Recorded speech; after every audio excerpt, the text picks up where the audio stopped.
Hey guys, today's a big day. We're going to finally get Kash Patel into the FBI. He's going to become Director Patel. So here's the lay of the land. This is what's going to happen around 11 o'clock. All the time has ran out for the procedural motions for the Democrats. So we'll move into, we'll invoke Cloture, which because he's a director, not a secretary, he only has 2 hours to debate. So round one, between one and two, we'll be able to confirm Kash Patel as the next director of the FBI. Now, a lot of people say, well, what does the director do? Well, the director is like the CEO of a company. The director's over the FBI. They set the mission focus. They will brief Tulsi Gabbard. They will brief the president a lot of times on a daily basis. They will look over the homeland. So they will be looking over us, making sure that the terrorists aren't getting a foothold, trying to prevent the next, God forbid, 9/11. That's their job. The problem is they've been distracted for years because the way that the Democrats have misused and mishandled the FBI. Instead of being focused on the terrorist, they wanted to focus on what they call domestic terrorists. That's the Jan 6 people, and that's going after President Trump. What Kash Patel is going to do is expose hypocrisy within the FBI, going to expose the corrupt behavior and get them away from working for a party and get them focused on working for the American people. I will tell you, I have a lot of friends that are agents in the FBI.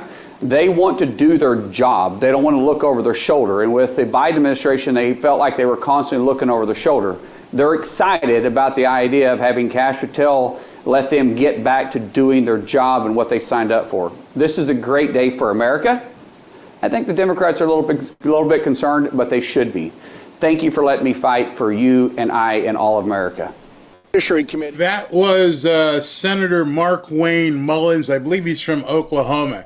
Man, do we have a day for you today.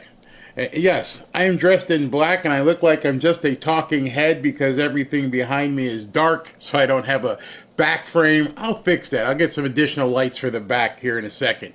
So let me just go over our day. Our day is just incredible. All right, so as he just mentioned, they are beginning to do the vote for cloture as we speak. Here, I'll just go to... All right, so we thought we did this already, but I guess we didn't, as they're doing cloture right now. So while they're doing that, I'll just mute that so you can see. So what they're doing, we thought we did the cloture vote a couple days ago. Don't know what happened procedurally. Remember, you guys were watching, and it got to like 48 to 45, and then it stopped. And it stopped, and it went right to Howard Lutnick. So I don't know what the Democrats did, but this time it's not going to stop. So we've got this going on right now. This is the cloture confirmation. Just want to make sure everybody is clarified as to what exactly is happening and what the process is. So right now, they are voting to close debate, cloture. No more debate. We're done with you Democrats and your whining and bitching and moaning. And now we are going to get ready to vote on Kash Patel. That's why I'm in black, because today it's a black funeral day for the Democrats. It also happens to be quite an anniversary. Today is the 1 month anniversary of Donald Trump being back in office. So what a great day to have as a present. You're going to get Kash Patel confirmed.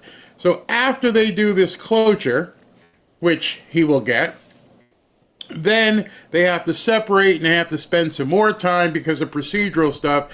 I believe what Mark Wayne Mullins was saying is that they're going to be able to vote the final vote at 1:45. So we will definitely cover that. So in between, Barry, what the hell are you going to do between now and 1:45? A whole bunch of stuff. So I'm quickly going to get to some news and then come back in and see where they are with this vote, because as you know, it's like watching paint dry. And the Democrats are going to drag tail, trying to be as slow as they possibly can, milk out every single minute so that they don't have to, actually do something, substantive for the American people who are paying their asses. It's so sad. But first and foremost, and I do say foremost because this is important to me, because you guys are all important to me as well. Let me find this. I want to bring this up, and I only know the guy by his Twitter handle. But I want to give him a shout out. This is T.R. Trump. And T.R. Trump is loquacious. He's always doing memes and posting things in the fanfare group. And he's laid up in the hospital. And he's like, hey, y'all, finally get to see my old mug. Sorry about the whiskers. Forgot to shave. Have to spend some time in here to get some tests done on my heart. Love y'all. And this is what it's all about, building our fanfare family here. So I just want to reach out to him and say, I hope you're doing better. God bless you. Can't wait to see you back, making your memes and doing all the things that you've been doing to make the fanfare community very, very good. Thank you very much, TR. All right, so they're doing this, as we said, and it's going to take a while. As you can look, you see maybe there's 5 people in there, and that's it. They're going to wait to the very, very last minute where they have to do it, so it's going to drag out. So you may be saying to yourself, well, where are these nuts? Where are they? Oh, I'm sorry. I was segueing, as they call it, but I got to come back. I got to weave back. So we're going to do this. Then we're going to do some news. Then at 11:30, I have an interview with somebody that you're really going to want to hear about in regards to all this tax stuff that's going on. Then at 12:30 or 12:45, we're going to cover the White House press conference. Then we're going to come back, and after that, do some more news, and then we'll have Kevin Demerit from Lear Capital and talk about what the heck's going on with gold. Long day ahead, long day. And then we're going to break. You're going to go hug your loved ones. I'm going to go grab something to eat and hug my loved ones. And then at 6:30, maybe like 7 o'clock, I got to figure out the time. We got to come back because President Trump has a big speech tonight. Just stay tuned. Lot to do. Go ahead and get yourself a sandwich, a beverage, hang out, do whatever you need to do. Get the footstool, put your feet up, sit back, and just enjoy what's about to happen because it's going to be awesome. So let's get to what's going on with the Democrats right now. What crimes it was that he was concerned about that caused him to plead the Fifth. Kash Patel, mark my words, will cause evil in this building behind us, and Republicans who vote for him will rue that day. We stand outside the building that Mr. Patel on one day plans to, quote, shut down and reopen the next day as a museum of the deep state. That is one of many of the bizarre political statements made by the man who is asking for 10 years as director of the FBI. After meeting with Mr. Patel and reviewing his record, questioning him at the hearing, I'm convinced he has neither the experience, the judgment, nor the temperament to lead the FBI. My Senate Republican colleagues are willfully ignoring myriad red flags about Mr. Patel, especially his recurring instinct to threaten retribution against his perceived enemies. This is an extremely dangerous flaw for someone who seeks to lead the nation's most powerful domestic investigative agency for the next 10 years. This is someone who lacks the character to do this job, someone who lacks the integrity to do this. These people must exist in a world where there's no mirrors. Adam Schiff, who lied for years, who then had to accept a pardon for what he did, has the nerve, the audacity, the cojones to stand in front of a podium with a camera and talk about somebody's credibility. This guy, if it weren't for the piece of paper that Joe Biden slipped him on the way out, would probably be one of the first people that Kash Patel would knock on the door. I hope with this preconditioned pardon crap that they somehow find a way around it and take this guy down. But for him to stand up there and have the audacity to talk about anyone's credibility, Standard Hotel, y'all know about that, right? If you're not familiar with Adam Schiff and the Standard Hotel, you might want to Google that, but I'm just saying. But you're going to talk about somebody else's credibility? And you have the gumption to stand there in front of people and lecture someone else about credibility? Man. Job. We know that. Our Republican colleagues know that. The only qualification Kash Patel has to be FBI director is that when everyone else in the first Trump administration said, no, I won't do that, that crosses moral, ethical, and legal lines, Kash Patel said, sign me up. In the first Trump administration, as we are seeing in the second, you rise to the level of your sycophancy, and no one is a bigger or more dangerous sycophant than Kash Patel. This political hack does not deserve to be in this building. He can't do the job. He won't protect the public. He will misuse the resources of the Bureau. He will weaponize it against the president's political opponents rather than... He's going to weaponize the FBI? I'm pretty sure we've just lived through 4 years of open weaponization. In fact, longer, because we know that Comey did the same thing. You know, they went in and spied on President Trump even before he got in office with no predication. He just did it. Just did it. We've seen Comey do the interviews where they said we sent in, people because we figured they wouldn't know what was going on. We've seen the videos. But again, this man stands up in front of a bunch of people on camera and is talking about somebody else's credibility and someone else weaponizing the Department of Justice. You people are disgusting. You get everything that's coming for you. I have no pity whatsoever. None. Protecting the safety, the public safety of the American people. Every day, our job is to wake up and say, what can I do today? There is no... That's profound. I mean, I should get a t-shirt that says, I'm awake. What should I do today? And people are like, woohoo, you go girl, you got it. I wake up and I figure out, what should I do today? And people cheered that. Yeah, okay. Act too small. That does not matter. Every single action matters. And so when they try to come in, make them show a warrant, make them show a document, make them assert their authority. Ask them, who are you? Who are you? Because at the end of the day, they're no one. That's right. They're just like you, and they're just like me. And he's running around because he thinks he's got a bank account with a lot of zeros in it, that it makes him some kind of super citizen. I don't think so. This is America. This is exactly. Well, how did you get the extra zeros in your bank account? What makes you a quote super citizen? Talking to people who are stupider than you are, obviously. But I think Tom Homan wants to have a word with you, and probably Pam Bondi. You people who keep saying no one is above the law. Well, you're about to find out specifically what no one above the law really means. At least I hope so. I hope so, but I'm telling you right now, and I've been telling you, you ain't seen nothing yet. Nothing. What America wants. They are uncovering so much waste, fraud, and abuse.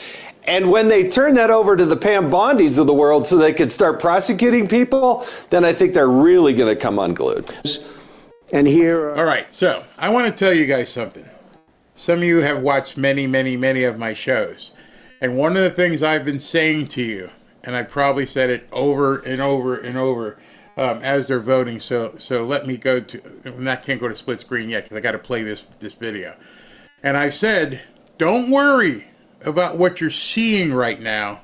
The Democrats shouldn't really be freaking out over what's been made public thus far. What they should be worried about is what they haven't shown you. Remember, Trump's got it all. He knows already whether or not there's gold in Fort Knox. He already knows that. And he also knows a whole bunch of stuff. And I said it to you, and people are like, Barry, how can you be sure? I'm like, I know there's more that they won't even tell because they're wanting to see what the reactions are. And some people, challenge me. That's all right. We can duke. But yesterday, don't know if you saw this during the speech, President Trump confirmed what I've been telling you. Just a few examples of where your money was going before I came along. These are just some of the, just taken at random. Oh, there are much worse examples than this. I was just looking at them before the speech, and I can tell you they were much worse. And there are some that are horrible, but I don't want to really say them because they're very, very embarrassing to people. Very, very embarrassing. And they're really something, but you'll be seeing it and you will be reading about it. Inflation. Boom! There it is. There it is. Confirmation. Not that I need the confirmation or the pat on the back. This feels good sometimes. But I told you there's some stuff that he's got. Here's some cards he has in his hand that he has not played yet. That's what they need to be worried about. That's what they should be absolutely freaking about. Don't worry about what Big Balls and his buddies have already shown you in public. That's already done. That was the frosting. That's the appetizer. The hors d'oeuvres, as they say. You need to be terrified because what they haven't shown you. What they're not letting the public know yet. Just watching the rats scurry and run around because you don't even know what you don't know. That's what the Democrats have to be freaking out about.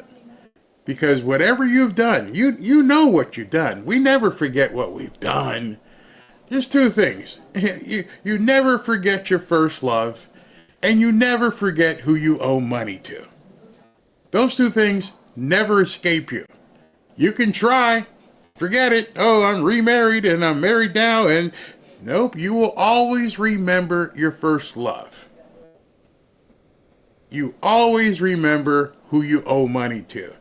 And for most of us who aren't psychopaths, we also remember who we've done wrong to.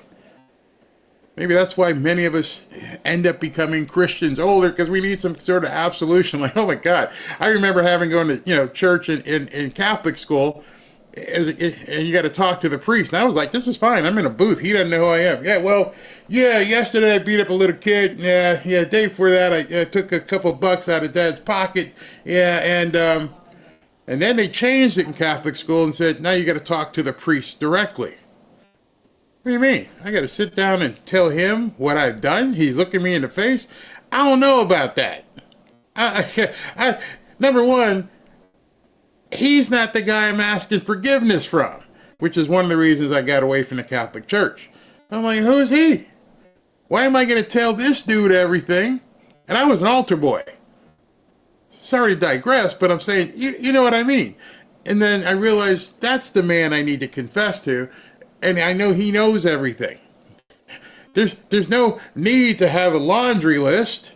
It's like, yeah, please forgive me for what I've done. See, the Democrats right now, you need to have a come to Jesus talk. You need to talk to God, because somebody named Donald Trump, other than God, knows what you've done. And it's coming. It's coming. No one can stop what is coming. We are a little bit into the vote, which we will show you, but the man coming is going to help expose what they don't want to show you so far. And I bet you, I would almost be positive making another prediction here, you can hold it to me, it's got something to do with kids. Because he said, if you heard the words the man just said, I listen so intently. I listen to what people say, especially people of that kind of importance. What'd you just say? It's kind of, let's rewind that a little bit, shall we? So you guys can hear exactly what this man says and how he says it, because it's very important. He says it's going to be embarrassing. More embarrassing than stealing 30 million? More embarrassing than losing 4 trillion?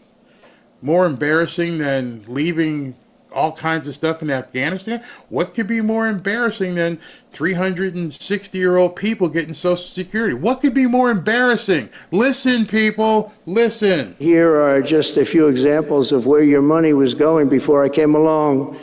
These are just some of the, just taken at random. Oh, there are much worse examples than this. I was just looking at them before the speech, and I can tell you they were much worse. And there are some that are horrible, but I don't want to really say them because they're very, very embarrassing to people. Very, very embarrassing. And they're really something, but you'll be seeing it and you will be reading about it.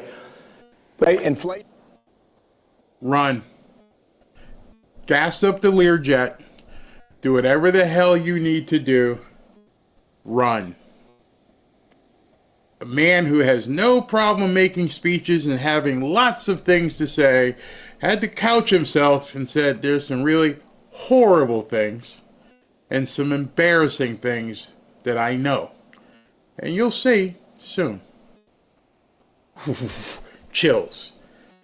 I bet you it has something to do with kids. Stealing is stealing. It's fraud. It pisses everybody off. It's not horrible. We all know they're thieves, so it's not embarrassing. What's horrible and embarrassing? Pray. We need to pray. Pray on their souls. Pray on their souls. So let me just check in here. Where are we? We are at 23 to 22. Understand, because I've seen a couple comments already in here. 23-22. This is on the cloture vote. This is not the confirmation vote. So as we're going forward here, and you're seeing people talk and they're asking questions, just understand where we are, because this is not. Mr. Tillis. He better say yes. Okay, 24. So this is not the confirmation vote. So I'm going to go to my interview with Jade right now. We're going to talk about some of this stuff with the taxes.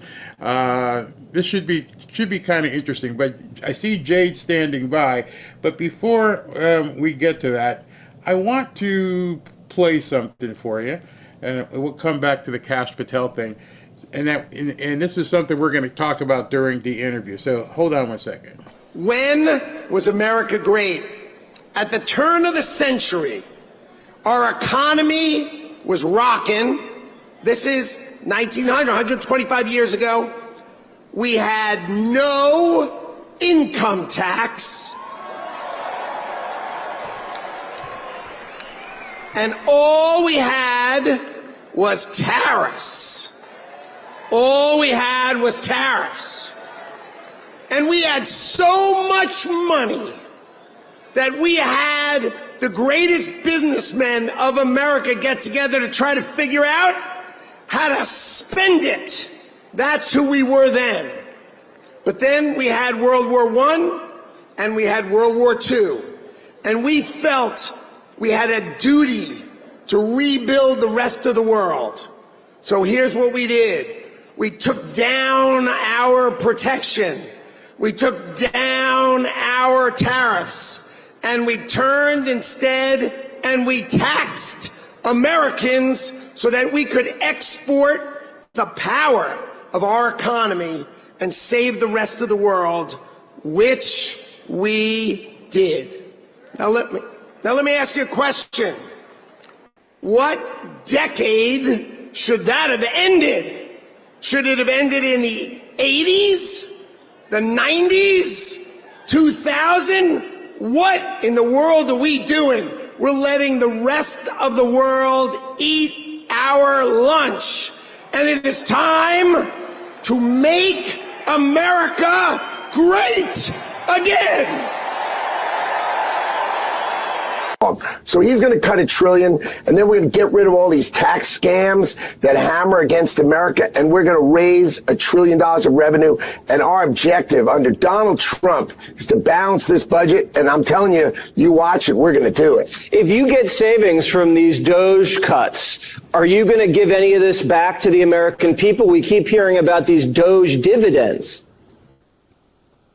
Well, think about it. Donald Trump announces the External Revenue Service, and his goal is very simple, to abolish, his goal is to abolish the Internal Revenue Service and let all the outsiders pay. I mean, this is someone who is focused on America. Let's drive down our waste, fraud, and abuse. I'll give you an example. Cruise ships. You ever see a cruise ship with an American flag on the back? They have flags of like Liberia or Panama. None of them pay taxes. None of them pay taxes. Every super tanker, none pays taxes.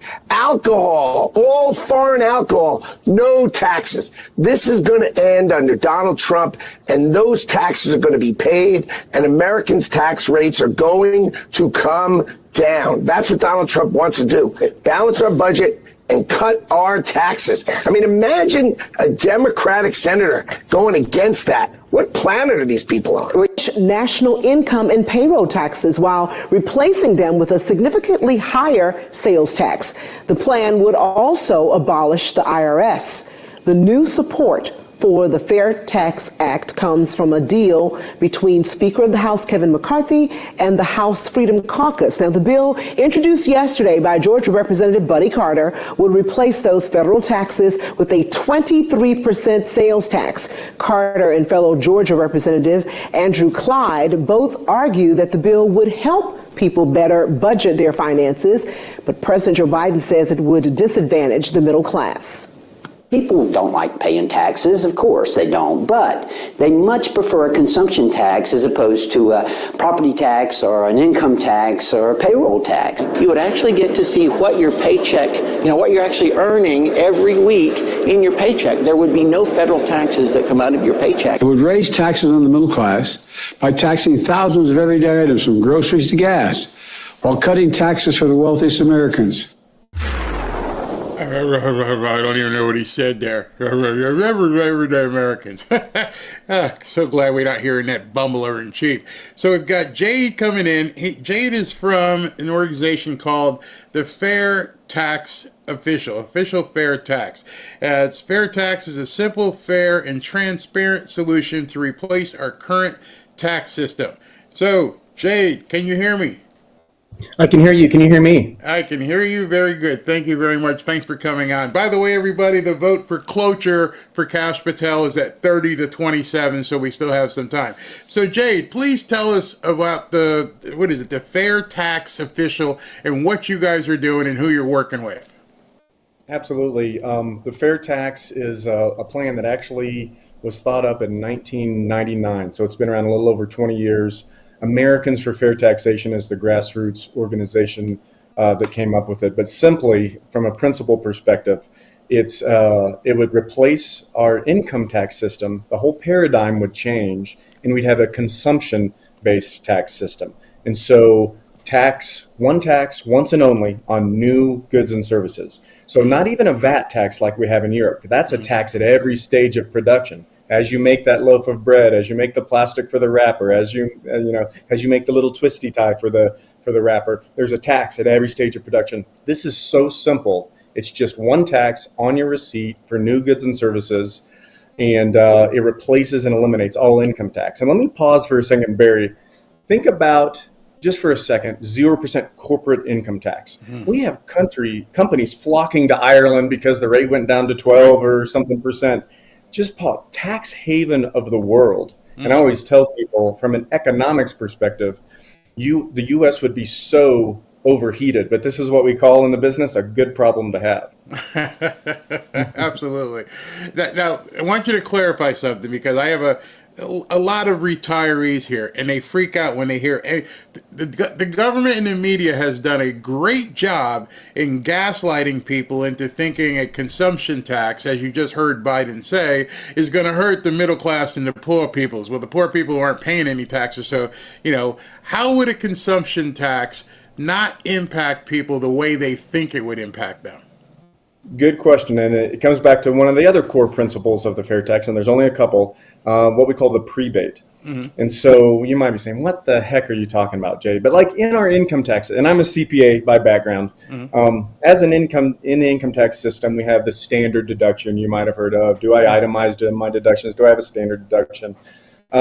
Think of the equivalent in a consumption tax paradigm as the prebate. And so what that means is, every year, the Department of Health and Human Services comes up with what they call the poverty level. Mm-hmm. And it's the same across the contiguous 48 states. I think Alaska and Hawaii, they do it a little bit differently. And the fair tax says, okay, whatever your family size is, family of 4, the poverty level is, and I'm just making up a number here, 40,000. I think it's a couple thousand less. So whatever our fair tax rate is, and let's just throw out 20%. Let's say 20% is what we need to have a revenue neutral fair tax. It brings in the same 3 or 4 trillion a year to the U.S. Treasury that our income tax system does. And 20% is that rate. Well, that means your first 40,000 of expenditures at 20%, and I'm just doing some math here, $8,000 you get back. Right. Divide by 12 once a month, directly deposited into your account. It actually pays you back on the fair tax that you would spend to survive on the basic necessities of life in advance at the beginning of every month. So if you actually, when you look at the numbers, that 20% rate or so, actually for 70% of Americans is more like 10 or 11% if you, because I think the average American makes 66,000, say 70,000. If you make and spend less than 70,000, your rate will be around 10%. Wow. Because the prebate, and it's just some basic math, but if I spend 70,000, my first 40,000, I get the prebate back. You know, you do some, it's not complex math, it's just some division and multiplication, and I'm more like 10% instead of 20%. So that prebate is the key that keeps it from being what we say in the tax world, regressive. Regressive meaning a tax would be more hurtful on the poor, the working poor, and those that can't afford the tax than, you know, rich people are out there who can easily afford the tax. So it's actually, when you put the prebate in, the fair tax is more progressive than our actual income tax. Right. And then real quick, Barry, I'll let you get a question in. I'm sorry for talking so fast. No, please. Our income and payroll tax system, we forget the payroll tax, FICA, Medicare, you know, when your teenager starts working for the first time and they get tears in their eyes. Who's FICA? Why are they taking my money? Well, so that payroll tax brings in 40% of our nation's treasury receipts. 40%. Income tax 60, payroll tax 40. Right. And that's a flat, you know, almost 8%. You feed the government before you feed your family. That's the most regressive tax at all. And Right. oh, by the way, you keep your whole paycheck with the fair tax, because the payroll tax goes away like the income tax, and you just pay it at the register. And it's really voluntary, because up to survive, right? Whether you spend it on Pringles, whether you spend it on French mustard or Grey Poupon mustard, that's your choice. Freedom. It's a freedom bill. Or alcohol or cigarettes, you just spend as you want to spend. But anything past the poverty level, that's your choice in theory. And so the tax is really truly voluntary. So I live. Where are you located? Are you in Washington? I'm in Denver. You're in Denver. All right. So I'm in Florida, the free state of Florida. We run our government that way. There is no income tax in the state of Florida. We don't pay any income tax.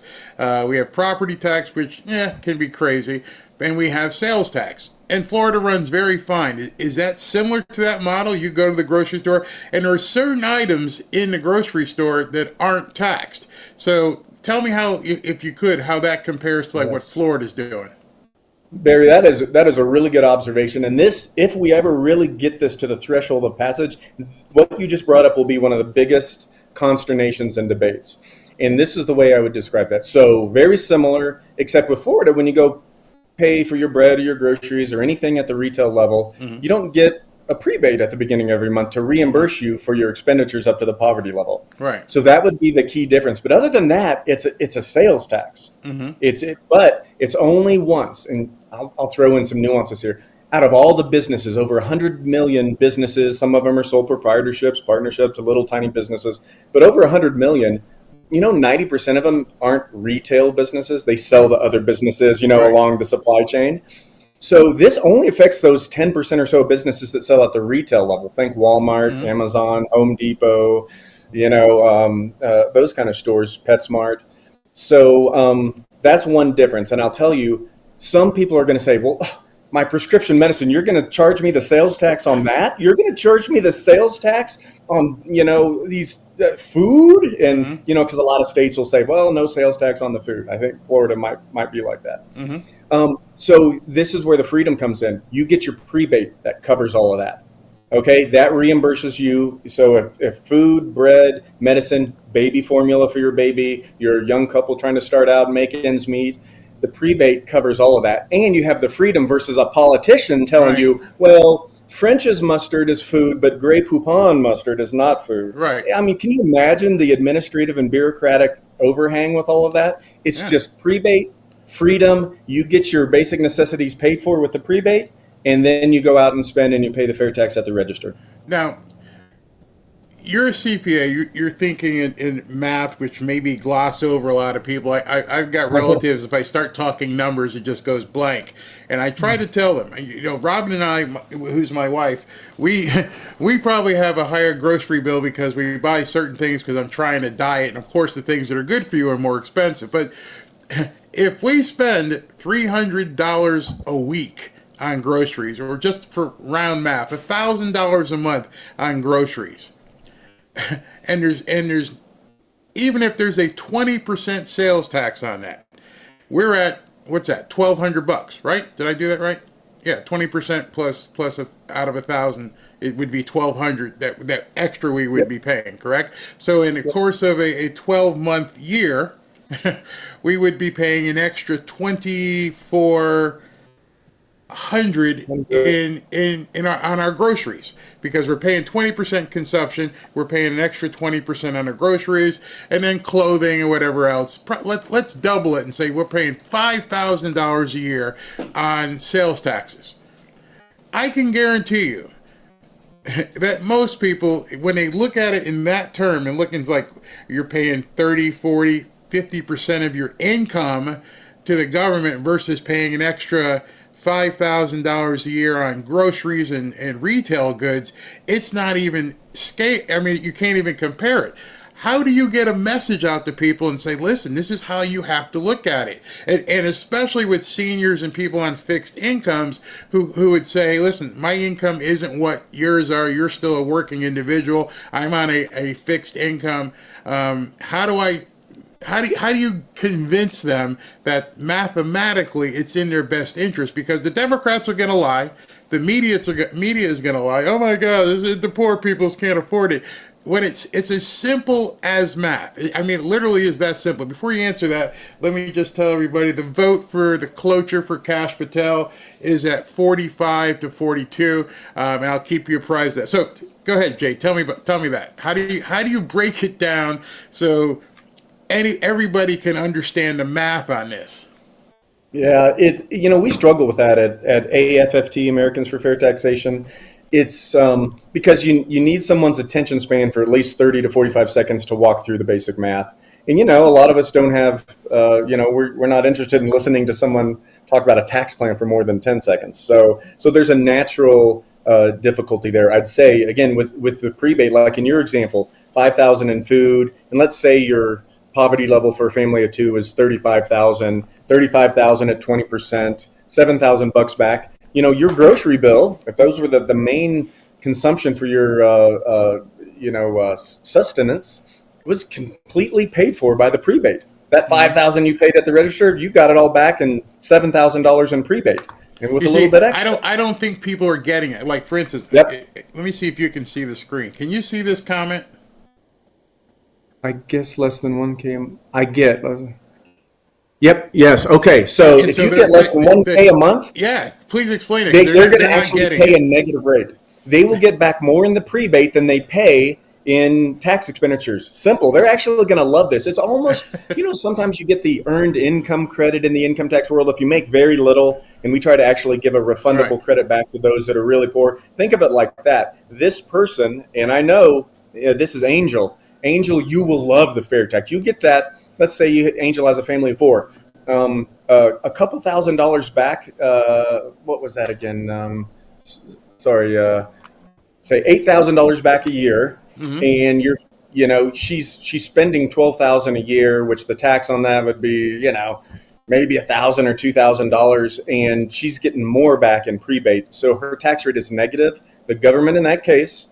And there's big arguments on this as well, but right or wrong, from a progressive perspective, Angel would get more money than she spends. She will be in the positive. Angel should love the tax. another question here. Sorry to throw these at you, but I'm looking at what people are saying, and I know math is really hard for people to understand. So this Snowflake here said, "What is a prebate? What does that mean? National welfare? What is a prebate?" Snowflake is smart. Snowflake is smart because I've heard this question before, and it's a very intuitive question. So it's not welfare because, again, the concept is, and we can all agree that whatever the DHHS poverty level is, we got to spend that to live. Right. Whether it's milk, baby formula, bread, rent, car, gas at the station, we got to spend a certain amount to live, unless you're just truly off the grid like John the Baptist and you're living on locust and honey in the wilderness, and not too many people are doing that. So Snowflake, this is not welfare. This is just reimbursing you what you've paid at the register in sales tax to survive. That's the way to think about it. You're getting back what you've already paid at Walmart so you can buy that bread. It's just a reimbursement of that. I can tell, Jay. Are you working with Buddy Carter on this? I mean, who? Yeah, I've met Buddy. We interviewed him before he became the lead sponsor. All right, so you guys are working with Buddy. Other people in Congress are behind this. Howard Lutnick is going to push it. I can tell just by the questions here, it's all going to be based upon messaging. And you're starting from a handicapped position because the Democrats and the media have made sure everybody thinks any kind of sales tax, any kind of consumption tax is going to hurt them. And the repetitiveness of the questions that I'm seeing here, this one here is from Beauty from Our Lord. If you're on Social Security, you don't have to pay income taxes in most cases. So if you don't pay income taxes, then any additional tax on consumption is going to feel, or in their mind, like an additional tax, which you've already explained with the prebate.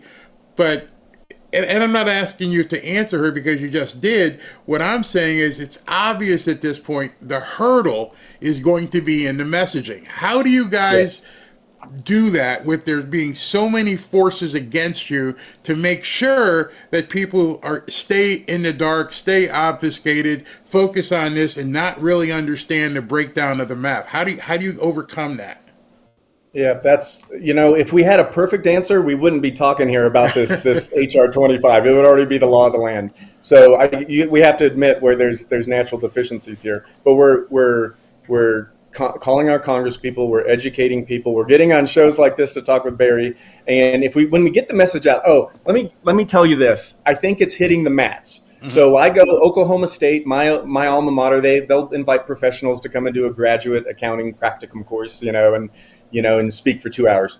I'll do it on the fair tax, and we'll go really deep on, because these are accounting and tax students. At the end of it, there'll be about 30 kids in class, and some of these are going to be tax professionals, graduate with their Masters of Science in Accounting. They're about to go out in the real world. I asked the question, who thinks this would be a good common sense idea after we go through it all, relative, and of course there's lots of comparisons to the income tax. 28 out of 30 raise their hand. Yeah, this is common sense. That's a good idea. There's always two holdouts, right? There's always two. So that's what we need to do, just like what I did at Oklahoma State University campus and like what we're doing here. Let me give you two other nuggets that you're going to love this, Barry. This actually helps people a lot. There's at least 20 million, who knows exactly, in the U.S. illegally. Do they file Form 1040 and pay their income taxes? Maybe 0.00001%. I don't know anyone, who would do that. Guess what they do? They buy cars, they buy food at Walmart, they consume. Right. Wow, all of a sudden they're paying their full federal burden because they're in here in the U.S. receiving, in many cases, benefits either at the state or federal level. Now they're paying their full federal burden. Oh, by the way, do you get the prebate if you're in the U.S. illegally? Nope. You got to have a Social Security number or be in the U.S. illegally. So you're paying the full 20%, whatever the rate is, no prebate whatsoever. You're paying more than your fair share because you're here illegally. It's an elegant solution to encourage legal immigration into our country. So that's something that, criminal underground, think about that. Like a lot of under the table stuff, everyone has to consume to live. So I got a question here. Actually two questions. Would the prebate come and where is it coming from? So it comes from the Treasury receipts. It's a very small portion. You can ask the same thing. Well, where do our refundable credits that people get, like the earned income credit, come from? It comes from the Treasury, but we'll bring in, net of the prebate, the same amount that we bring in under the income tax. And Barry, you'll love this. Illegal evasion, the IRS commissioner said in testimony a year or two ago, 1 trillion a year. That's with the T. So I emailed, on Doge on X. I said, Doge, you want to save 1 trillion a year? Go to the fair tax. We'll bring in. So now listen, as long as humans are involved, you're going to have illegal evasion, right? Until we're into a different realm and world, we're going to have criminality. But it goes down, studies show, from 1 trillion to 50 billion. So over 90% reduction. Not yet. And the 1 trillion figure is just the tax law says we should take in X. We take in, 1 trillion less than we should because of illegalities. A lot of the people in the U.S. illegally goes down to 50 billion because you can't go into Walmart, Home Depot, or Amazon and say, I'm not paying the sales tax. Well, we'll see you later. That would be the response. Good luck with that. Let me ask you a question. I don't know how to make it acceptable for people. I'm looking in here, and it's just not sinking in. They think that this is some sort of scam. And the problem that I'm seeing, which I'm sure you keep running into, by the way, everybody, the cloture vote is 50 to 46, so need one more vote, and it's closed. I can just tell with these people I speak to every single day, nobody's getting it. Like, one of the questions that came in is, do you still have to pay, not pay, would you still even have to file an income tax form if we're going to consumption tax? Now, it seems obvious to you, the answer. I know what you're going to say. I already know what the answer is. I know. But I didn't highlight that, Barry, so that's okay. My communication failure. The IRS is eliminated. Income tax forms, the 80,000 plus pages that you and I are responsible for, tax law, tax code, tax interpretations, court interpretations, all gone. And by the way, we're responsible for over 80,000 pages of tax literature. Oh my gosh. I'm a CPA. It makes my eyes go in the back of my head. Makes me crazy. That's all gone. No income tax returns, no shoebox full of receipts. My wife's an interior decorator. She's great at what she does, but she can't do taxes to save her life, God bless her, right? And, without a CPA husband, helping her out with a little QuickBooks, that's the last thing she wants to do. A lot of entrepreneurs are great at what they do, even doctors, but they don't want to mess with all the junk, but they're responsible for it. That's all gone, and you keep your whole paycheck under the fair tax. There's no income tax. I have a big question for you. You're a CPA, because some of the people say they don't believe it, they don't like it, things of that nature. Is there anything that says you can't continue to give money to the government if you feel like it? I think, last I checked, they do take Visa, MasterCard, even American Express. I've told people that, if you don't like it, don't do it, and just keep writing checks every April 15th and donate to the Treasury Department. It really is that simple. You don't even have to worry about learning the system. Jade, hold on one second. I got to cut to this just so everybody can see it. All right, everybody, as you can see on your screen, the cloture limit has passed. 51 to 47, doesn't matter what else happens. The other people can vote Democrat. He's got 51. So as of right now, as of 11:52, it is closed. There is no more debate. It's limited. It's done. Now that this vote has been There are done. 51 yeas, 47 nays. The motion is agreed to. Okay, so as you just heard, Clerk will report the nomination. So what they're going to do now is they're going to move to Department of Justice. Hold on. Kash Patel. Now they're going to move to the actual confirmation vote. So what they're going to do now, no more discussion, no more whining, no more bitching and moaning. Democrats, shut up. Now we're going to move to the actual vote at 145. So yes, he did do cloture, and it's through. I understand Mitch McConnell is bitching about something. Hold on. February 20th. But I figured my birthday would be as good a day as any to share with our colleagues a decision I made last year.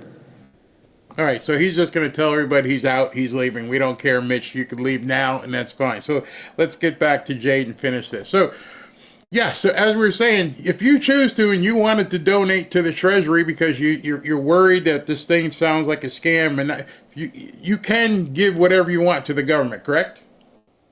That is absolutely correct. No one's stopping you from doing that. Absolutely. I think people we obviously need to get the message out. We need to have a clear and coherent strategy. And really, I can do a 2-hour presentation. I can do a 30-second presentation. But having that elevator pitch ready and good to go. Another thing that really resonates with people is think about the Bill of Rights. Our income tax violates like half of it.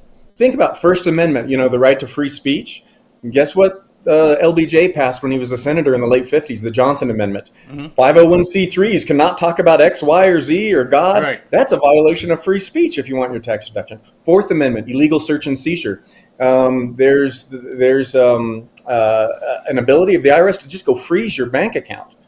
They can absolutely freeze it without any notice, without any allegations against you. That's a violation of our Fourth Amendment. The Fifth Amendment, due process and self-incrimination. Again, they can just go take your stuff. There's no due process there.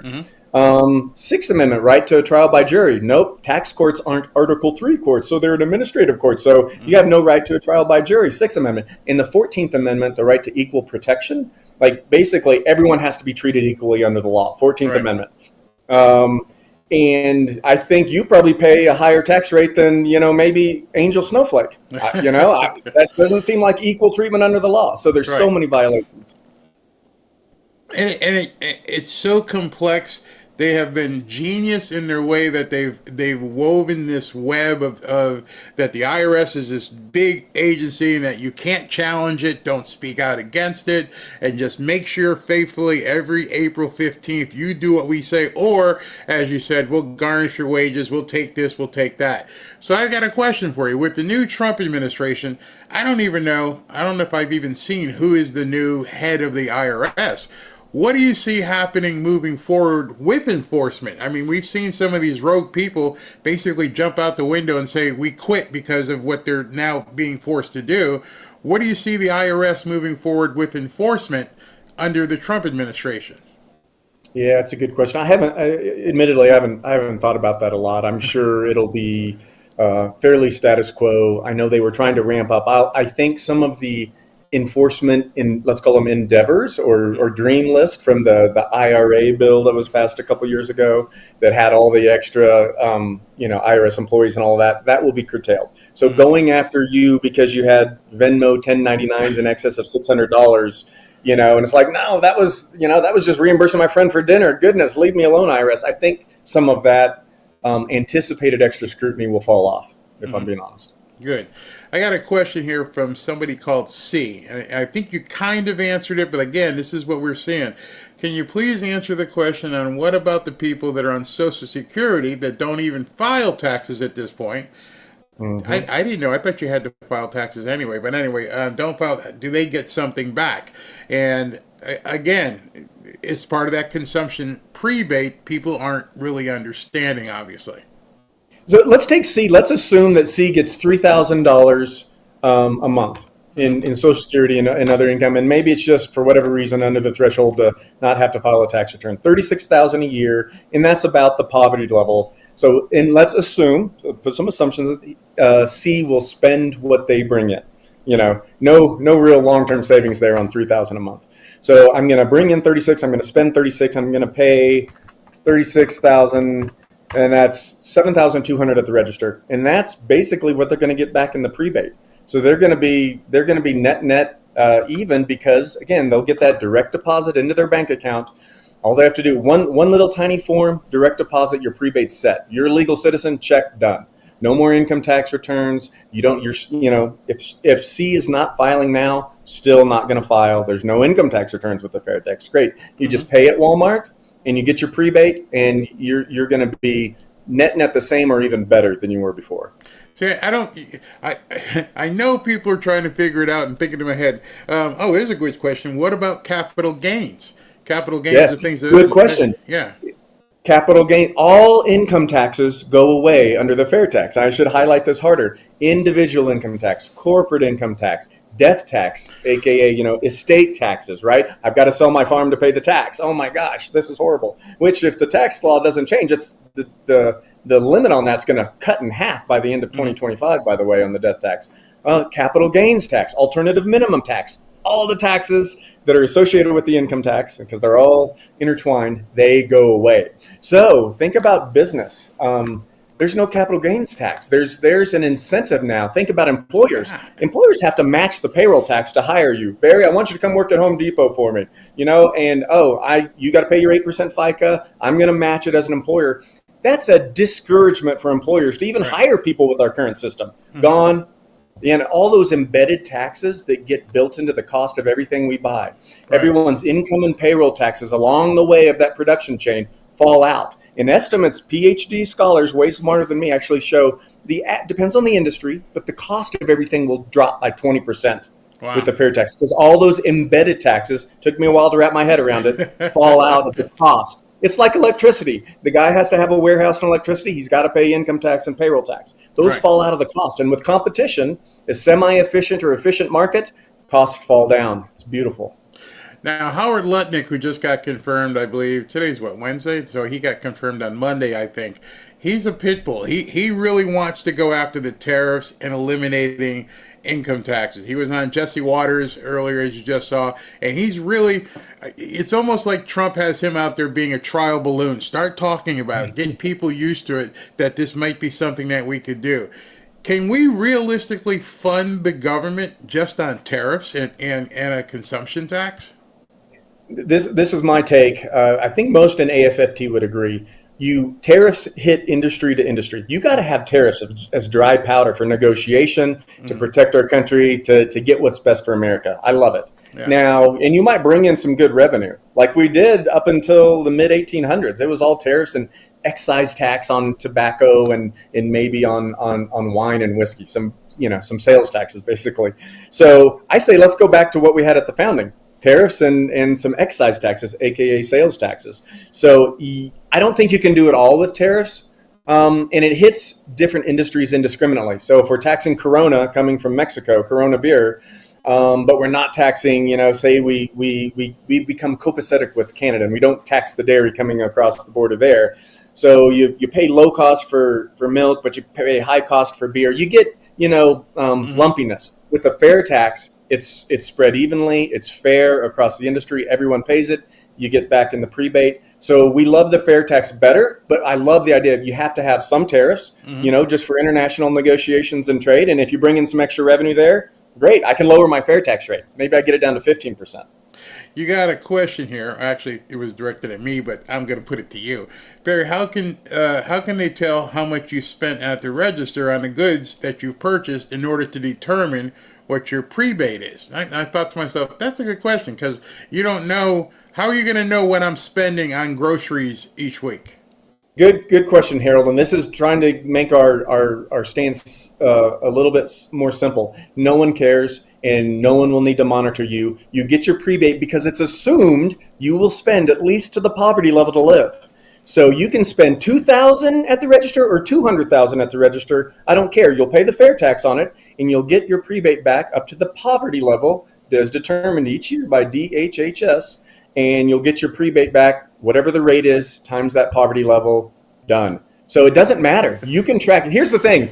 You can track and save every single receipt at Home Depot and Walmart and Amazon, and you can say, look, I paid this much in fair tax. I can see what I got in the prebate, but you don't. The beautiful thing with the fair tax, you don't have to. Right.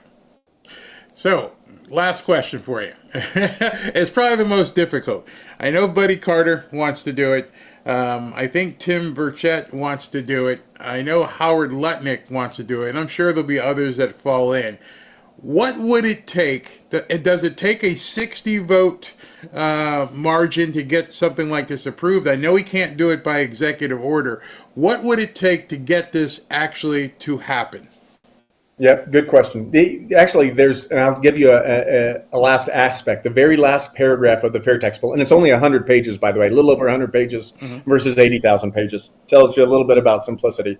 But what you'd need is House and Senate simple majority, because the fair tax. And this is, how with the tax bill, you always have to have the CBO scored and how does it affect the deficit over 10 years? That's already been done with over $20 million of grassroots research. We know it's revenue neutral. It brings in the same amount, so it doesn't increase the deficit. So I think you can do that under reconciliation. So simple majority, House and Senate, President signs. Now the sunset provision The very last paragraph of the fair tax says, listen, you pass the fair tax, great, but you have 7 years. 7 years to have a constitutional amendment to repeal the income tax, that horrible thing that happened in 1913, the 16th Amendment that allowed the income tax.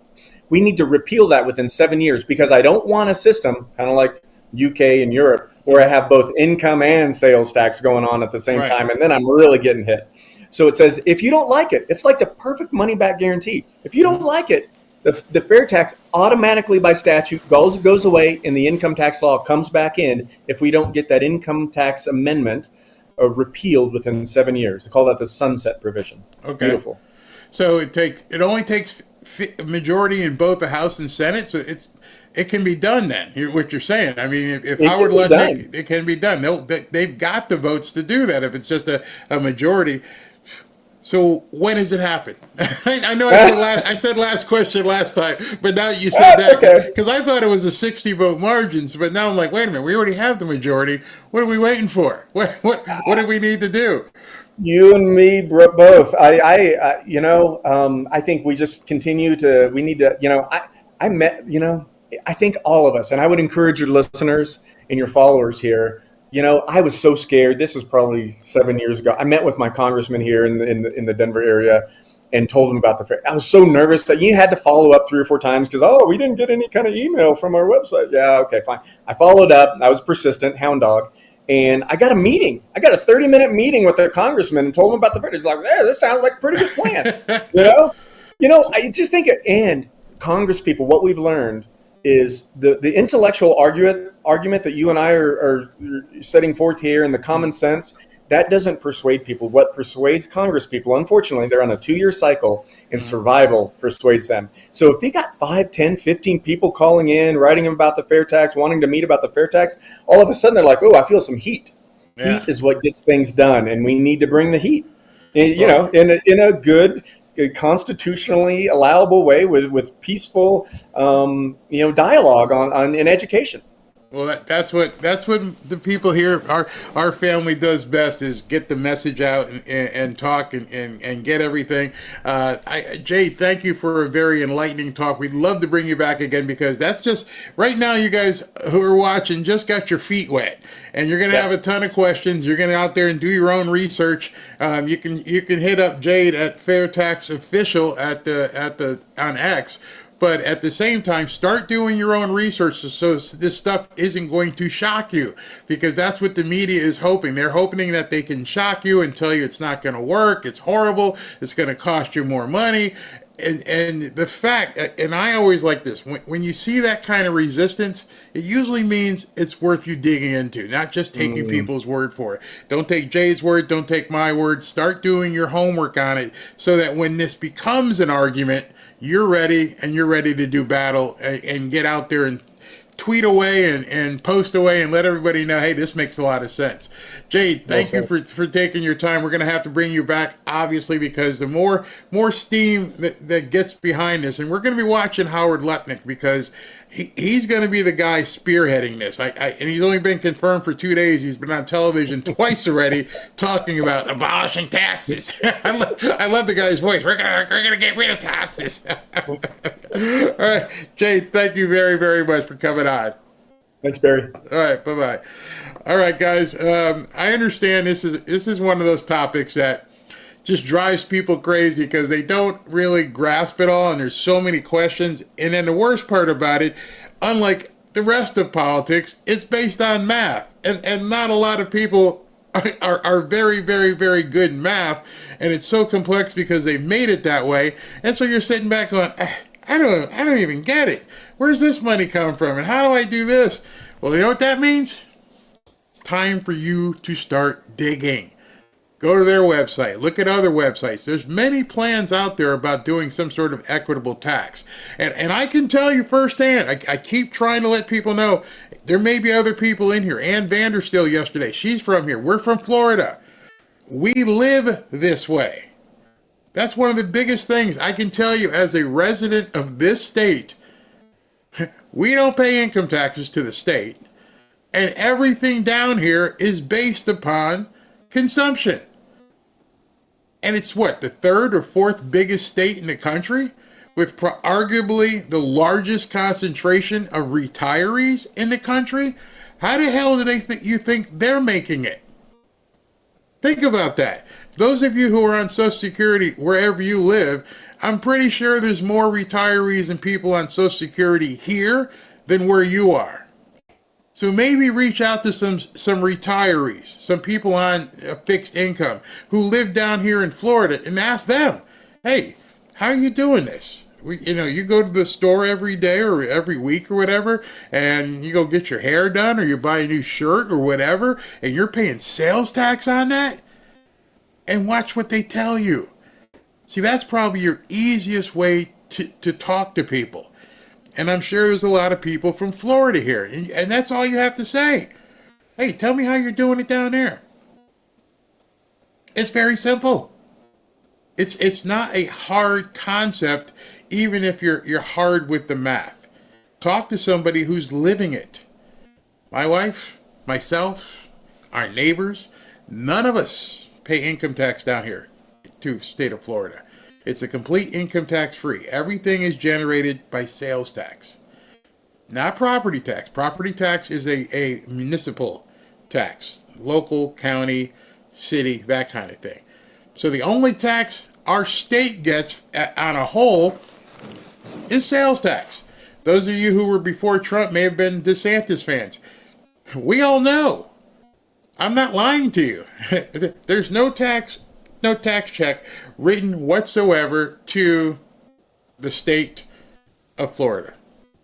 We go to the store, certain items are exempt. Certain food items are exempt. You don't have to even pay sales tax on those. So how the hell is the state of Florida able to function the way it does on a surplus with no income tax? With arguably one of the largest concentrations of non-working residents in the country. Huge retirees, but a whole bunch. We do it. So even if you're not math conscious and you're thinking this sounds weird, you're looking at me right now. I'm on camera telling you that's how we've lived for 20, 30 years down here since we lived in Florida. That's how the entire state is of 20 million people. It works. It works. And so now's the time for you to begin, checking that out. All right. So, just checking. They're going to be talking. Kash Patel did pass the first hurdle. The first hurdle was the cloture, and now they've gotten to 130, 145 to go ahead, and we're going to start and see the confirmation vote, and that will happen, like I said, about 145, should conclude somewhere about 2:15. Next thing to come up, from what I understand, is going to be a White House press conference, and then the White House press conference starts at 1, so I can continue with what I was doing and show you that. So I'll be right back after this message from Lear Capital, which is probably presumptuous because I've got Kevin Demerit from Lear Capital coming on at 2:30 to talk to you about all this craziness that's going on with the gold market. So hold on one second. As you know, President Trump has assembled the Avengers to make America great again. And of course, we're all excited and ready to see them get to work. But with everything we're seeing right now, don't take your eye off the ball. Things could get much worse before they get better. With the possibility of World War III still looming, and with the Democrats doing everything they can to impede Trump, you still need to keep your guard up and your money protected. Oh, and our national debt is still massively increasing. Don't get me wrong, I have high hopes for Trump's America, but I also have a family to look out for. You see, Trump and the Avengers have quite the uphill battle ahead. That's why I'm making sure I'm protected, and I'm recommending that you do the same. One way to be protected is by diversifying your portfolio. That's why on this channel I've been happy to partner with Lear Capital. As you know, I've been involved in real estate for quite some time. And although I dabbled in gold and silver, Kevin and his staff at Lear have helped to educate me even further, especially in regards to silver. Give Lear a call today and they'll show you how easy it is to move some of your savings or your retirement account into gold and silver. Gold and silver have been proven to hold value and protect wealth for the long term. Call Lear today at 800-601-5430 or go to learberry.com to get your free gold and silver wealth protection guides. There's no obligation, just free information. Many of you have seen my interviews with Lear founder Kevin Demerit, and I can tell you this company is solid and likes to educate their customers. Just so you know, Lear has over 27 years of experience, thousands of 5-star reviews, and over $3 billion in trusted transactions, and is the only company with a 24-hour risk-free purchase. You don't pay unless you're 100% satisfied. So call 800-601-5430 or go to learberry.com. And when you call, don't forget to ask how you can get up to $15,000 in bonus gold or silver with a qualifying purchase. So if you'd like to take advantage of this opportunity, please call my friends at Lear Capital at 800-601-5430 and tell them Barry sent you. So I'm getting a bunch of questions about what Jade was just talking about in regards to like what the questions are. At this point, there's so much going on. The biggest thing that you should have taken from that interview is that something is going to happen. Whether it's a fair tax, whether it's sales tax, whether it's a flat tax, whether they're going to reduce it with some form of tariff. The one thing that you can be completely confident in is that Howard Lutnick and President Trump are going to do something to lessen the tax burden of Americans. My biggest question for Jade, which I didn't know until just right now, was it only takes a majority. So now knowing that it only takes a majority, and we already have that, as you just saw with the cloture debate for Kash Patel. With the cloture debate of Kash Patel, now we know we have the ability to change the tax system. So it's incumbent upon you to begin doing your research because it's going to happen. Don't let it go because now we need your voice. Now you're going to see different plans come up, whether it's a fair tax, whether it's flat tax, whether it's consumption only, some combination, tariffs. Something is going to happen. My job is to make sure you know something is coming. Your job now is to begin rolling up your sleeves, educating yourselves and going, okay, what's best for me and my family? I need to understand what this prebate thing is. Is there a document somewhere I can read it? Go ahead and ask Jade. I just got a notification from Ashley that Buddy Carter, Congressman Buddy Carter, who's got his own tax plan, he's going to be here next week. Yes, next 28th. So he's going to be here. So now, to be a prudent person, to understand how do things affect you personally, which is why this government, and I say this, not Trump, but the American government has been so bad for so long, is because things happen that you don't know about. Things have happened, for so long that we got to pass this 5,000 page bill before we can, look at it. And then they did that. No more. Now you've got Grok. Now you've got Perplexity. You've got so many things out there. You can go to Grok. Elon just released Grok 3. Hey man, what in the hell is this prebate thing? Get the information. Hey, can you tell me how a flat tax would work if I'm on Social Security? Get the information. I can't tell you what your personal situation is. Nobody in the chat are going to be able to tell you what your personal situation is. If there's 12,000 people watching or whatever, how many people are here right now? If there's, I hit it, 12,000 people watching, there may be 12,000 different situations. I doubt it. Maybe there might be 20 different situations. I'm disabled and I get this. I'm a vet and I get that. What happens doesn't matter. It's on you to look it up and then discuss it. And then once you feel comfortable, I can intelligently discuss this, get out there and discuss it. And the only other thing that you can rest assured is absolutely true. You know what that is? Our current tax system sucks. I think we're all in unison with that and go, hey man, this This is absolutely crazy. They're taking it out of my paycheck. They're sending condoms to Mozambique, and I'm done. Well, if we're done with the way things have been, then we need to make sure we put in place the thing that makes the most sense. And only you are going to be able to determine that. I saw somebody said everything's more expensive in Florida. I lived in Connecticut. That's not true. I lived in a state that also had an income tax. So how could Florida be more expensive if there was an income tax in the other states? You gotta think, man. You gotta think. You gotta put your hat on and go, yeah, I could pay more for a bag of Doritos, or I could pay income tax. So I spend it. It's simple. You must have a budget. You got your credit card receipts. Go in there and say to yourself, you know what? Here's what I spent on groceries for the last 12 months. And then add 25% to that amount.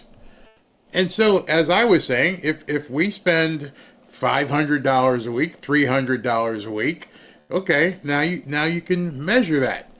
Just for even math, let's say $200 a week. $200 a week is $10,000. $10,000 plus 20% would now be $12,000 in groceries. That extra $2,000 is the tax for consumption. Okay. Are you paying more than $2,000 of tax on your income taxes? And that's not even counting the whole prebate thing. It's really simple math.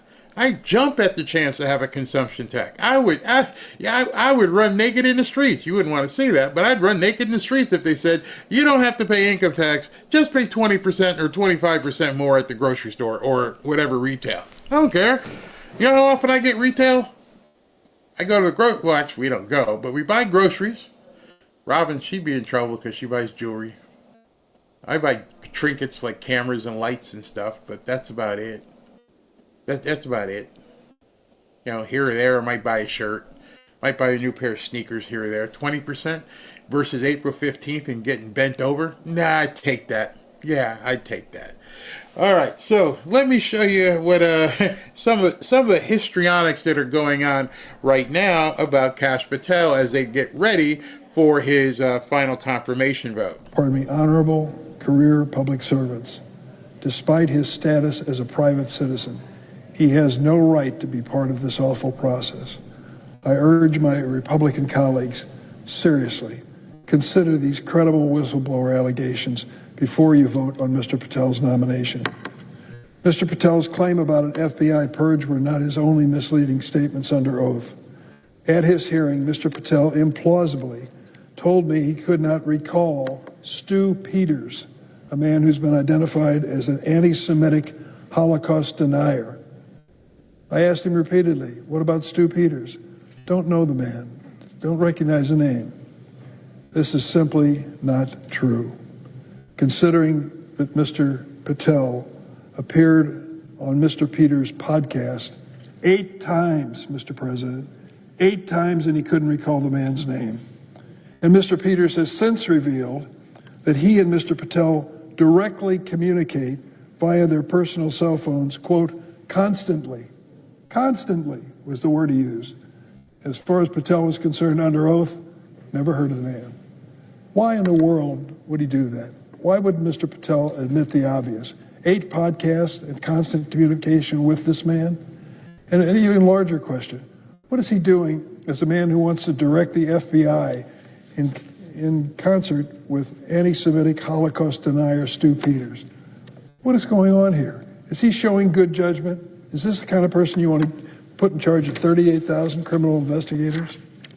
Mr. Patel also claimed, quote, he didn't have anything to do with the recording of the so-called January 6th prison choir, which included at least 6 rioters who violently assaulted police officers. Mr. Patel thinks there's something interesting, maybe even amusing, about the fact that he created a choir of these individuals who had been prosecuted for what they did on January 6th. Here's what Mr. Patel said to Steve Bannon after he denied knowing anything about this recording before the Judiciary Committee recently. He said to Steve Bannon, quote, "We got this idea to record the January 6 prisoners who recite the national anthem every night from the D.C. prison. Then we took that to the studio, so we mastered and digitized that." So on Steve Bannon's show, he is the mastermind behind this recording of these prisoners saying something about the national anthem every night. That particular tape that he created of the January 6th choir was taken to Trump rallies too and played as some kind of interesting display of what Patel insists are just political prisoners. One of Mr. Patel's choir boys, Julian Khater, Khater, he was convicted of assaulting Capitol police officers with pepper spray. One of those officers was Capitol Police Officer Brian Sicknick.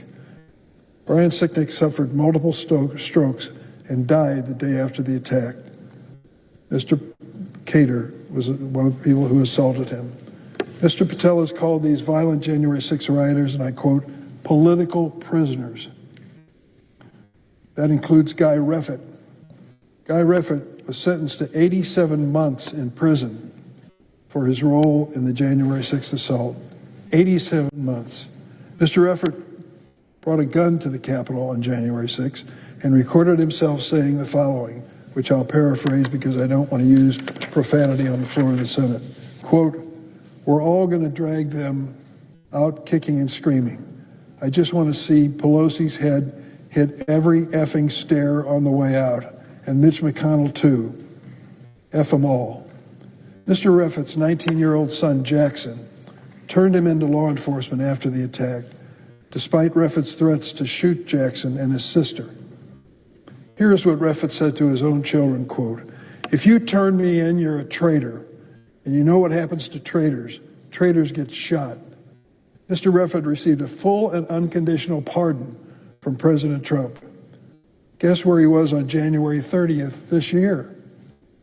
Back at the Capitol complex at Mr. Patel's confirmation hearing. Here's what Mr. Reffitt posted on social media from the hearing room. Quote, "Present and in support of Kash Patel, as the leftist commies continue to spew lies, misinformation, and disinformation, my man is Clean House Cash." Quote unquote. Stu Peters, constant communication, Holocaust denier.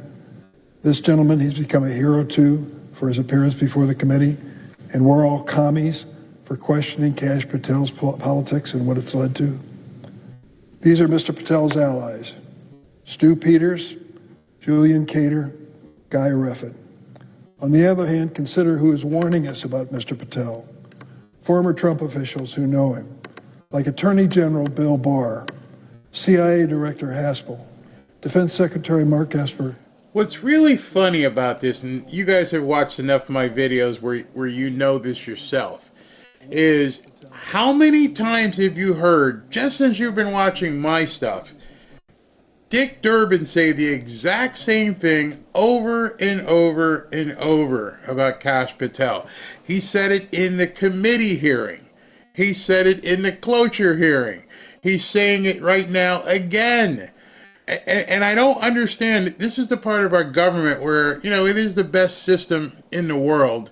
But at the same time, you sit there and go, ugh, enough already. Enough with the histrionics. No wonder they put this stuff on C-SPAN, because nobody would ever watch it. It's just the same whining, bitching, and moaning over and over. And it means absolutely nothing. It's already on the record. He could be reading the same document he read weeks ago at the Senate, the committee hearing. It means nothing. You're not going to stop it. It's coming. It's in about let's see, about an hour and a half away. It's happening. But we have to go through this, and we have to let them talk and go through all these machinations, because our government says, it's democracy. If you were a real man, Dickie, come on, Dickie, you would just wave the white flag and realize everyone's heard everything you've said. Everyone. Over and over and over. You lost. You ever watch a football game? Seriously, you ever watch a football game and it's like 30-0 with a minute and a half left? You don't call timeouts at the end. Why? Because you just want this shit over with. Just, can we get back in the locker room? Can we just get in the locker room, go to the hotel, get some dinner and get the hell out of here? Because, we got our butts beat. I don't want to sit here. Hey, call timeout. Let's stand out here on the field for another, 30 minutes because we haven't got our butt beat bad enough. And this guy's standing on the field looking at the scoreboard, and it's pretty much like 50-0, and they keep calling timeouts. Why? So people can see that you're feckless? So people can continue to look at you and go, what a loser. I would want people to continue looking at me like a loser. But that's what they do. That's what our government has been resigned to at this point. Eking out every second. Like Dickie just got off. Now this guy comes up. Oppose the nomination of Kash Patel to serve as director. Hey, it doesn't make any sense to me. And then you can see behind him is Mosey Hirono is up there getting binders of stuff ready to come out. She can't wait to come out. At least she can't ask anybody, have you ever had sexual offenses that nobody wanted to have you around? Somebody hurt her. Somebody hurt Maisie. Because that's her go-to phrase. Have you ever made an unwanted, advance towards anybody? Just about every weekend when I was in college. I don't know. I guess it depends on what you consider an unwanted advance. Hey, would you like to dance? Hey, would you like a drink? No, get lost, loser. Yeah, I guess it was unwanted. Yeah. Luckily for me, it didn't happen that often. Actually, can't recall it happening at all. I can't resist sometimes. But anyway, you understand what I'm saying. Get it over with. What are you going to do? You can see her. She can't wait to get up there.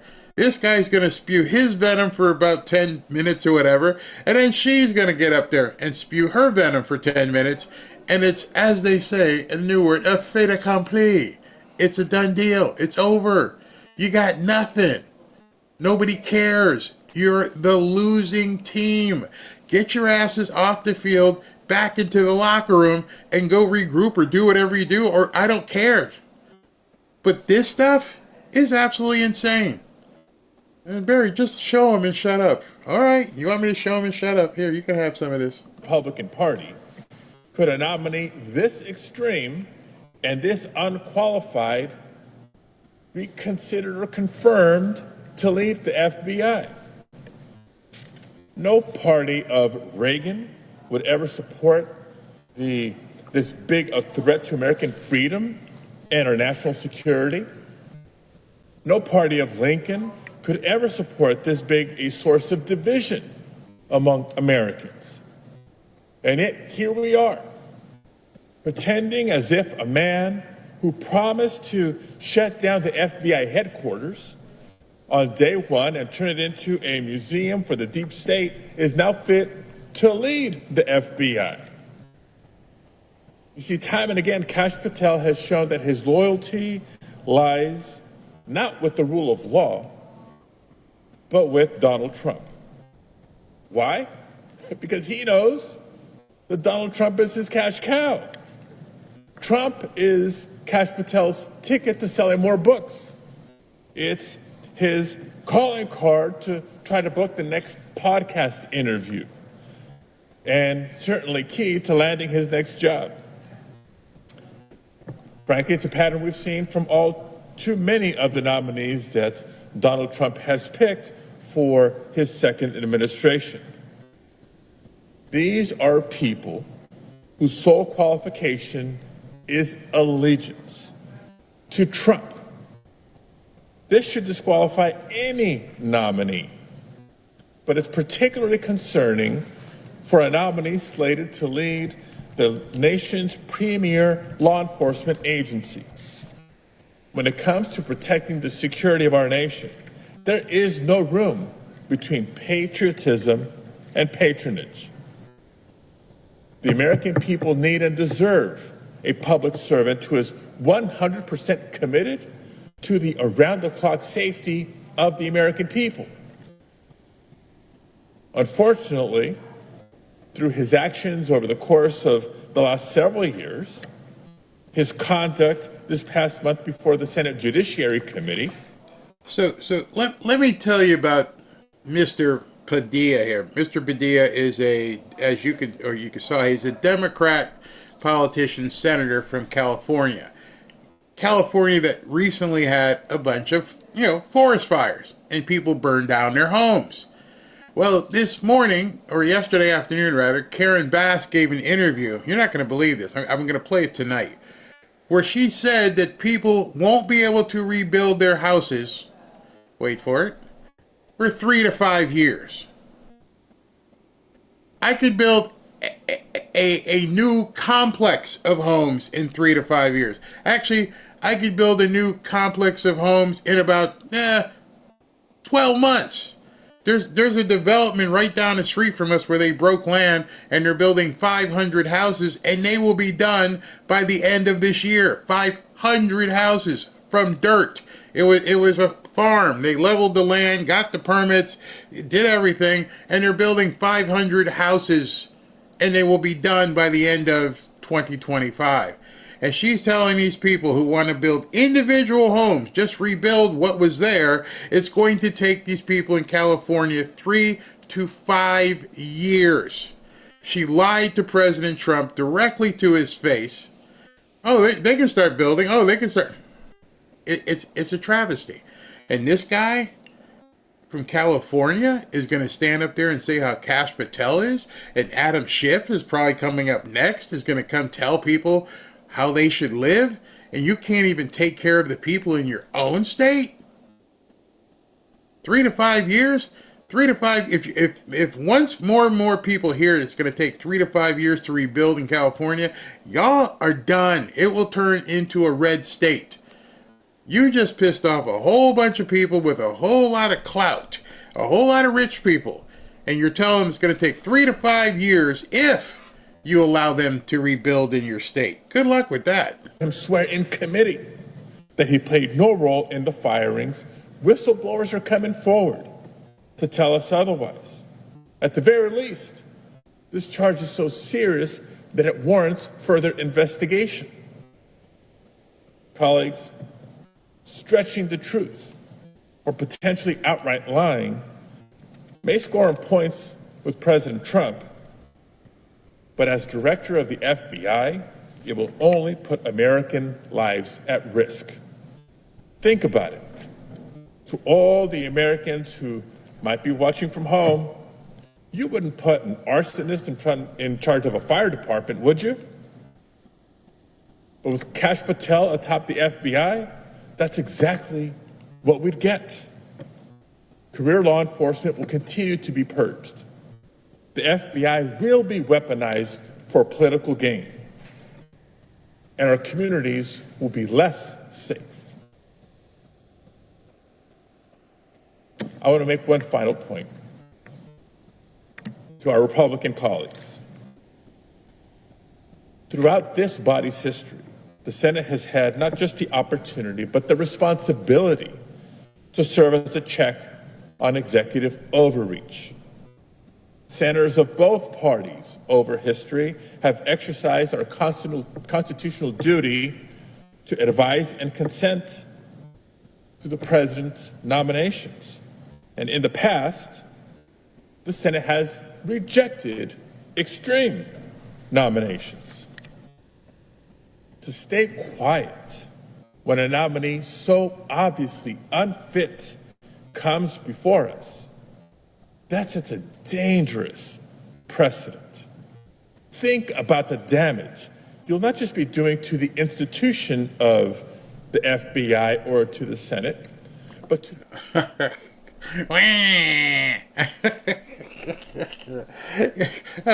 These people just amaze me that they're in government. I mean, seriously. These people are about 10 exits past normal. Look, you just got to try harder not to suck. I told you I was going to cut it. I got it now. Oh, I got somebody here that says, Barry, Florida doesn't have state income tax because of tourism. Interesting. So then please tell me why California, Hawaii, let's see, pick your tourist oriented state. Why do they have it then? If the reason why we don't pay income tax here is because of tourism and people come to see Disney and South Beach and, the beaches down here, if that's the reason, then why does California have sales tax? Income tax. Why does Hawaii have income tax? Because of tourism. No, that's not the reason. That's not the reason. You want to know the reason? Because the prosperity goes back. It's not like, you think of something and say, I got to pay 20% more in sales tax. And so I need, I'm spending the money because I don't have income tax. I'm going to buy new lights and cameras and stuff and put money back into the economy. We're going to go places. I live in South Florida. I haven't been to Disney. I was in Orlando when I met Ashley and the kids in last March. So last March I was actually in the Disney area. I didn't go at the parks. The kids and Ashley were in the parks. I'm wrong.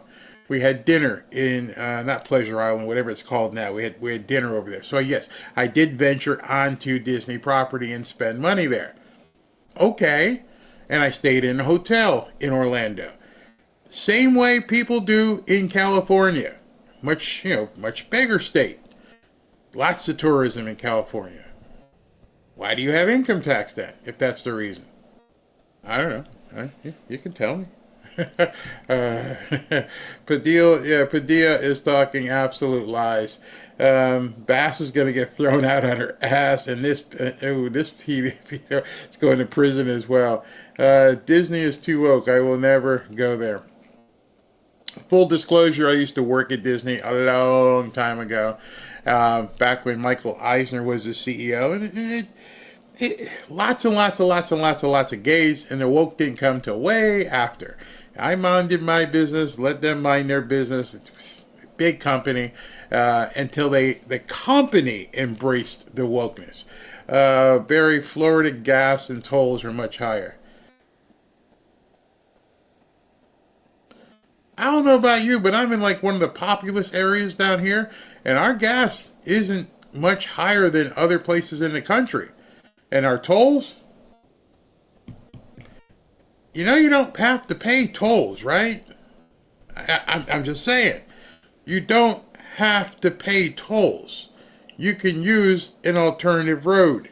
If I want to go north from where I am, I can either choose to go up the Florida Turnpike, which is a toll road, or I can go up I-95, which is free. So people conflate things. I can choose which roads I want to drive on. Choice. That's like consumption tax. I choose to get on the turnpike. By the way, again, you guys can throw this stuff up all day long. And what I'll do is add it all up, and it won't come close to what it would be if I was paying an income tax. I think I put on my Easy Pass thing maybe $20 every other month. So that would be, basically like $10 a month is what I pay for Easy Pass if I ever use the turnpike once in a while. Versus I can't believe people are trying to justify income tax. I think that's probably the craziest part of reading some of these chats. Well, you might have to pay more than here. I don't pay income tax, period. State. Don't pay state income tax. There's nothing you're going to add on. Well, gas is more expensive, or there's tolls for the road, or you buy more Fritos. It still doesn't matter. the income tax load is removed. And again, I think the government has gaslit people to the point where they just don't get it. Well, there's a reason why you pay income tax. No, there's none. I don't care what the reason is. All I know is we moved here and we have another tax too. Nobody ever talks about this. Most of you probably have never even heard about this because I've heard so many people complain about property taxes. Y'all know what homesteading is? I'm asking you, do you know what homesteading is in Florida and why so many wealthy people move here? Well, homesteading, in addition to the legal things, and people can't take your house if they sue you, it's off limits. It's your, quote, homestead. But your homesteading, when you homestead your house in Florida, it locks in a tax level. And it doesn't matter whether you have the house 15 or 20 years, it locks it in. You never hear Democrats talking about homesteading, even though a lot of Democrats own property down here. See, that's the other funny thing. Do you know how many Democrats, liberal Democrats, own property here and consider Florida their domicile? And yet go on television and blah, blah, blah, blah, blah. Dude, do you not know we know where you live? Do you not know that we can go to where your house is and we see you not paying income tax? We can see you with a homestead on your property so you don't have to pay exorbitant, real estate tax. And yet you'll go on television on CNN and go, hey, blah, blah, blah, blah, blah. Yeah, taxes, got to pay your fair share. And why the hell are you here? There's so much. These people here would destroy me instantly. They would consider it doxing if I just went and told you, hey, here's a picture of so-and-so's house. You see this person on CNN quite a bit. Oh, yeah. And they don't pay any income tax here. And they don't pay any additional real estate taxes here because their property's homesteaded. How do I know? I look it up. Oh, and their house is in a trust so that it's tax-free as well. Oh, yeah. Oh, yeah, you can look up all this information. I'm the same people who are standing on stages and on television telling you how bad the Republicans are, and I've said it for years. The Democrats are full of crap. Every single one of those rich Democrats use conservative fiscal policies to account for themselves. Every single one of them. I don't know anybody who's like, you know what? I should pay more taxes, my fair share. And I'm talking people with a whole lot of money, tens of millions. One of them, since it's posthumous is the word, he's no longer here, and he used to do, concerts for Democrats, Jimmy Buffett. Oh yeah, Jimmy Buffett was here. Jimmy Buffett, big, giant mansion. Not too far from where Trump lives. Homesteaded. Didn't pay any state income taxes. But nobody talks about that. Because it's more beneficial to lie to you and pontificate from a perspective of fraud than it is to tell you the truth. Now, I also understand, I have not been able to verify as of yet, that Nancy Pelosi has a house in Jupiter. And I haven't really gone digging too much, but it came out last year that Nancy Pelosi bought an estate in Jupiter, Florida. Why would Nancy Pelosi buy an estate in Jupiter, Florida? Yeah, I love Jimmy Buffett. Damn, I missed that guy. I did too. No taxes on certain groceries down here. Yeah. It just doesn't make any sense, man. And I'm talking a lot of people who don't know the neighborhoods here in South Florida. I'm talking uber money. I should do a drive-by video that might make a good GoPro video. Because a lot of people, and I'm pretty sure a lot of people in the chat here, have never seen a $10, $20 million house. And if they have, they haven't seen a whole mile of them. And then I could take a picture as I'm going by of all these houses owned by a lot of Democrats. And then I could turn around and back here. Okay, here's the road. The road goes like this. If I'm facing the houses, these houses all sit on the beach. And they're all about 10, 15, $20 million homes. Monsters. Just monstrosities.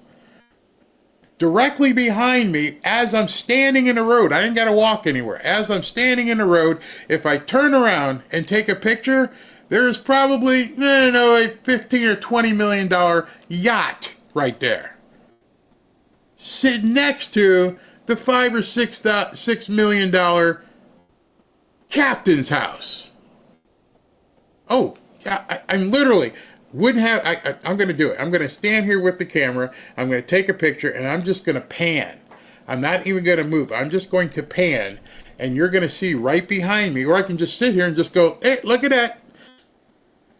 And all of them, not all, many of them are Democrats, and I won't name their names because I can't say who they are because they would consider it doxing. But it's like, they live there? Uh-huh. That's their yacht? Yep.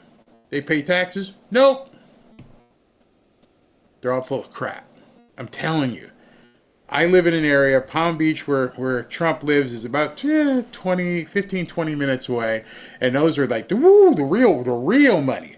Like, who is the comedian? Chris Rock. Y'all seen Rich? Them people wealthy. They're the people who pay the rich people.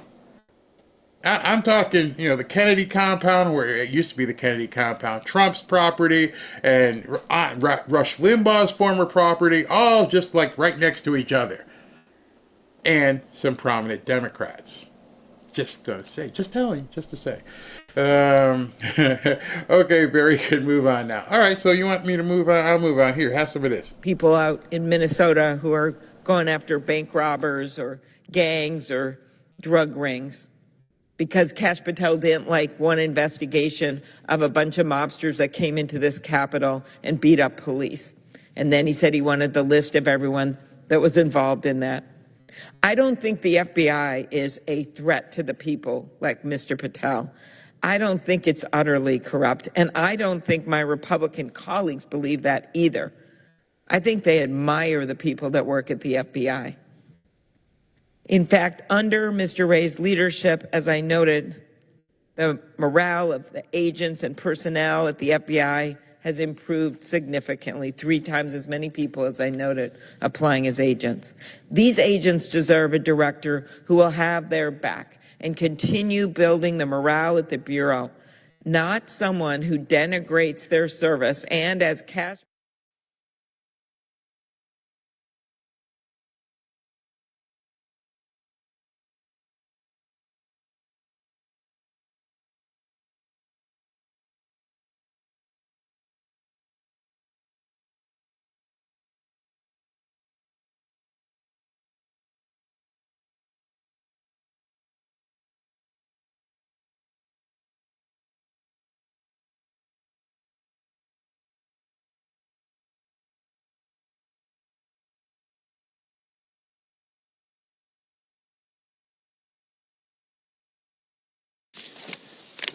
Thank you all for being here. Today is a great day for transparency in America because today I'm proud to announce the creation of the Task Force on the Declassification of Federal Secrets. This task force will be a part of the House Oversight Committee and led by the very talented and persistent Congresswoman from Florida, Anna Paulina Luna. During her time on the Oversight Committee, Representative Luna is a sledgehammer against government secrecy. She is committed to throwing open the windows for the American people to allow the sunlight of truth shine on the federal government. I can think of no better person in Congress to lead this task force than Representative Luna. Last month, President Trump signed an executive order to begin the process to declassify information on the assassinations of JFK, RFK, and MLK. This task force serves to build on President Trump's actions. For far too long, the American people have had reasonable questions of what their government, which they fund every day, keeps hidden about certain issues. And for far too long, the federal government has not answered these questions. This creates distrust in our institutions. That ends today. The voters of this nation delivered a historic mandate to President Trump on November 5th. The keystone of that mandate was demanding increased transparency of their government and elected leaders. Yeah. I know some of you guys saw that yesterday. That's just my go-to thing. I could always put on the be right back button, but I had to change feed, so I'm ready for the press conference when it starts. So sorry if it seemed kind of weird at that moment, but I want to make sure that we're ready. So while we're waiting for Caroline Leavitt to show up at the 1 o'clock press conference, and I've got that all set, so we're all set to go. Tomorrow, as you guys know, you may not know, Team USA plays Team Canada in the final of the hockey tournament. You saw the last game where they had like 4 fights within the first 8 or 9 minutes, and they beat the crap out of Canada, and they won the game. The rematch is tomorrow night at 8. So if you guys can tune into that, if you like hockey, hockey's fantastic. You'll be able to see that game. Donald Trump was invited up there. I don't think he's going to make it, but they posted this. It says, "I will be calling our great American hockey team this morning to spur them on towards victory tonight against Canada." Is it tonight? I thought it was tomorrow night. Maybe it's tonight. Which, with far lower taxes and much stronger security, will someday soon, maybe soon, become our cherished and very, very important 51st state. I will be speaking before the governors tonight in D.C., which I told you we're going to have the governor's speech tonight at 7 o'clock or so. But we will all be watching, and if Governor Trudeau would like to join us, he would be most welcome. Good luck to everybody, and have a great game tonight. So exciting. President Donald J. Trump. Whew. Master troller. Master. Absolute master of trolling that he is. Not sure if you guys also know this, but it appears as though, and I haven't really been able to confirm, a lot of people were reporting it, that Zelensky has blocked Truth Social in Ukraine. So that hit the news today, and people were talking about it, which I posted myself. I'm fine with it. I am completely fine with them blocking Truth Social in Ukraine. You know why? Because I just think now at this point we just need to block the United States dollar from Ukraine. They want to block Truth Social? Fine. We're going to block the U.S. dollar. Sounds like a great deal to me. Just block it. In addition, Caroline Leavitt had said earlier, so this is what we're going to be seeing real soon. Caroline Leavitt says, "Today marks, as I mentioned earlier, the 1 month since President Trump's inauguration. Today at the press conference, she's going to have Mike Waltz, this National Security Advisor, and Deputy Chief of Staff, that firebrand, I believe that's Stephen Miller. Yes, he'll be there. And NEC Director Kevin Hassett will join me at the podium to discuss the President's accomplishments so far. Tune in at 1 p.m. So this presser is going to be fire, absolute fire. So you're going to have Caroline Leavitt, you're going to have Mike Waltz, you're going to have Stephen Miller, you're going to have Kevin Hassett, who's going to talk to you about some of the economy stuff. So it's going to be a huge press conference, and I can't wait to hear the insane questions from the media. Absolute insane questions. So we should be ready for that in the next minute or two. Waiting to see if they fire it up, and then as soon as they begin, we will get to it. Let me just see something here. Is she getting ready? All right. You know what I have found? I have found that the direct feed coming, and you guys may not realize this, but X is going to be huge with video. Absolutely huge with video. And right now, the White House is going to be broadcasting the entirety of this thing on X. Here, take a look. This is from X. It's a direct feed directly from the White House. It'll be coming. I don't have to take any. It's so cool. What I'm seeing is a lot more people are actually doing that instead of putting it on a network or anything else. I can just pull it in directly from X, not YouTube, not Fox. Don't have to worry about them cutting away. I'll use them as a backup, but we can have the actual feed coming directly from the White House. Perfect. Think about that. In years past, we weren't in that position where you can actually hear directly from the president without any need for any of these broadcasters. Well, you need podcasters. You need me. I talk. But anyway, we're going to take that feed directly. Just waiting for them to show up. There are a couple thousand people just waiting, but it's on, and we are ready. We'll be ready to go right as soon as we see her pop up. So I'm all about that. So let's go ahead and take some more. Wait 1 second. I just got to configure something else here. Number 14. Number 14 would be that. All right. So we'll take some comments while we're waiting. Bernie Sanders? Bernie Sanders announced his retirement too?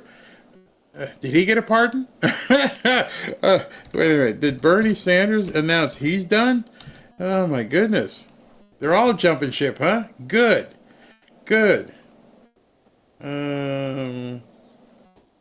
Let's see here. I don't see it. I haven't seen it yet. Haven't seen that pop up. That would be interesting. So True Social is owned by Trump. Yes. Can you play music then? All right, let me just explain the music thing. If I was a radio station or a television station, I could pay, and I would be willing to pay ASCAP for the rights to music. There's a fee. Even if you own a restaurant, you could, when you walk into a restaurant and you hear them playing music, you're not allowed to play music in a restaurant either. You have to have the rights to play the music. So you might just be in a small 10-seat restaurant and they're playing music because they can buy a copyright fee which allows them to broadcast. And if you think the mafia is bad, you ain't seen nothing like the music mafia. They will come into your establishment and give you a fine like you don't believe. So you can get away with it for a while, but when they pull those licenses and find out you just opened up a bar or a nightclub and you're not paying ASCAP, you need to seriously watch out. So in any event, everybody can buy what's called a music license.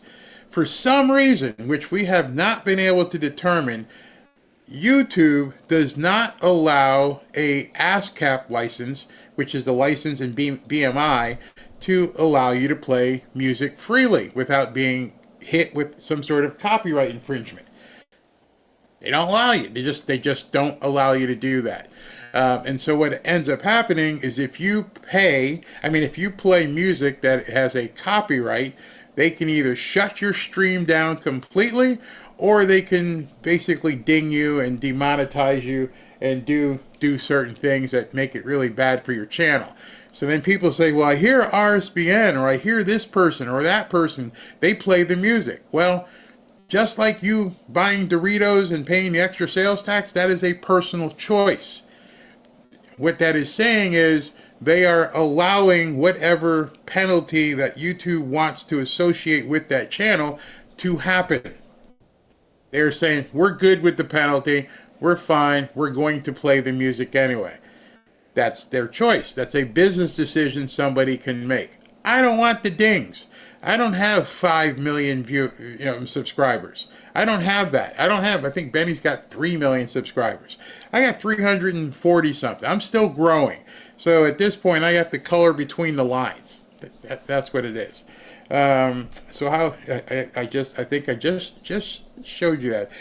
So how do all these YouTube able to show lyrics for music? Now, when you show lyrics and you do things like that, it's a different licensing category. That is, consider that satire. It is not the actual. You're not playing a concert from Guns N' Roses. You're playing a lyric video, and then most of those end up getting taken down. They survive for a while, and then they end up going away. ACL broke the news about Mitch McConnell's imminent retirement. He's been retiring, so I don't know if he is going to retire early, if that's what it is, but he's already said he's going to retire, so that's not the case. Let's listen to a little bit what Steve Ducey is talking about right here. $2 trillion of waste. Maybe we'll find out. We also expect some news from at least Mike Waltz here about what exactly has happened in the last 24 hours with President Trump and Volodymyr Zelensky. There's talk now about Howard Lutnick saying that the U.S. might start auditing money going to Ukraine. It doesn't sound like President Trump is going to be okay with any money going to Ukraine if he does not move away from his most recent position, which is that Zelensky is a dictator without elections.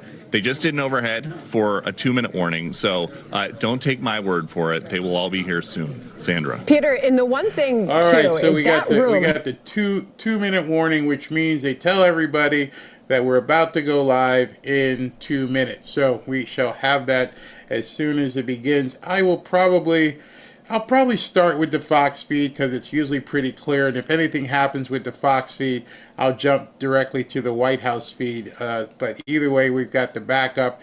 We've got 2 minutes, 2-minute warning beginning however long ago the 2-minute warning began.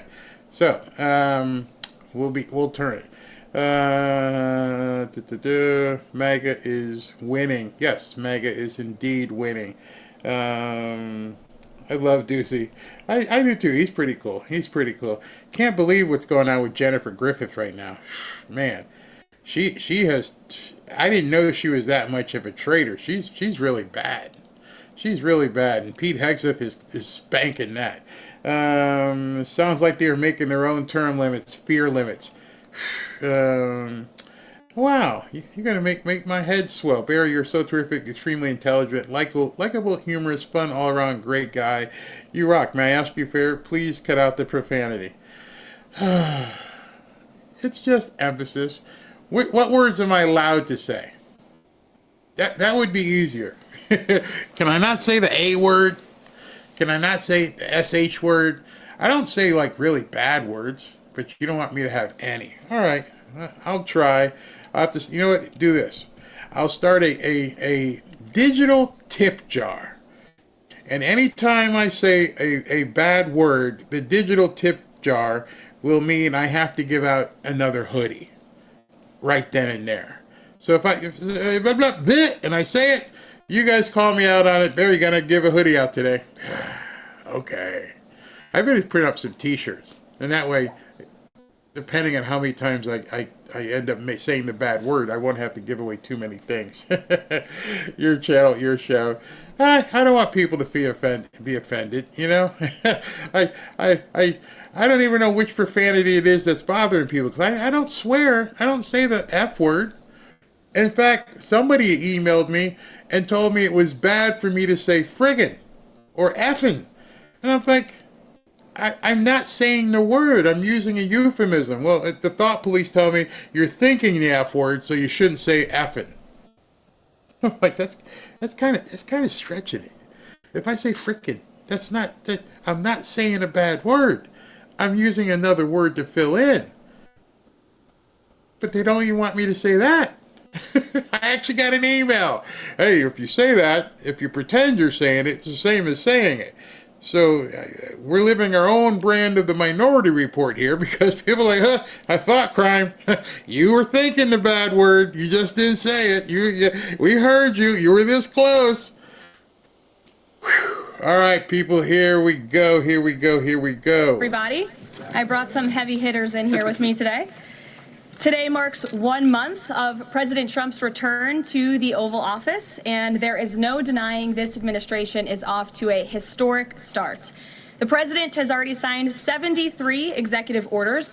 That is more than double the number signed by Joe Biden and more than quadruple the number signed by Barack Obama over the same period.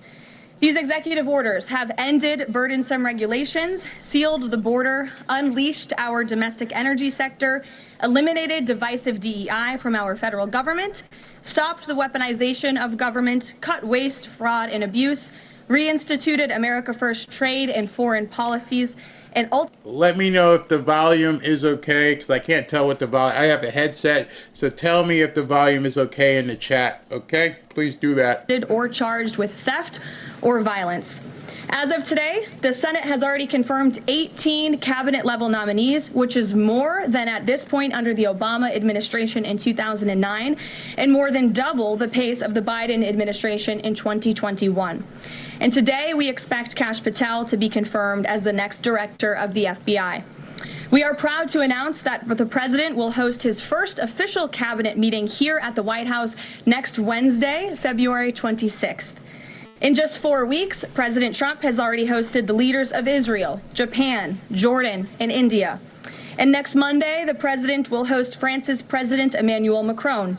And on Thursday, the UK Prime Minister Keir Starmer will visit the White House as well. As you all know, over the past month, the president has taken questions from the press, all of you, nearly every single day, sometimes on multiple different occasions in the same day, on any topic any of you wish to talk about. President Trump set the tone on this approach immediately when he took more than 12 times the questions in his first few hours in office, as Joe Biden did in his entire first week.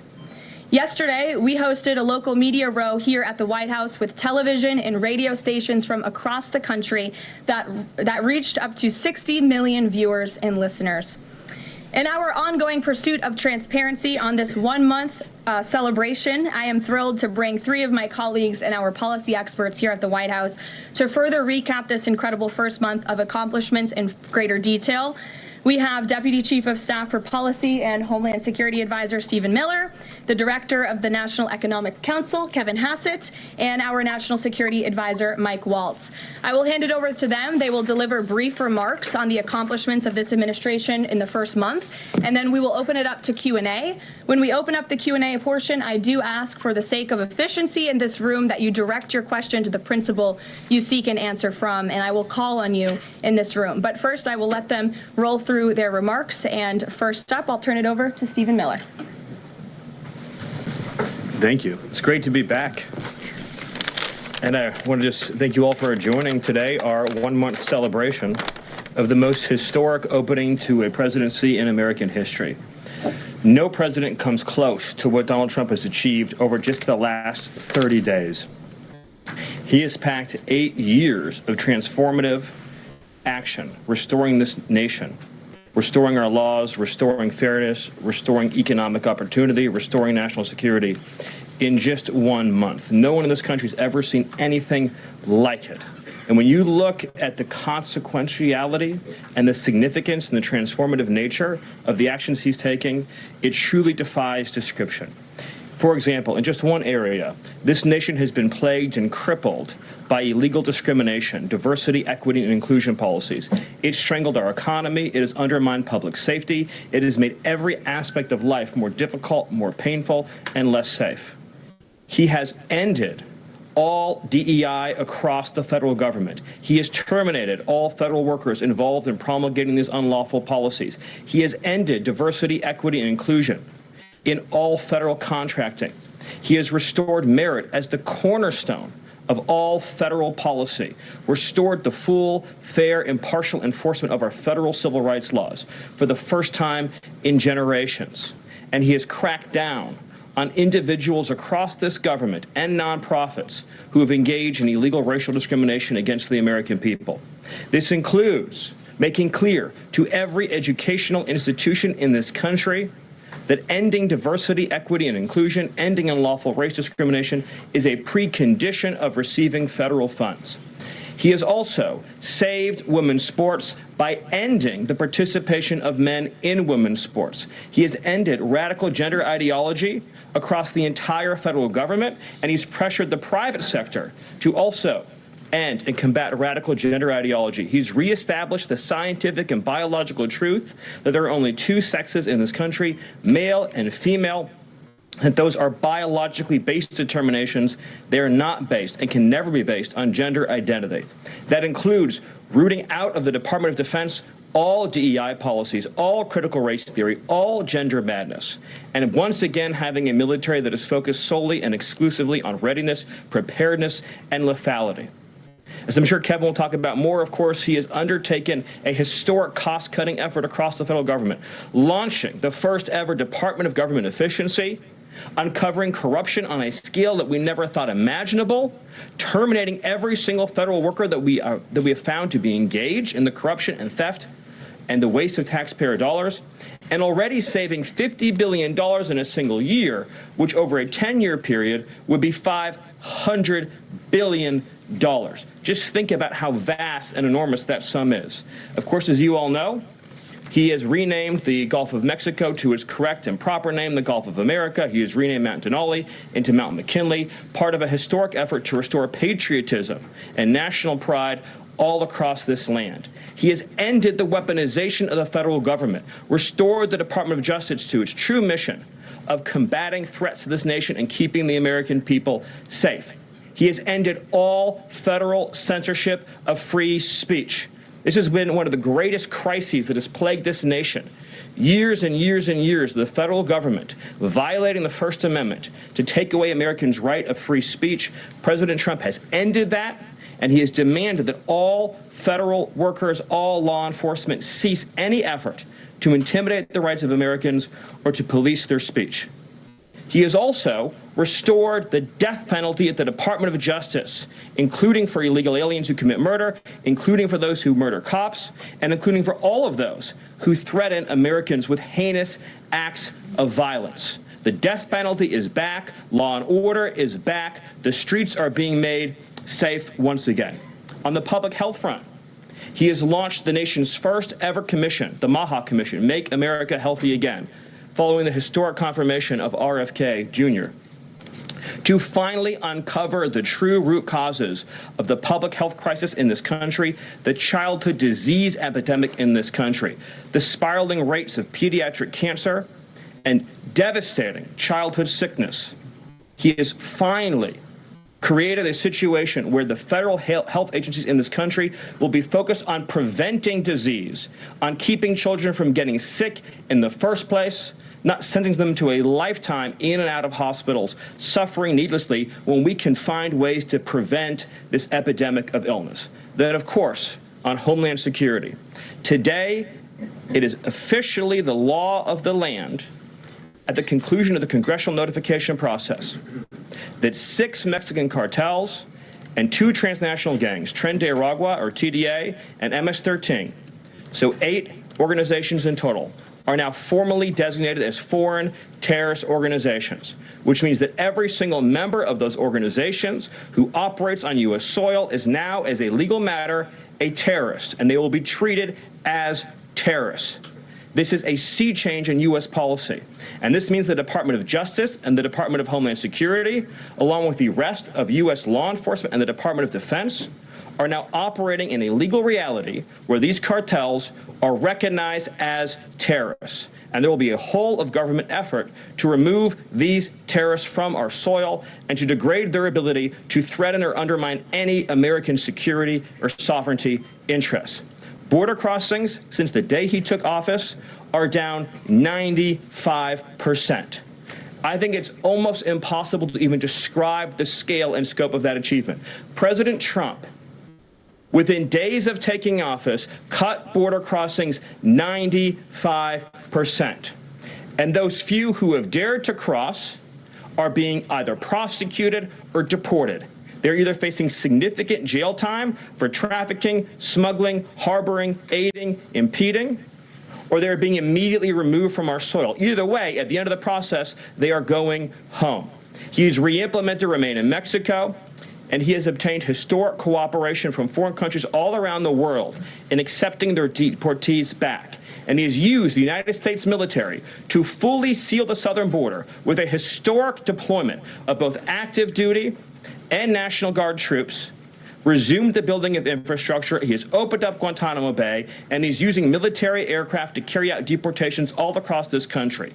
And ICE is joining with ATF, DEA, and FBI to carry out the largest deportation operation in American history. The criminals are going home. The border is sealed shut. America is safe, sovereign, proud, and free. We are a nation that everyone in the world understands all across this planet. You do not come here illegally. You will not get in. You will go to jail. You will go home. You will not succeed. This is the biggest and most successful change in any area of law enforcement that this nation has ever seen, and he did it in under 1 month. Thank you. Yes. Well, thank you, Caroline. Thank you, Stephen. One of the things that President Trump cares most about is job creation, and it was about 7 years ago I had the honor of joining you in this room for the first time, and it looks like we've created a lot more jobs in the last month. Look at how many people are here. My estimate is about 180, but I didn't count. So thank you. It's really an honor to be back here. I think that I just want to go over a few things and then hand it off to Mike. The first thing is that the president has told us to prioritize fighting inflation. And he had to do that because, as you know, President Biden let inflation get completely out of control. And he did it with policies that made no sense. They made no sense. A lot of times people say to us, our friends, the journalists, why are you doing that? But I like to think, why did they do that? Why did they spend so much money? And then why did the Fed print so much money so that we had inflation as high as we've ever seen since Jimmy Carter? So why did they do that? So we're addressing inflation. We didn't have to address it in the first term because it was always in the ones, almost always. But we're going to get it back there. And how are we doing it? Well, we're doing it with a plan that President Trump and I and others have talked about in the Oval that involves like every level of fighting inflation. First, the macroeconomic level. We're cutting spending. We're cutting spending in negotiations with people on the Hill. We're cutting spending with the advice of our IT consultant, Elon Musk. And then we're also looking into supply side things, like restoring Trump's tax cuts, maybe even expensing new factories so that there is an explosion of supply. If you have an explosion of supply and a reduction in government demand, then inflation goes way down. And then one of the things that you will want to say is, well, when are you going to see it? Well, the first thing that you'll see when the markets believe that we're going to get inflation under control is that the 10-year Treasury rate goes down, because that's how they think about future expected inflation. And so we're still going to see some memory of Biden's inflation. It's not going to go away in a month. But the 10-year Treasury before the last consumer price index had dropped about 40 basis points. 40 basis points because markets were optimistic about our ability to fight inflation. 40 basis points is kind of not a fun thing to say. Economists talk that way. I apologize. But the way to think about it is, for a typical mortgage, if that affects the mortgage rate, then it's going to save a typical family buying a house about $1,000 a year. And that's just in our first month. Okay. The second thing we've done is we've had a lot of trade talks. In fact, I was just meeting a minister from Mexico with Howard Lutnick just a couple of hours ago. And we're talking about reciprocal trade, and we're also talking about the fentanyl crisis. And so reciprocal trade is about our government treating other governments the way they treat us. We want trade to be fair. It turns out that Americans have been disadvantaged by foreign governments over and over, and President Trump wants it to stop. And the fact that struck me as most noticeable when I started to look at what President Trump was asking us to do is that last year we have data, U.S. companies paid $370 billion in taxes to foreign governments. $370 billion. Last year, foreign multinationals paid us $57 billion in taxes. We have 1/4 of world GDP. They have 3/4 of world GDP, and we're paying 370, they're paying 57. This is not reciprocal. We're going to try, or we're going to fix it. The other thing that we've done is we've had an all-of-the-above energy approach that's led by Doug Burgum and Chris and a really large team, EPA. And we've already made so many actions that are going to affect the price of energy and lower inflation. We've opened up 625 million acres to energy exploration. We've cut 50 years of red tape that makes it so you can't have permits. And we've even made it so that when you go home, if you get a new one, then you can take a shower or flush a toilet or read under a light bulb. We're doing that too.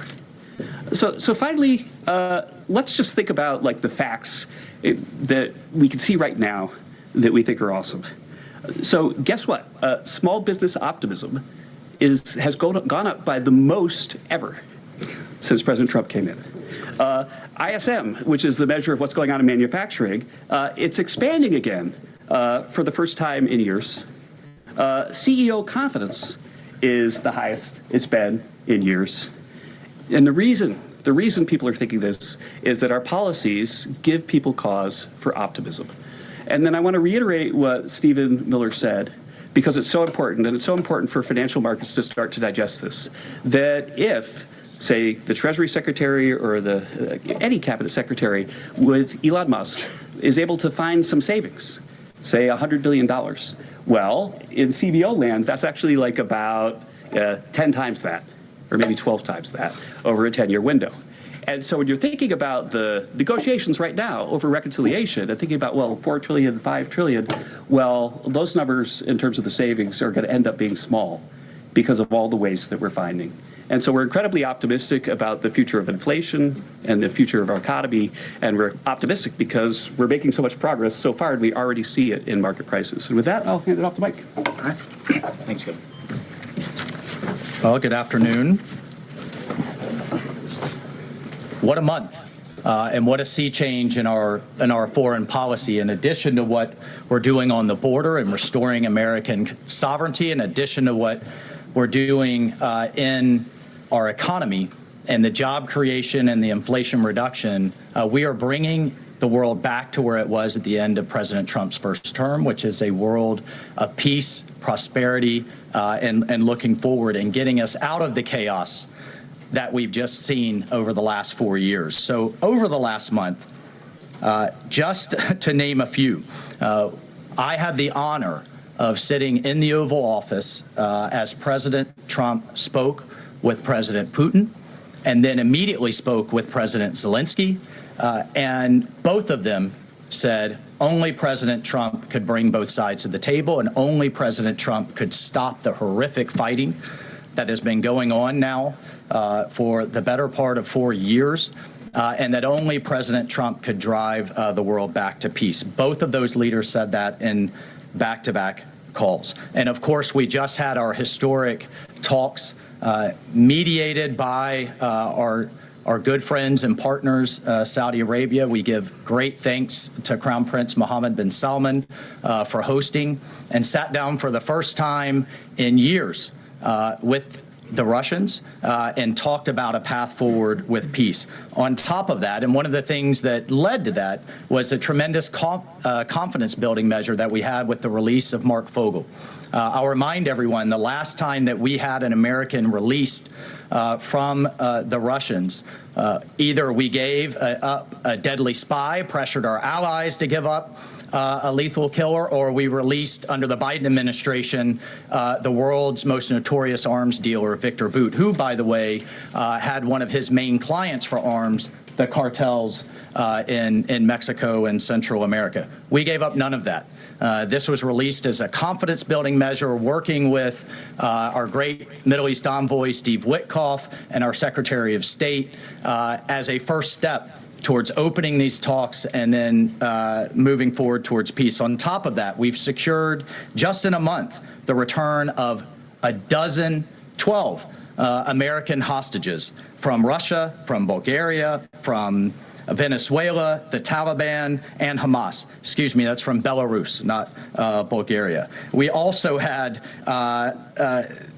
for the first time in quite some time, we took out a senior leader of ISIS, an international financier and recruiter that the military had been trying to take out for quite some time, and wasn't able to do so, frankly, because of a bureaucratic approval process. President Trump said, take him out, and that ISIS financier and leader is no longer on this earth. We've also taken action to eliminate other terrorist organizations in the Middle East. We drove, before the president was even in office, he started talking consequences for people that would hold Americans. Heretofore, there's been nothing but upside. You take an American, you get some better deal. You take another one, maybe you get a better deal. No more. there is now nothing but downside for taking Americans illegally, either as hostages or illegal detainees. And when President Trump sent a very clear message across the Middle East, but particularly to Hamas, that there would be all hell to pay, we suddenly saw a breakthrough. And now we just saw the release of yet another group of hostages. There have been dozens now, including 2 Americans that we've seen once again reunited with their families. As part of the talks with King Abdullah, he offered, and I think the entire world is graciously accepted, to take 2,000 sick children, cancer patients, and others out of Gaza as a humanitarian gesture. 2,000 Gazans will come out of that hellhole that it is, that wasteland that Gaza is right now, with unexploded ordnance, with debris everywhere, with no sewage, with no water. And President Trump has put forward a plan to deal with the practical reality that is 1.8 million Gazans now truly suffering. And then, just to bring it back to our own hemisphere, we've seen literally in the last month, after years of national security experts, the generals in charge, and others testifying and ringing the alarm bells about the Chinese Communist Party's presence in our own hemisphere, particularly in the Panama Canal. We're seeing the leadership of Panama step away from the Belt and Road program, move away from China and back towards the United States, and even enter into talks and other negotiations about addressing the ports on either side of the canal. And then finally, last but not least, we've had 4 world leaders in the White House, in the Oval Office. We've had the Prime Minister of Japan, the Prime Minister of India, the King of Jordan, and of course the Prime Minister of Israel, just in the last 4 weeks. And next week, we'll have the Prime Minister of the United Kingdom, and we'll have the President of France, Macron. So President Trump is on what we call Trump warp speed. We are all honored to be really serving under his leadership and his vision. And truly, when we all say, and the president himself says, he is a president of peace. He is a president focused on restoring stability. I think the entire world saw what the world will look like without strong American leadership in the last 4 years. And it's truly been an honor to get us back to where we were and back on track under President Trump's leadership. Thank you, Mike. Thank you. Thank you, everybody. I'm sure you're very eager to ask questions of these very smart people working very hard on behalf of the president. We do have somebody in our new media seat today. We have John Stoll, who is the head of news at X. As you all know, you're all on X. It's home to hundreds of millions of users, a large contingent of independent journalists and news organizations across geographies and political spectrums. And at the same time, X remains the go-to platform for many legacy news outlets. And I know, as I mentioned, many of the reporters in this room use X to attract eyeballs to your work.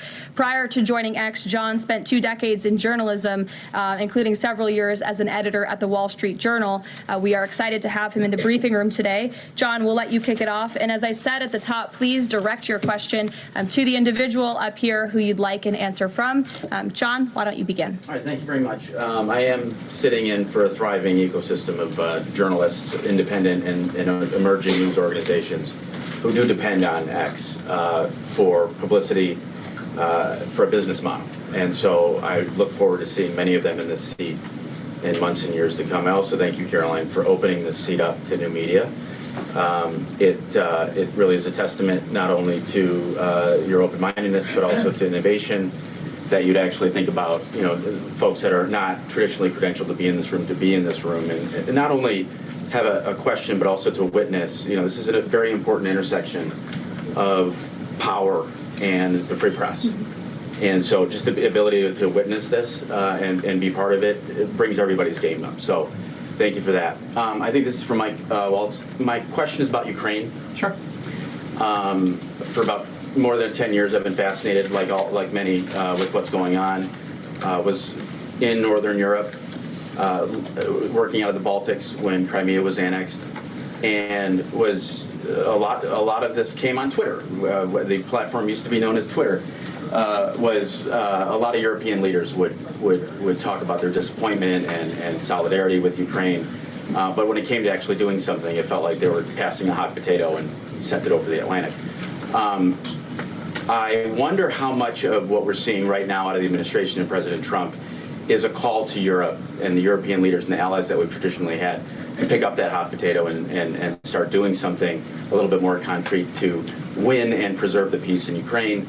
The second question I have is, it's related, is there's been a lot of speculation that President Trump and the administration might be manipulated by Vladimir Putin.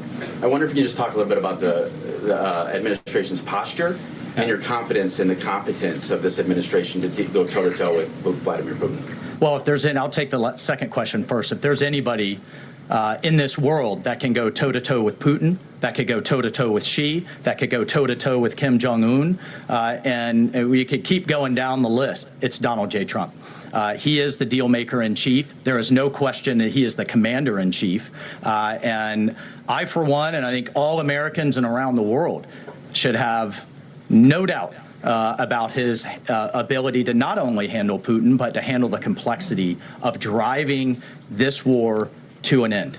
And then on your first piece on Europe, I'll take you back to 2014. You're right, there was a lot of hand-wringing in Europe and not a lot of action. There's also a lot of hand-wringing here in Washington under the Obama administration and not a lot of action. They literally threw blankets at the problem.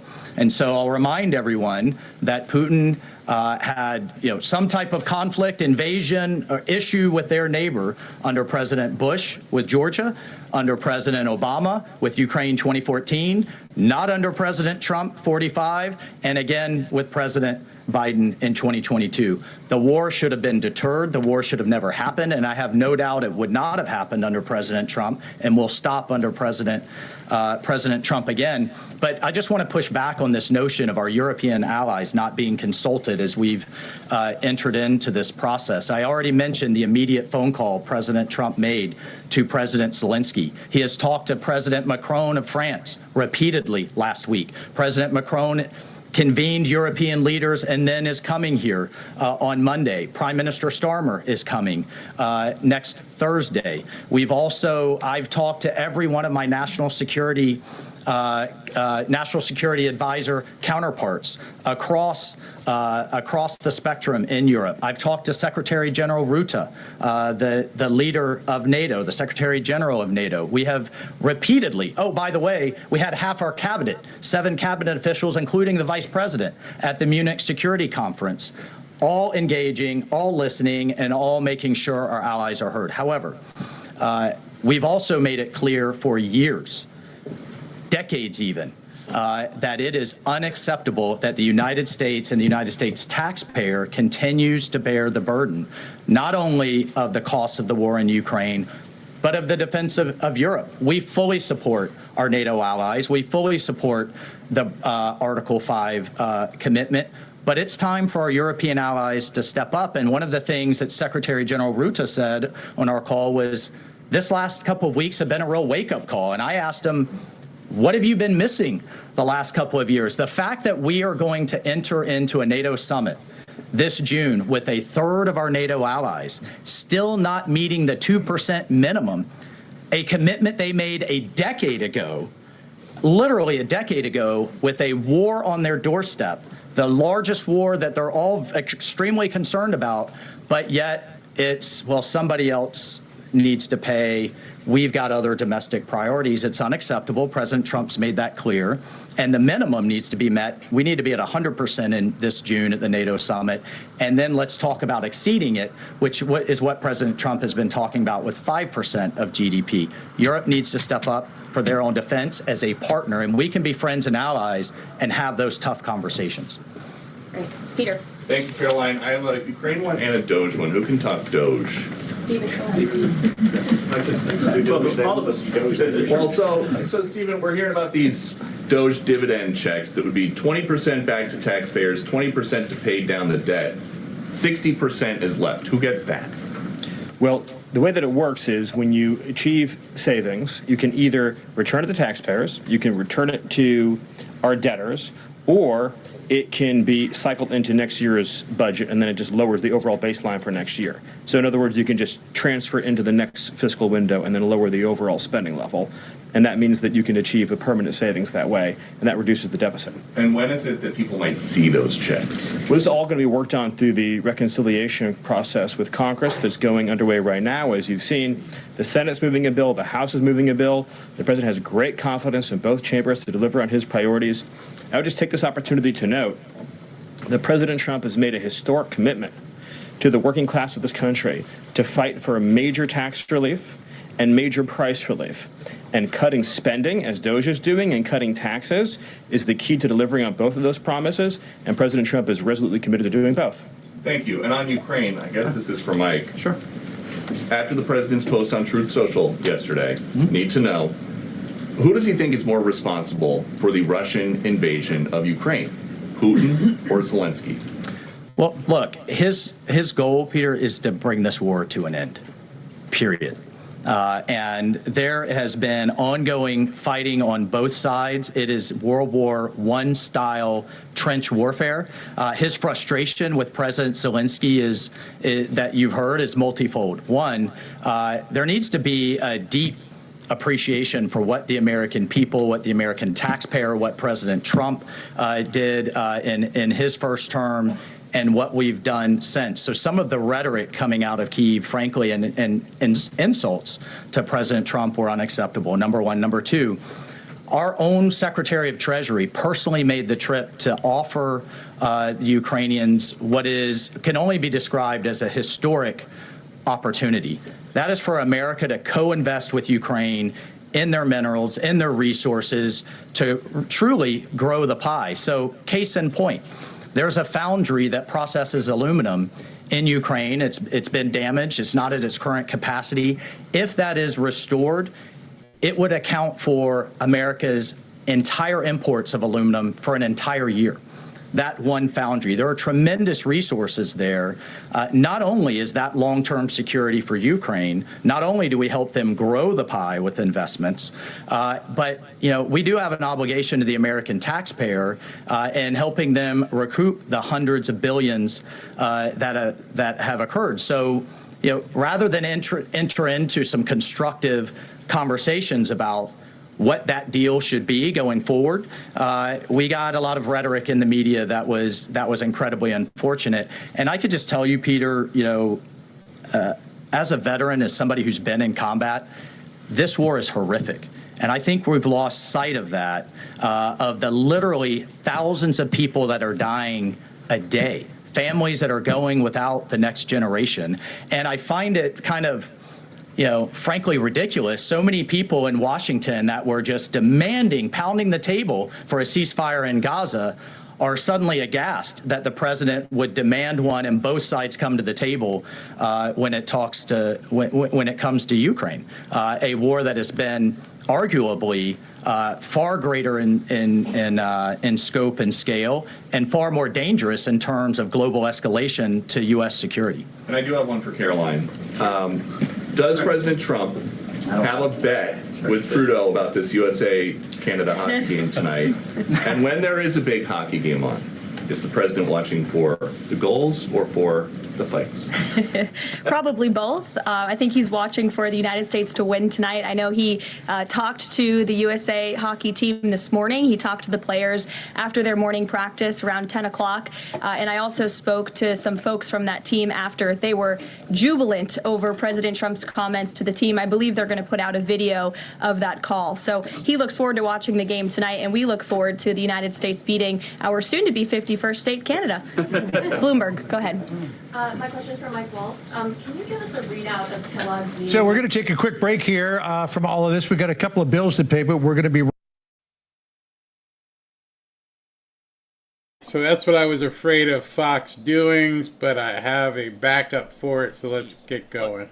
The reality that we're talking about here is it in Ukraine's interest? Is it in Europe's interest? It certainly isn't in Russia's interest or in the American people's interest for this war to grind on forever and ever and ever. So a key part of his conversation was helping President Zelensky understand this war needs to come to an end. This kind of open-ended mantra that we've had under the Biden administration, that's over. And I think a lot of people are having a hard time accepting that. And then the other piece is there's been discussions from Prime Minister Starmer and also President Macron about European-led security guarantees. We welcome that. We've been asking Europe to step up and secure its own prosperity, safety, and security. So we certainly welcome that, and we certainly welcome more European assistance. As I told my counterparts, come to the table with more if you want a bigger seat at the table.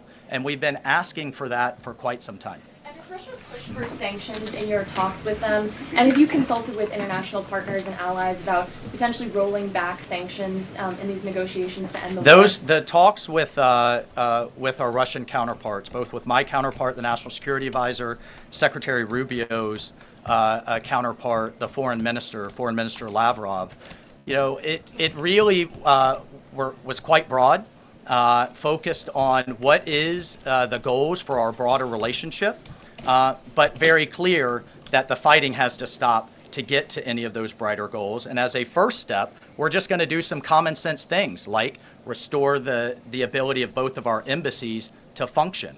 And again, this is common sense in foreign policy world. They call it shuttle diplomacy.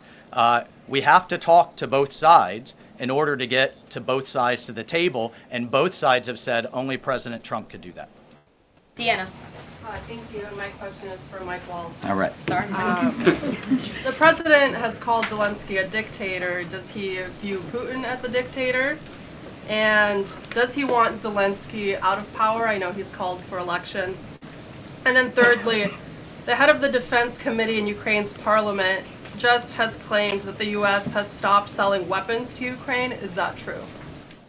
Well, most of our weapons that have gone to Ukraine have been part of a drawdown authority where we've literally taken them out of our stocks and then eventually through appropriations started buying them again to refill our stocks. I'll just state that there has been a lag in a lot of that process. So many of our stocks, as we look at our operations around the world, are becoming more depleted. That's one of the reasons many people have had a lot of concern about when does this end? How much is it going to take? How many lives will be lost? How much will we spend? As a member of Congress, we repeatedly asked the Biden administration those questions, and we never got a satisfactory answer. Look, President Trump is obviously very frustrated right now with President Zelensky. The fact that he hasn't come to the table, that he hasn't been willing to take this opportunity that we have offered. I think he eventually will get to that point, and I hope so very quickly. But President Trump is, as we made clear to our Russian counterparts, and I want to make clear today, he's focused on stopping the fighting and moving forward. And we could argue all day long about what's happened in the past. Reagan. Yeah, Thanks. what about I have a question Oh, for the Stephen. Excuse me, I just called on Reagan. Reagan, go ahead. I have a question for Stephen and a question for Mike. Sure. Stephen, I can start with you. There have been Thank you. reports that Trump is unhappy with the rate of deportations and he wants them to be higher. Is the president happy with the rate of deportations, and are there any plans to speed up the process?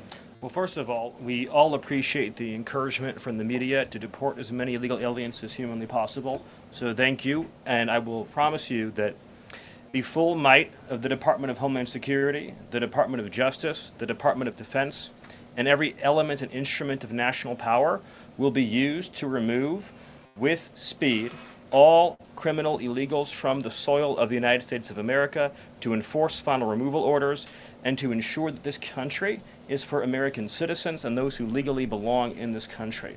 We inherited an ICE that was completely shuttered.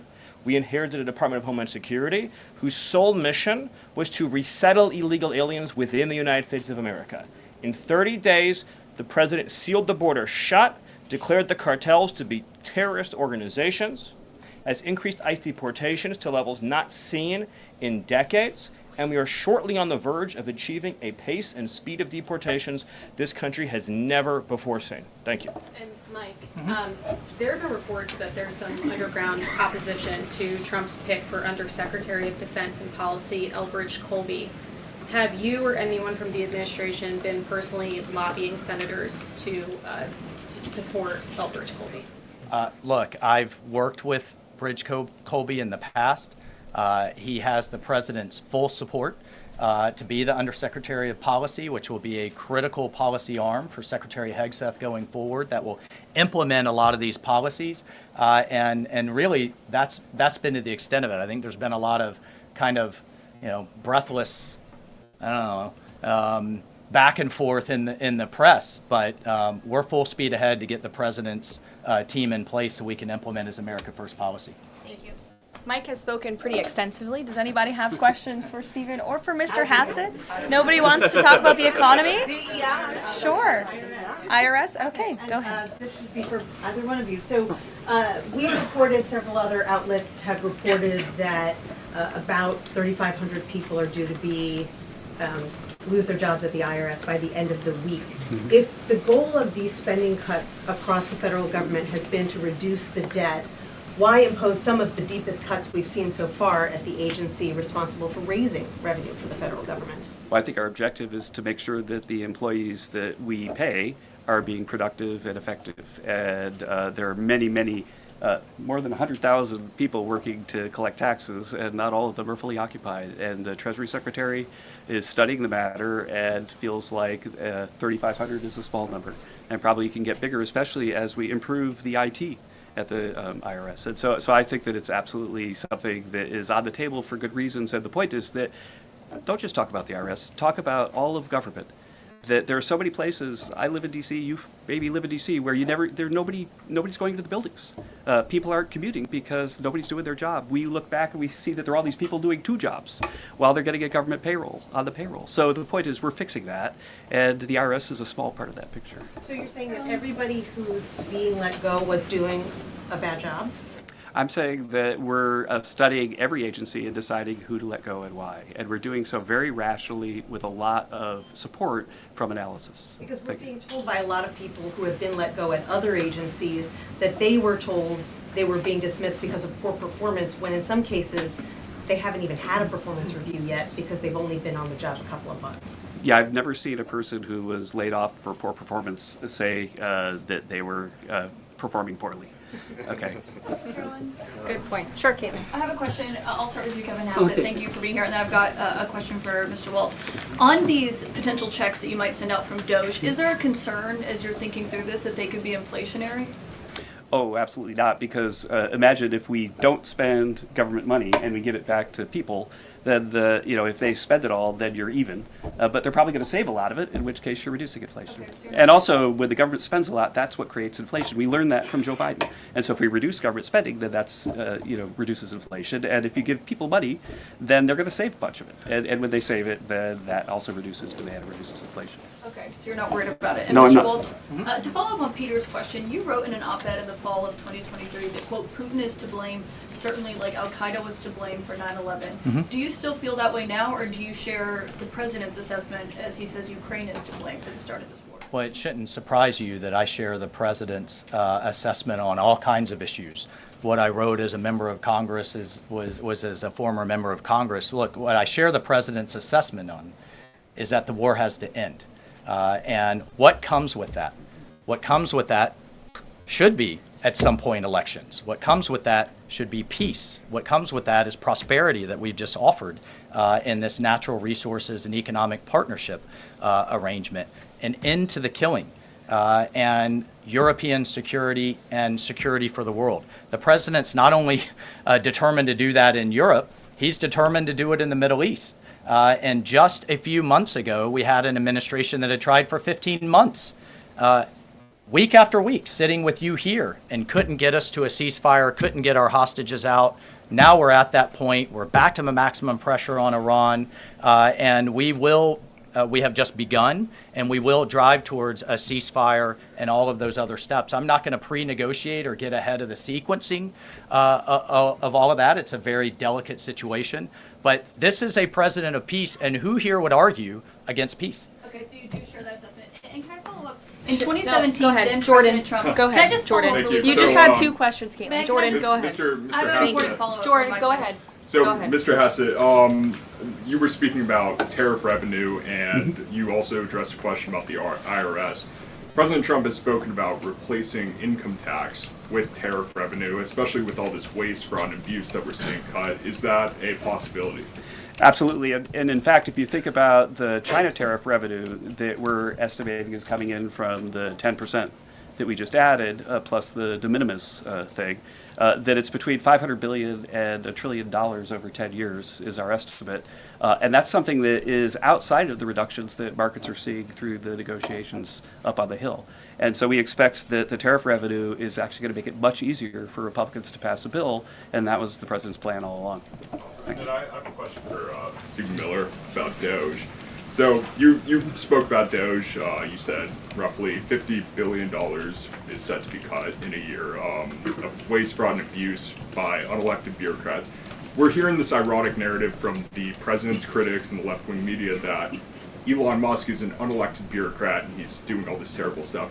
Isn't one of Doge's objectives to get rid of the federal bureaucracy, the deep state, and also who was running the White House when Joe Biden was in office? Because I don't know a single person who believes it was Joe Biden. Yes, you're tempting me to say some very harsh things about some of our media friends.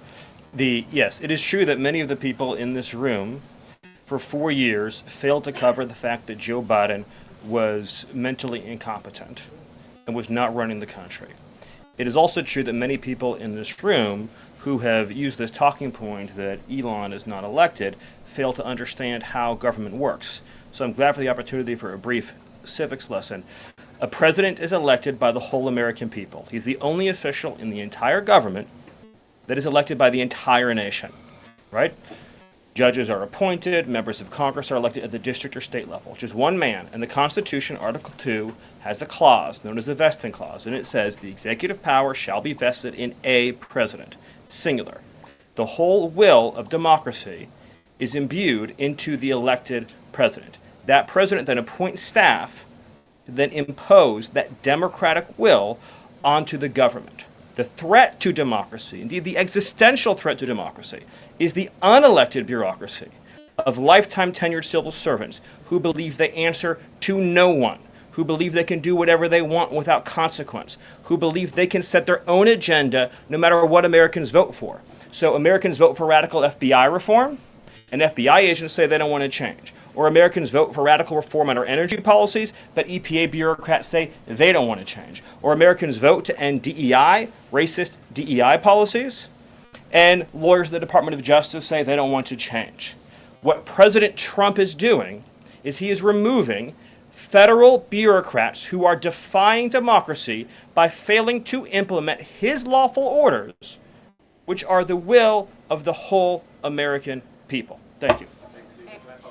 Thank you very much, everybody. I'm looking at the clock. We've almost had an hour of time. I know a couple of these individuals have a meeting to get to at 2 p.m. So you're welcome to follow up with my team for further questions. We're going to let these guys get back to running the United States government. And we will see you all later. President Trump will be speaking at 3 o'clock at the Black History Month reception. So thank you. It's good to see you. We'll see you in a bit. Thanks. Are you watching the Black History Month reception? All right, so perfect timing, absolute perfect timing. They have now just begun to vote on Kash Patel. So let's see. Let's cut over to that charade. They've done all the whining and gnashing of teeth and everything else. But before I go over there, let me just thank Caroline Levitt for all of you for the bare backhanded slap that she gave Caitlin Collins. Thank you very much, Caroline. All right, so I have Kevin Demerit from Lear Capital coming up at 2:30. This thing, not sure how this long is going to last. Like I said, it's like pulling teeth. It's they just walk around for an hour. So what I'm going to try and do is bring in something else with the split screen, but while I'm working that, you guys can actually see what's going on, which is a whole lot of nothing. And it's boring. And believe me, the sound is actually... Oops. Mrs. Brett. Mr. Budd. Ms. Cantwell. Mrs. Capito.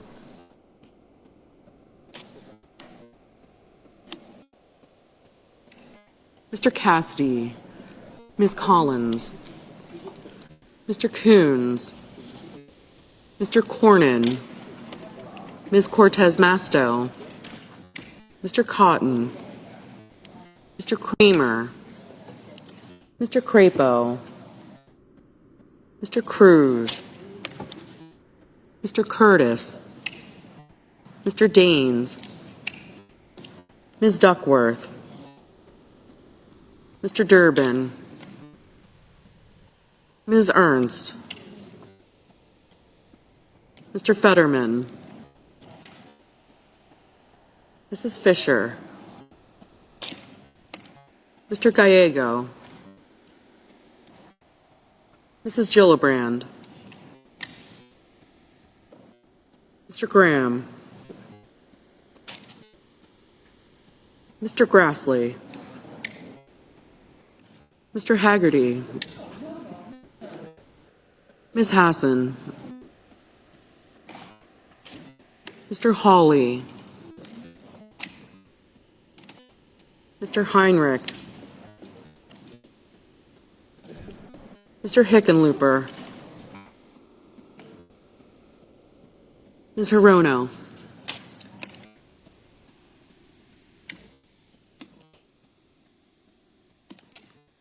Mr. Hoven. Mr. Husted. Mrs. Hyde-Smith. Mr. Johnson. Mr. Justice.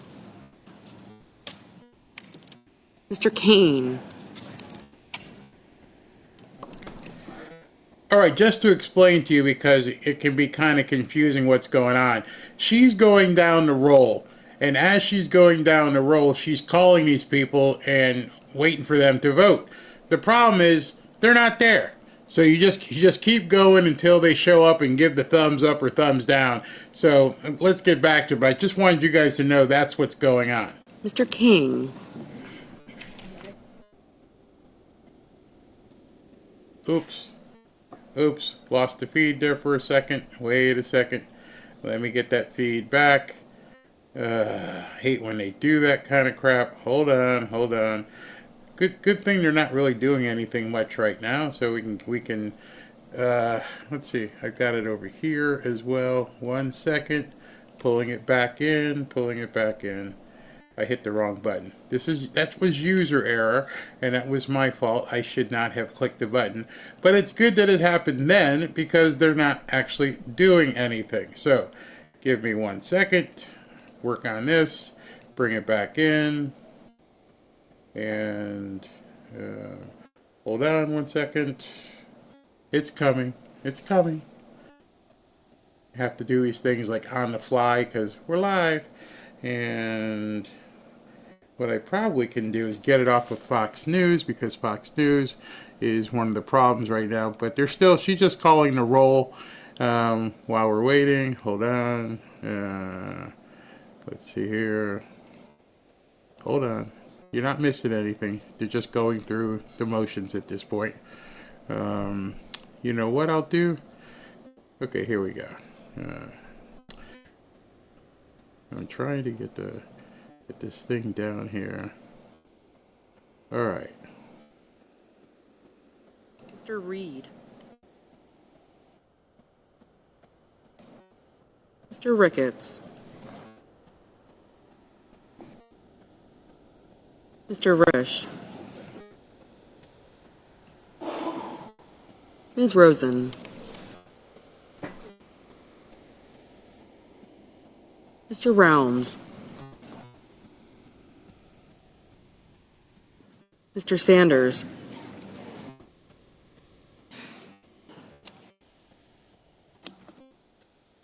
Mr. Schatz. Mr. Schiff. Mr. Schmidt.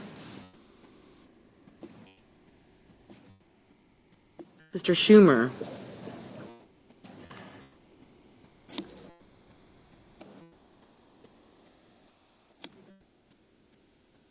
Mr. Scott of Florida. Mr. Scott of South Carolina. Mrs. Shaheen. Mr. Sheehy. Ms. Lawkin. Ms. Smith. Mr. Sullivan. Mr. Thune.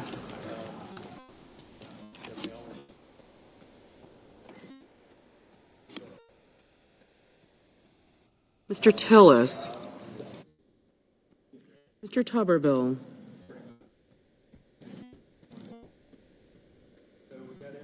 Mr. Van Hollen. Mr. Warner. Mr. Warnock. Sir.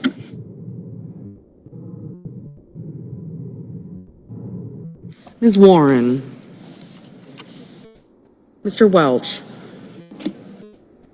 Mr. Whitehouse. Mr. Wicker. Mr. Wyden. Mr. Young.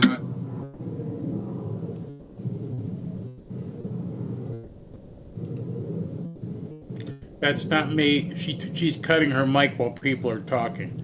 So that's not me. Senators voting in the affirmative.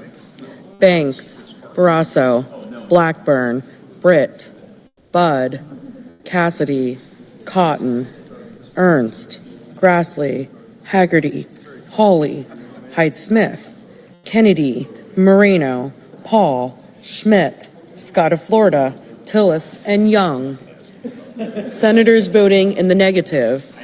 Duckworth, Durbin, King, Lujan, Murkowski, Murphy, Padilla, Peters, Sanders, Warner, and Welch. All right, so everybody. Ms. Slotkin, no. Lisa Murkowski, she jumped ship. If you heard, she's reading off the roll, so we've lost one. Okay, there's the numbers right there. But now you know we've lost one vote. We can lose up to 3. So we've lost Murkowski. Watch out to see what happens with Susan Collins and Mitch McConnell. Doesn't seem as though they have voted yet. As soon as they come up and vote, you'll hear her announce it. So we're at 19. Mr. Sheehy, aye. He'll be yes. Mr. Schatz, no. And that's her cutting the mic out in between her announcing each vote, because they're all around her talking and stuff. So you'll see people that looks like Miss Britt. Mrs. Moody. Aye. From Florida. Very weird how this all happens, doesn't it? You think they would just be sitting there waiting for the vote to happen, and they're off having lunch and wherever. Like this guy's walking in. I don't know who this guy is, but I think he's a no vote. Oh, he's an up vote. Mr. Crapo. That was Crapo. Aye. There's Susan Collins right there, I think, at the bottom. Not sure if that's her or not. Mr. Scott of South Carolina, aye. Yeah, that's gonna Ms. be Rosen, no. right. You'll see them as they walk through. Tommy Tuberville. Mr. Tuberville, aye. Mr. Husted, aye. Mr. Johnson, aye. It's so weird, isn't it? They just walk in and go up or down and then back out. They're gone. No fanfare. Nothing big about it. They just walk in and give their vote. Mr. Risch, aye. And just leave. Such a big monumental decision, and we're just watching people walk in and walk out. Mr. Kelly, no. And I don't even know where they wander around to. That's Mark Kelly from Arizona, just walked in, said no. Who just came in? I can't see who that is at the top. They got a red tie on. But to me, it's just such a dynamic. Mr. Ricketts, aye. Mr. Blumenthal, no. Mr. Daines, aye. Mr. Justice, aye. Is that Susan Collins, the dark-haired person? Let's see if we get her. I think that's Susan Collins in Ms. the gray Cantwell, no. Mr. Graham, aye. All right, Lindsey Graham said Ms. yes. Ms. Collins, no. Mr. Marshall, aye. All right. Ms. Lummis, Susan aye. Collins and Lisa Murkowski. Mr. McCormick, aye. Susan Collins said no. Lisa Murkowski said no. We can assume Mitch McConnell is probably going to be a no whenever he gets wheeled in there. Mr. Schumer, no. Mrs. Gillibrand, no. This is so wild. Lisa Murkowski and Susan Collins, shameful, absolutely shameful. Mr. Sullivan, aye.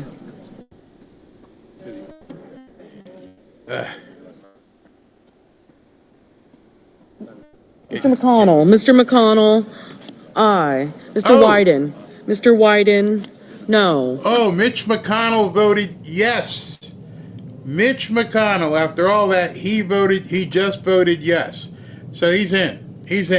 I thought they would lose McConnell. I mean, I figured they'd lose Murkowski. Ms. Alsobrooks, no. I figured they'd lose Murkowski and Collins. Mr. Kramer, aye. Ms. Blunt Rochester, no. Figured they'd lose Collins. Mr. Kim, no. Mr. Merkley, no. Shut up, lady. Or I should shut up. Mr. Langford, aye.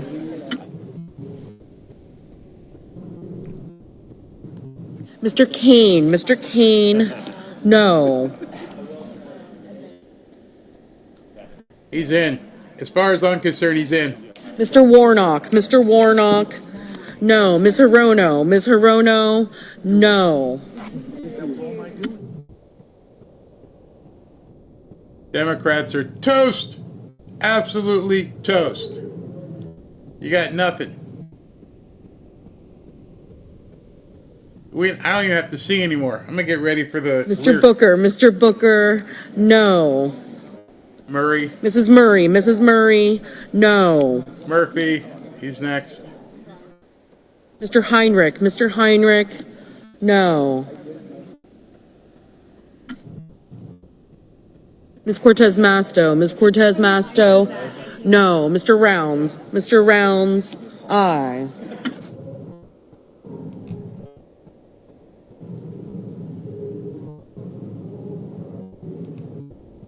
All right, so that's her microphone. When Mr.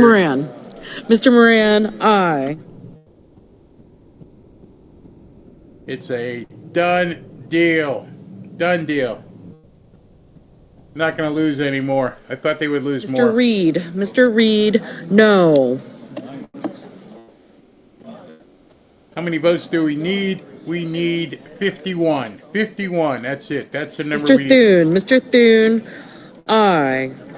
Actually, we only need 50. If it was tied, J.D. Vance would break the tie. So we're getting there, getting close. Mr. Cornyn, aye. Yep, that's the other one that was on. It's in. It's done. It is absolutely a done deal. Ms. Warren, no. Ms. Hassan, no. Mr. Ossoff, no.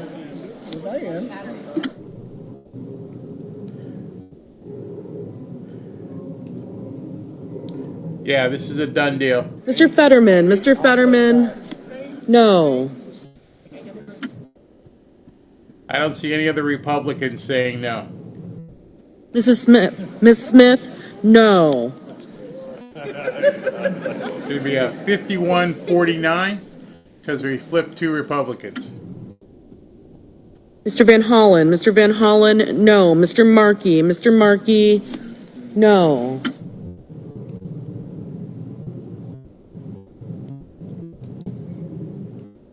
Ashley just hit me up. You guys remember we had Reagan Reese on last week, and Reagan Reese, during her interview, she said it's a done deal. So she was absolutely right. Ashley just texted me. She was absolutely right. He's in. The math just doesn't work for the Democrats. They got Susan Collins. They got Lisa Murkowski.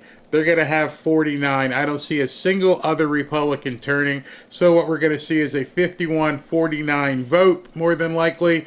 Don't see anybody else flipping over, which means he will be confirmed, and don't even need J.D. Vance to come in. So, awesome.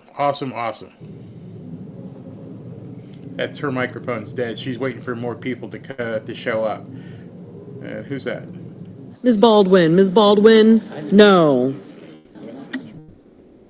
Imagine being a Democrat right now and knowing that nothing you're doing doesn't mean anything. It's futile. Resistance is futile. Just to let you know, as I said earlier, just a little bit of housekeeping. I'm going to do the interview with Kevin Demerit, and we're going to talk about the gold market and what's going on. I am not going to cover the Black History Month thing. I don't think it. You guys let me know if you care.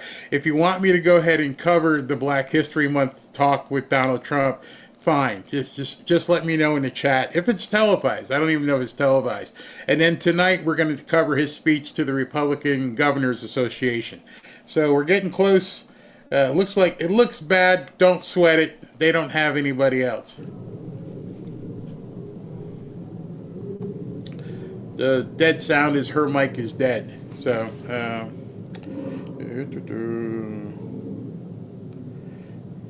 yeah, Kash is in. Big trouble ahead. Big trouble.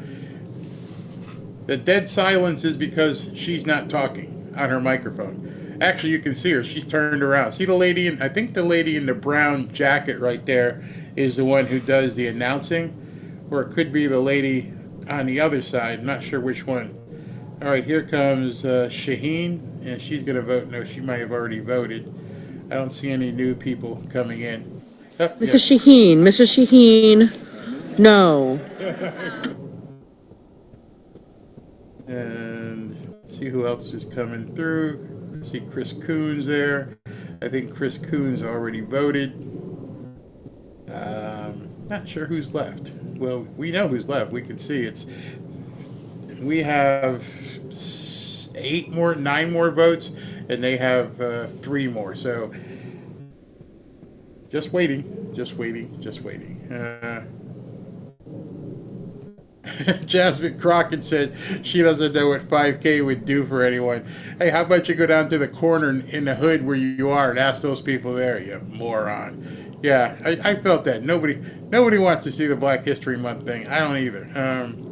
The dead silence is because the Reaper just walked in the door. I would love if Kash Patel just strolled in. And also, not sure when, but I'm sure it'll be very, very quickly. I'm sure it will be very quickly once this thing is announced. So I'll be doing in 15 minutes the interview with Mr. Bozeman, aye. With the interview with Kevin Demerit, and then I'm sure Trump's going to probably have somebody come swear in, maybe even Pam Bondi swear in Kash Patel very quickly. So I don't know if they'll do that live. They may do that on a taped basis. Not really sure, but we'll see if I can't get a tape and play that tonight. All right, so 43-44. Ms. Klobuchar, no. Mr. Hoven, aye. All right, so you can see it's the lady sitting closest to here in that green jacket. She's just waiting she clicks the button and announces. So somebody's walking in, put the thumbs up or down, nothing yet. She's looking, and Adam Schiff. Mr. Schiff, no. Scumbag. It's funny, he could have just done it and he walked in. He waited till he got walked all the way around the table. What a piece of work he is. All right, so one more one more Democrat. Actually, it's going to be 3 more Democrats because of Collins and Murkowski, and then the rest should be Republicans. Game over. I would like to see the swearing in. I'm going to see if I can't get that. Let's see here. What would 750 do for Hurricane Helene victims? Ooh, good point. Good point. Don't break for a commercial. No, I'm not going to break for a commercial. I do have a hard stop with the interview at 2:30, so hopefully in the next 15 minutes they get this wrapped up and we can get going. I won't jump to the interview until such time as the vote concludes. So we're just waiting. We're just waiting. The dead air that you're hearing is, again, there's nobody to announce, so she's just sitting there with her microphone off. Let's see, somebody just walked in. It's Michael Bennett. He's going to vote no. Mr. Bennett. Mr. Bennett, no. Mrs. Capito. Mrs. Capito, aye. Mr. Wicker. Mr. Wicker, aye. Yep. Here they come. So now the Republicans will it'll start changing and going the other way.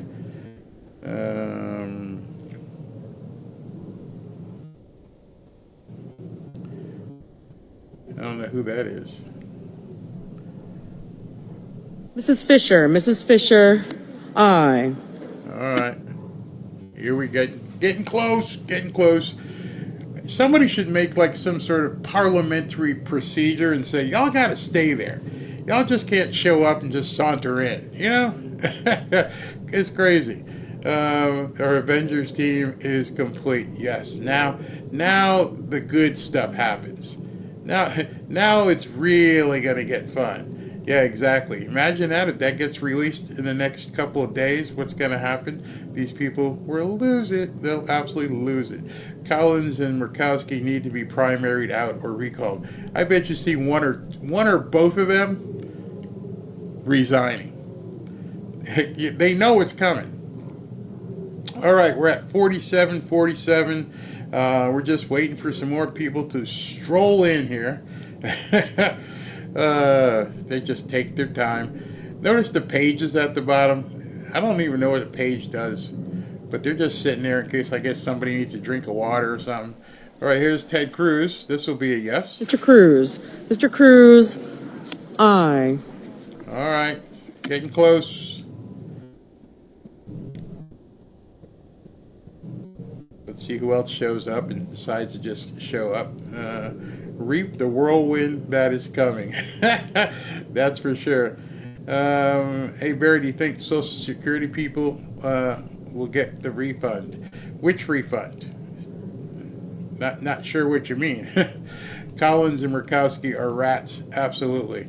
Yep, Cruz was a yay. 48-47. Looking to see if anybody else decides to walk in here. Don't see anybody taking their time. Come on, man. The 3 or 4 Republicans should just run in real quick and go bam, bam, bam, done. Quit with the suspense here. Let's see. Idona is wondering what they did or who they were. This is it. This is our government at work here. Don't see anybody else walking in yet. Mitch voting for Kash is very suspicious to me. Huh? I don't know. Let's see. Anybody walking in? Nobody walking in.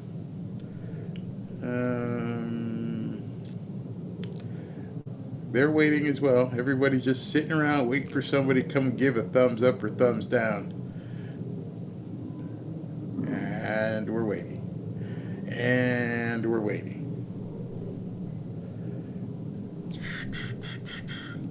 Yeah, okay, we're waiting. Almost there. Yep, we are almost in. Barry, can you explain to me why those kids sit on each side of the huge desk? Are they interns? Those are congressional pages.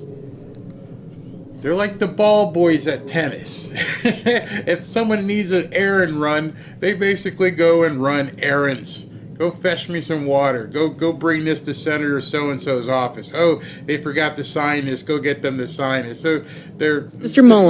Mullen, aye. All right. One more. Barry, why do we just need one more? Because once he gets to 50, we know we've got JD in hand. And so if there was a tie, JD Vance would break it. Mr. Lee. Mr. Lee. Boom. That's it. Aye. That's it. Nobody else even has to bother showing up. You gotta wait, because right now if it ends in a tie, JD Vance would have to show up. So if one more Republican comes in, they can call it a day. It's over. One more. I don't even know who's outstanding at this point. But we need one more Republican to put it over the top, and Kash Patel is the new FBI director.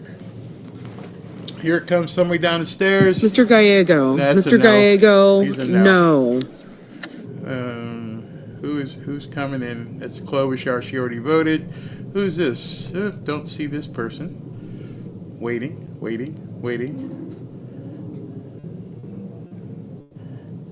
Come on, I'm up against the timestamp here. Let's see here. Who's that? Don't know who that is. Oh, that's another page. All right, we're looking for one more approval from a senator. One more. Yeah. Let's see here. Mitch was covering his butt for sure. He wants that pension probably. Doesn't want to get hauled out. Vance is not there. We need one more. So that should give you an idea. Vance was at the CPAC event. So they must already know, like Reagan told us last week, they know they've got it. I'm waiting to see who the next Republican, maybe it might be Markwayne Mullen. I don't know if he's voted yet. I didn't happen to see him. I wasn't looking to see if Katie Britt had put her vote in. We're just, okay, who's this coming down? That's another page. She went and got a sandwich or something for somebody. All right. All right, who's that? Somebody's up in front. No, that's Gallego. He already voted no. We need one more. One more, and it's done. Yes, Kash is in Scarlet. We all know he's in. He's definitely in. There's no, doesn't matter if Benny says or I said, it's in. We see the math. Right now, Kash Patel is the FBI director. There's Mr. no Curtis. doubt. Mr. Curtis. Aye. And now we don't even need JD Vance. Now that Curtis voted yes, it's a done deal for sure. Doesn't even need to break a tie. So we all saw the vote. It wasn't like there was breaking news anywhere. When it got to 50, it was over. Now that it's 51, yeah, it's still over. So I'm thinking the last vote is going to be a Democrat that says no. I think the final is going to be 51 to 49. How do I know this? Because there's 47 Democrats and 2 Republicans already voted no. So they're waiting for one Democrat to come in and give them the thumbs down, and it will be over. But it doesn't matter. I can tell you right now, with no uncertainty, complete certainty, Kash Patel is your new FBI director. Boom. Boom. Just go ahead and finish it. End the misery. Rip off the Band-Aid, Democrats. Come on in, put your thumb down, and go away. Somebody needs to walk in and give their thumbs down, and we could end this charade and be done with it. Here we go. She's grabbing her microphone. She's looking. She's looking for the notification. I'm watching a lady in the green jacket who's just looking. Can I call this thing and be done with it? Nope. Still waiting. Still waiting. Come on, lady. Just need one more person. One more. Somebody's coming down the stairs, and there it is. Mr. Whitehouse. No. All right, like I said, 51-49. We are done, people.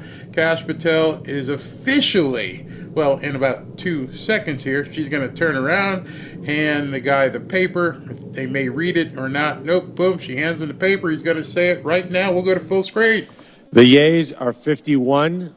The nays are 49. The confirmation is confirmed. Under the previous order, the motion to reconsider is considered made and laid upon the table, and the President will be immediately notified of the Senate's actions. We're going to win so much, you may even get tired of winning, and you'll say, please, please, it's too much winning. We can't take it anymore. Mr. President, it's too much. And I'll say, no, it isn't. We have to keep winning. We have to win more. We're going to win more. Yeah, baby. Yeah. The Avengers in total are in. And it's amazing. On the anniversary of the inauguration, Donald Trump brings in everybody. Didn't have to use a single recess appointment. Got them all in. Not one recess appointment was needed. We all were wondering, are we going to have to use recess appointments? Are we going to have to try to find a way to force our way into this? And no, we didn't. Congratulations to every single one of you.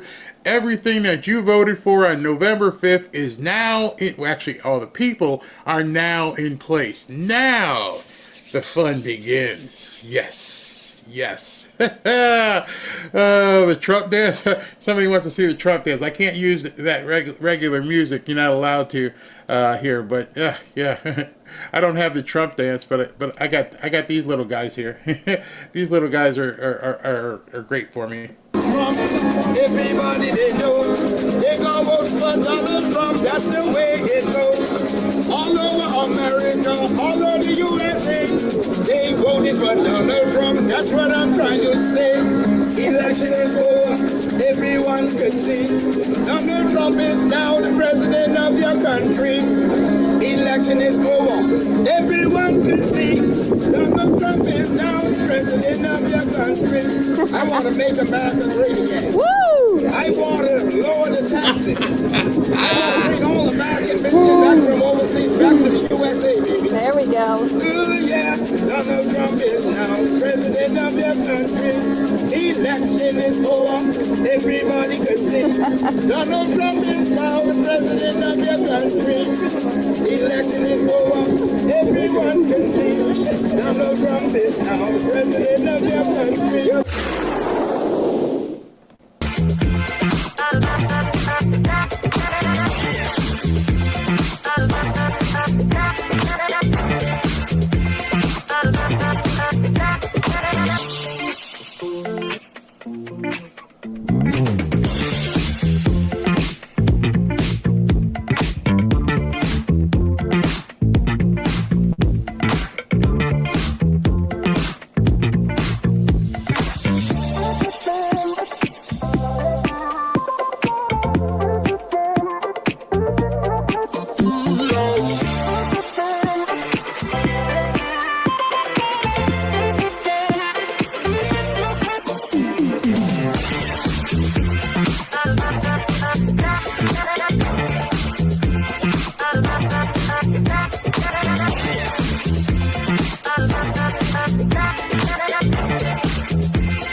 Yeah, everybody's all psyched up. You got the full list of Avengers are in place.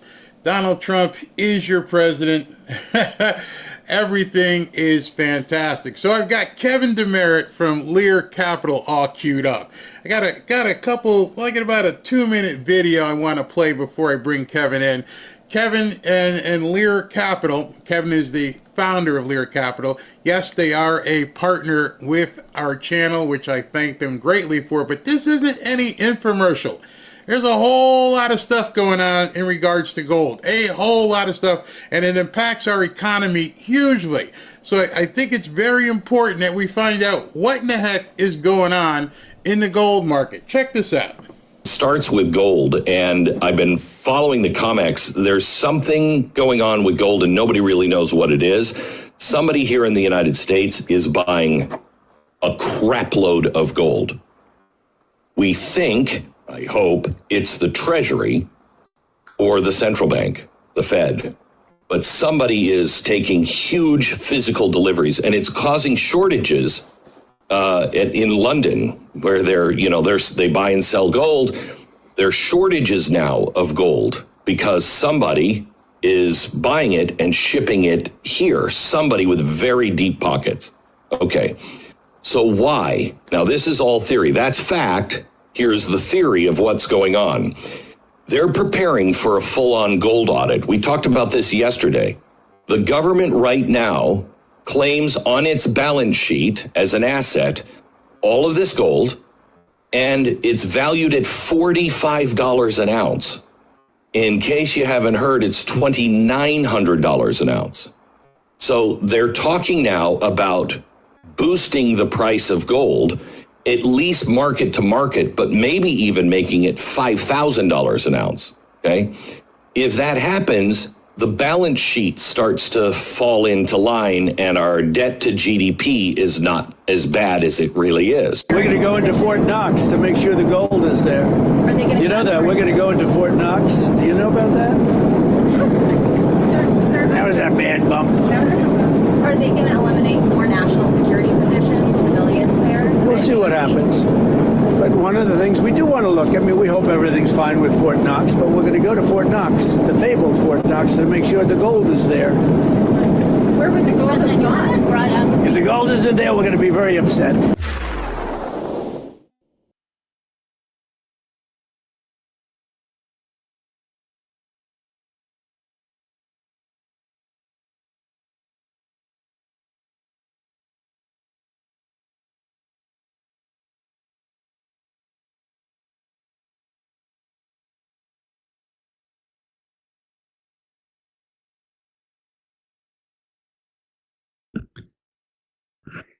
Hi, Barry. I can't hear anything. Can you hear me? I can't hear anything.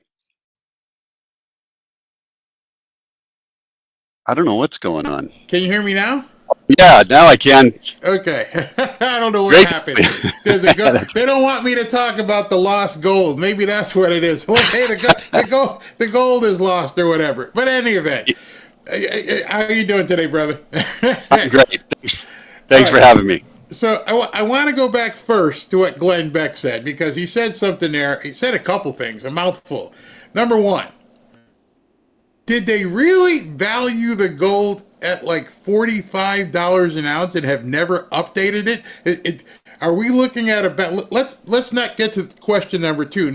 Question number one: whatever's supposed to be in there, is it truly valued at $45 an ounce? No, it's valued at $42.22 actually. So a little bit worse than $45 an ounce. Yes, they have it on the balance sheet at $45 an ounce. And the history of this is fascinating, Barry. The reason that it's valued at this amount is because if you go back to 1929, gold was actually confiscated. So at the time, if you had gold, it was confiscated at $20 an ounce. Okay? The reason it was confiscated is because other countries around the world that we owed a lot of money to from wars said, I'm not going to take your US dollar. I don't want paper currency. I want actual gold. Okay. So they agreed to take this gold. The government went out and confiscated gold at $20 an ounce from all the citizens. The citizens gave the gold up at $20 an ounce. And the government immediately increased the value of gold to $35 an ounce. So they paid other countries with gold that was increased by 75%. So we paid less of the debt with the physical gold because they increased the value. They increased it again to $42.22, and that's where it has sat for 35, 40 years now. Why? Why have they not shown a true value of what's supposed to be there? You know, no one has a great answer for it. It's fairly easy to calculate because we know supposedly, not for sure, that there's 261 million ounces, or should be 261 million ounces in Fort Knox, or actually there's 3 different depositories. So when they say Fort Knox, there's 2 other places that hold the gold, but that's what they mean. There should be 261 million ounces. So today, if you look at the Fed's balance sheet, it will say $11 billion worth of value for the gold. However, if they valued it at today's current market-to-market value, it would be approximately $500 billion. What Glenn was talking about was, then what can we do to help our balance sheet in the United States? And one of the suggestions that were flown out there was, hey, why don't we increase the gold value to $5,000 an ounce? Everybody who's purchased gold would be very happy, because when the government revalues it at $5,000 an ounce, everybody else in the world is going to do exactly the same thing, and that's going to be the value of gold. Right. So we can arbitrarily say it is now worth this amount of money? I mean, how do you just assign a value to it?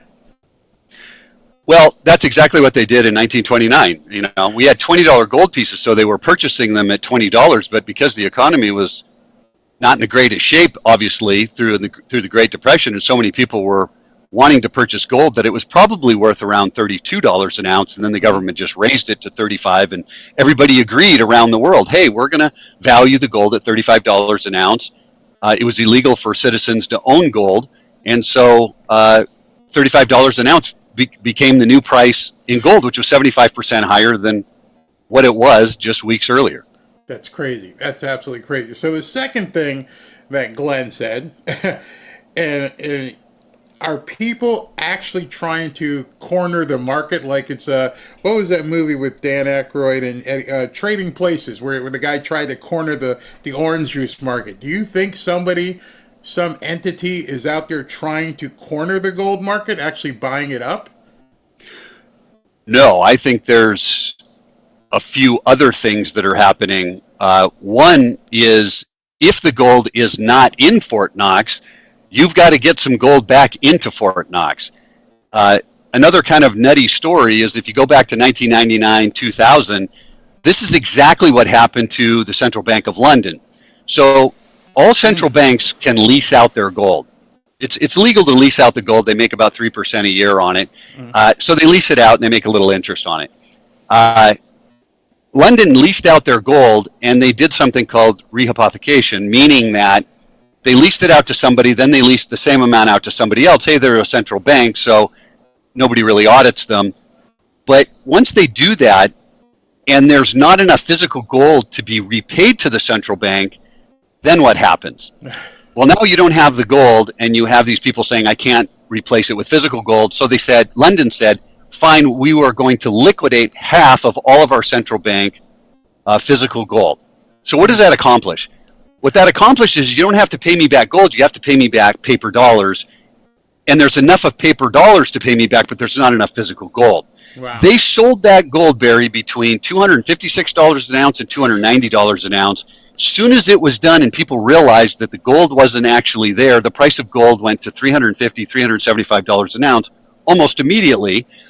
And so if you think about what's happening right now, if this is the case and that gold is actually going back into the central bank, because there is not enough physical gold to replace it, they're just taking it from everywhere.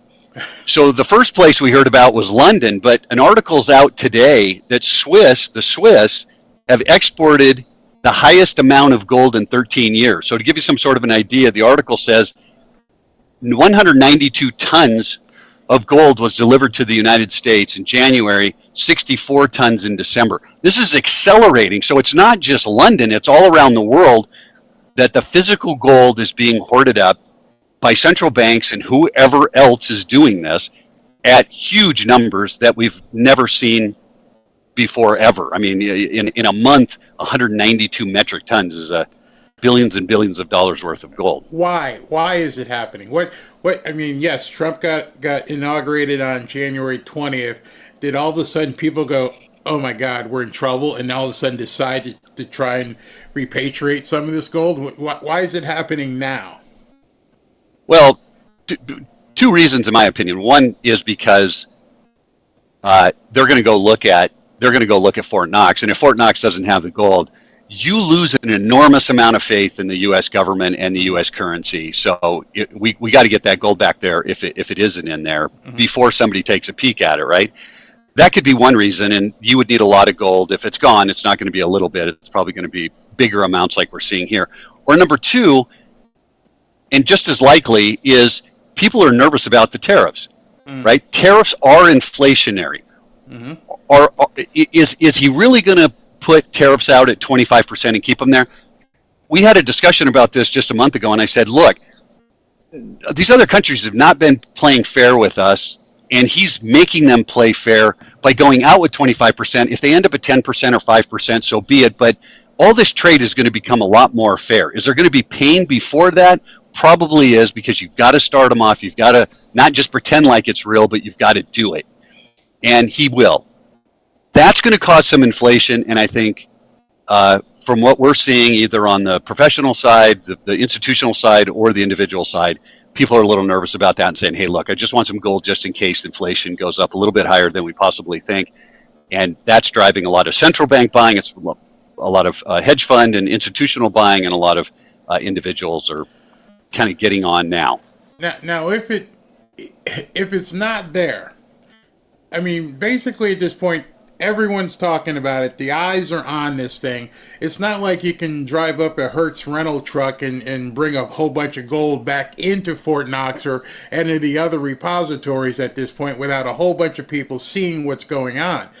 Isn't it too late for them to, restock? Well, okay, so think of restocking as you've leased out some gold to people, okay? And those people have taken that gold and they've done something with it. Let's just say it was ABC Corporation that received that gold and is paying the central bank for this. You don't actually have to have it back in Fort Knox. You just need to have it available if you've leased it and you haven't paid it back. You need to have it to prove you have it. So you don't have to truck it in. If you don't have it, and you can replace it and have it now before they do this audit, that's all that really needs to happen. And that's probably more likely that what's happening rather than the gold actually is out of Fort Knox and we're going to put it back in. Now, I can't even fathom why no one has done any kind of audit, any sort of reconciliation since 1974. 50 years ago. I don't know any mortgage company, I don't know any bank that does a loan or anything and doesn't check on their whether it's leased or whatever their collateral is, not even check on it for 50 years. Is that designed? Do you think that was intentional to make sure that they could do whatever nefarious things they wanted to do and nobody was ever going to check? If they transact like other central banks have, then this rehypothecation, think about rehypothecation as I'm pledging someone collateral, right? I'm saying, here's gold, I'm going to lease it to you, and I lease it to the first person. Or better yet, let's use a piece of property. I go out and I borrow money on a piece of property, and I can trick another lender into saying, hey, I don't really have this loan on this piece of property. I'm going to get another loan from you. That's basically rehypothecation. I've borrowed money on it from two different sources. If the government was doing that, and it looked like London was, and other central banks may, then who's auditing them? And if you audited them, then you would go, hey, this is happening. It's not supposed to happen. Why are we even leasing it out in the first place? But I don't think the government needs to make 3% on that. Wow. So if rehypothecation is happening, and they're leasing it out to different people and saying the asset's still there for everybody, then that would be a reason why no one wants to audit Fort Knox. So why is Trump intimating that? How does it fit into his economic plan to be openly stating at this point, the first person who's ever mentioned it. I mean, I never even questioned. We all grew up just thinking there was a whole bunch of gold in Fort Knox. Why now do you think with his economic plan does he want this to happen? Because obviously it's something that he's initiated. Nobody else was talking about auditing Fort Knox. Why did the president, just in his first 30 days, decide, let's open the doors and see what's in there? Yeah, number one, I think he wants to be more transparent than some of these other politicians, which would be a gigantic breath of fresh air. Number two, he understands a balance sheet, an income statement, and the things that go along with how do you balance the budget or how do you make the U.S. Currency stronger. If you're valuing gold at $42.22 and the entire value of all of that gold is $11 billion, then the asset sitting on the Federal Reserve balance sheet is $11 billion. if you just mark that to market, then you're at 500 billion. If you raise it to 5,000, you have $1 trillion. Wow. So why do you leave this smaller balance on there where you can use this to strengthen up the dollar or strengthen up the economy or use it in a way to kind of help out the balance sheet, when most politicians are trying to, decrease the value of the dollar by printing money all the time? Here's a way to kind of say, okay, let's get things back to where they should be, and possibly think of ways that we can make the balance sheet even stronger. Oh, okay. Because if you take a portion of gold, even at $1 trillion, and you have $38 trillion worth of just debt, you still have a very small portion of gold backing each one of the dollars. Right. But it's extremely helpful, and we know it's helpful because when we place sanctions on Russia, and they back their dollar by a little portion, the ruble by a little portion of gold, the Russian ruble immediately went up 10%, and people trusted it. Wow. Backing your dollar, same thing BRICS is trying to do. Hey, we want to outdo the dollar. Let's back a little bit of it by gold and give it the strength and security that people are looking for around the world. Okay, wow. That makes a lot. So Trump was in office before. This didn't happen. Who's the brainchild, do you think, behind this? Is it Scott Bessent? Bessent, I guess that's how you say his name. Somebody had to come up with this idea in terms of, one, use the tariffs to try and reduce income taxes, and now also let's see what we can do with the gold market with what you just said in terms of not going. I don't think what you're saying is they want to go to a completely gold standard, but at least revalue the gold. Who do you think came up with this? Yeah, it's a great question. And, you keep thinking about, there's a lot of smart people there that understand how, economics and financial statements work. And I don't really know. You'd have to get a lot of people around the drawing board to make sure that you don't do something in the financial system that's too wacky that just all of a sudden goes the wrong way. I don't think one person could really think of it. Maybe one person had an idea and a bunch of people vetted the idea and tried to come up with, but it is a good idea. Yeah. I mean, going and valuing this so people understand, and people have doubted it for years and years and years, and I think other countries may have doubted it, but if it's there, it's a good thing. If it's not there, it's a horrible thing, but at least we know. Right. It probably skyrockets the price of gold if it's not there, and if it is there and they start raising the value, it's going to skyrocket it anyway. So I think it's a win-win for gold, but it's a bigger win-win if it's there for the U.S. balance sheet, and Trump revalues the gold on it. Is there any reason you would see, and this is a personal question that just popped up, is there any reason you would see why any politician on the other side would have a problem with auditing Fort Knox? Well, if they were the one that said, hey, it's okay to keep leasing, yeah. right, when it's already been leased, probably that person does not want to have his name out there. But I can't think of anybody in reality who would not want to have this audited and have transparency, for that amount of money for the government. It's a $500 billion. It isn't a drop in the bucket. Wow, that's just so much money. So do you think at some point he's going to try and go back to a gold standard, or that's not feasible? It's not feasible the way we had it, prior. Mm-hmm. So look, what are the reasons we went off the gold standard would be the first question. The reason we went off the gold standard is because the government can print money willy-nilly without having to back it with anything, right? If I could just print money and I didn't have to buy some gold to back some portion of it, then I could just print as much as paper as I want. And that's exactly what they've done. If we had to go back on the gold standard, then how do we value this gold, or what portion of the dollar do we assign the gold to? It would have to be fractions of a fraction of a fraction. But what would it do to the value of the dollar? The value of the dollar would immediately stop going down year after year. Right. They would prohibit them from printing money, trillions of dollars at a time, because even if you take a small fraction of that in gold, there isn't enough gold. So you get a much stronger currency out of this. So that would be the reason to go back on, even if it was a tiny portion. It just stops the printing presses and gives everybody around the world the confidence in the dollar again, and it strengthens our entire economy and our government. Oh wow, Okay. So we've heard President Trump speak a number of times, even as recently as last night. He did a big conference down here in South Miami, talking to a lot of the Saudi business people, big money audience.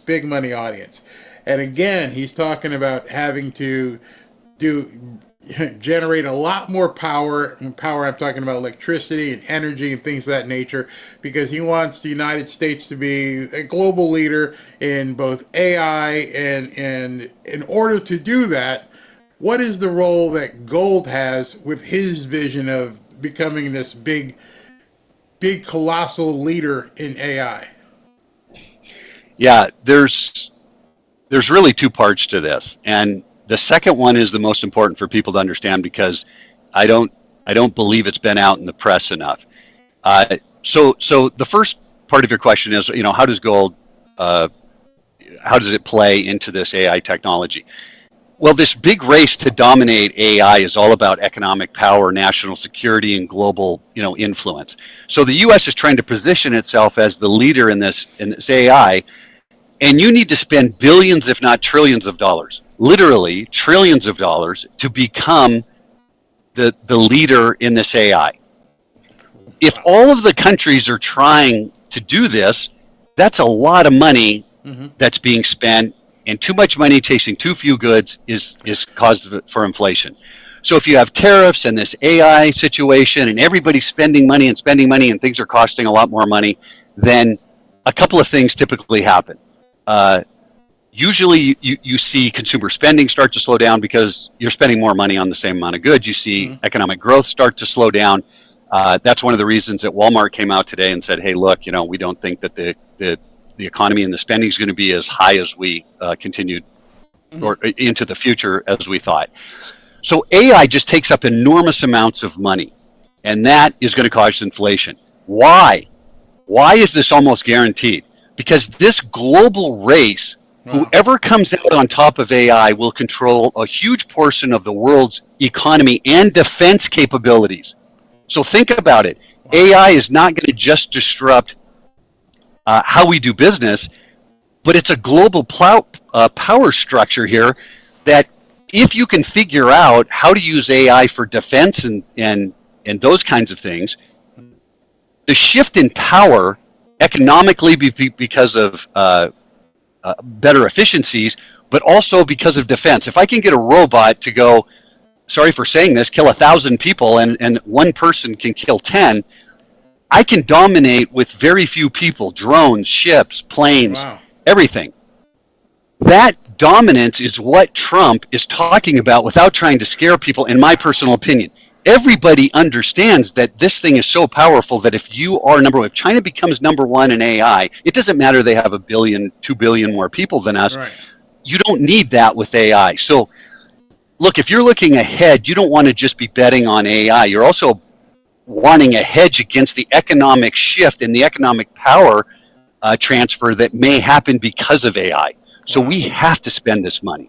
There's no choice in spending this money on AI. And that's what's going to happen. And that, to me, is one of the most concerning things about the economy over the next 5 or 10 years, is who is going to be number one. You could get a small country that figures something out. I mean, China woke up and all of a sudden this DeepSeek thing cost fractions of what OpenAI and some of these other people have created.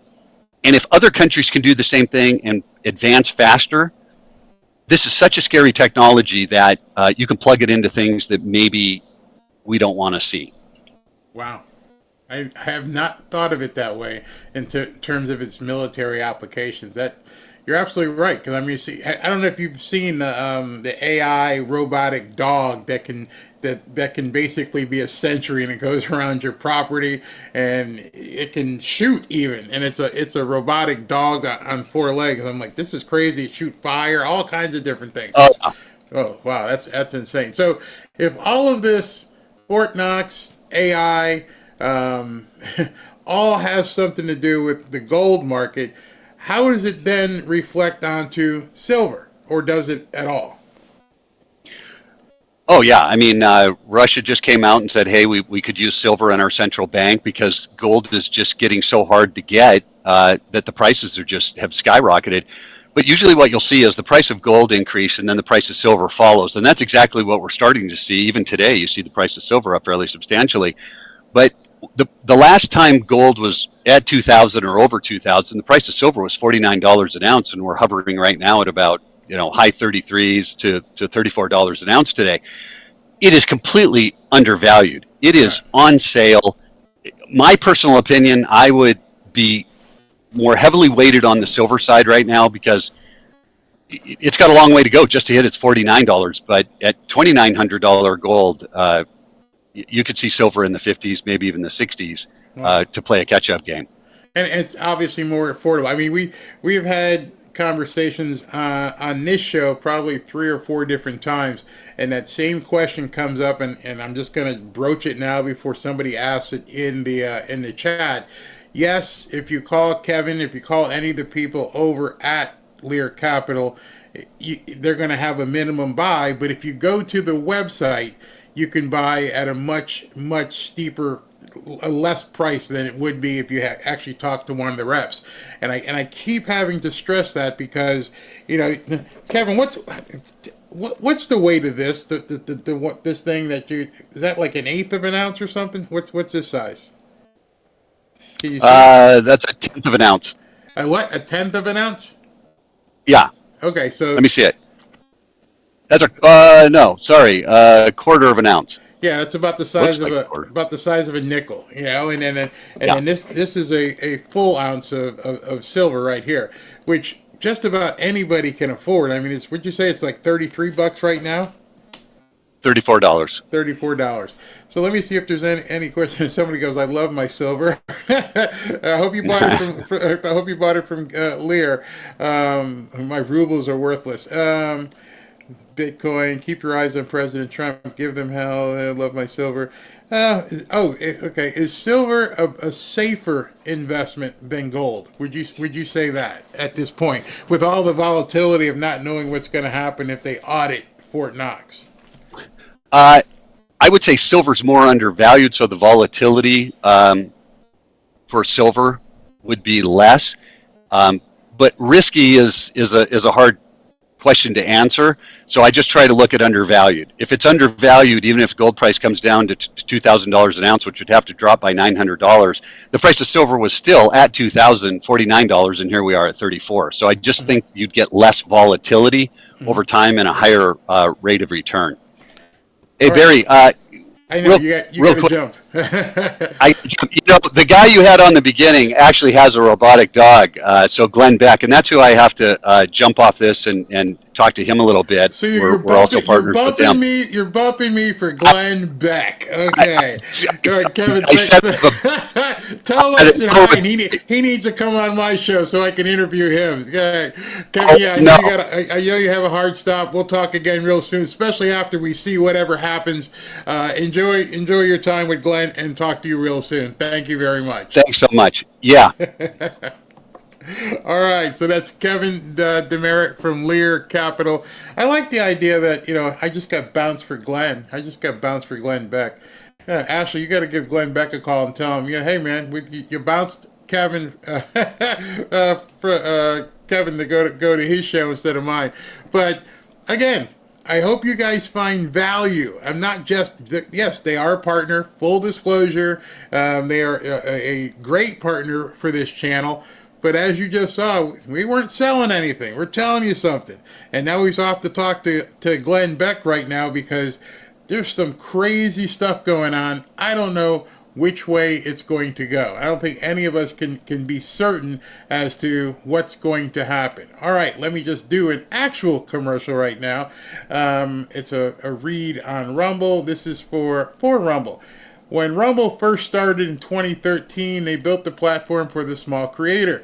They didn't censor or have biases. They were fair and treated all creators equally. No one thought the platform would censor political conversation or censor opinions on COVID, but they did. And Facebook even admitted that they fell to the pressure from the Biden and Harris administration, but Rumble did not. They held the line. They are attacked daily for giving us a voice to talk to you. They are attacked in corporate media. They are attacked by governments like France. They are attacked from brand advertisers who refuse to work with them. Corporate America is fighting to remove speech. Rumble is fighting to keep it. Rumble won't survive with brand advertisers. They don't get much of it. Watching this show on Rumble is the most that I or they can ask from you, or other shows on Rumble. But if you really believe in this fight, and if you want and you have the means, one major way you can help it survive is by joining Rumble Premium. Join a community that believes in the First Amendment and believes in our human right to free speech. Rumble is offering $10 off with the promo code STUDIO when you purchase an annual subscription.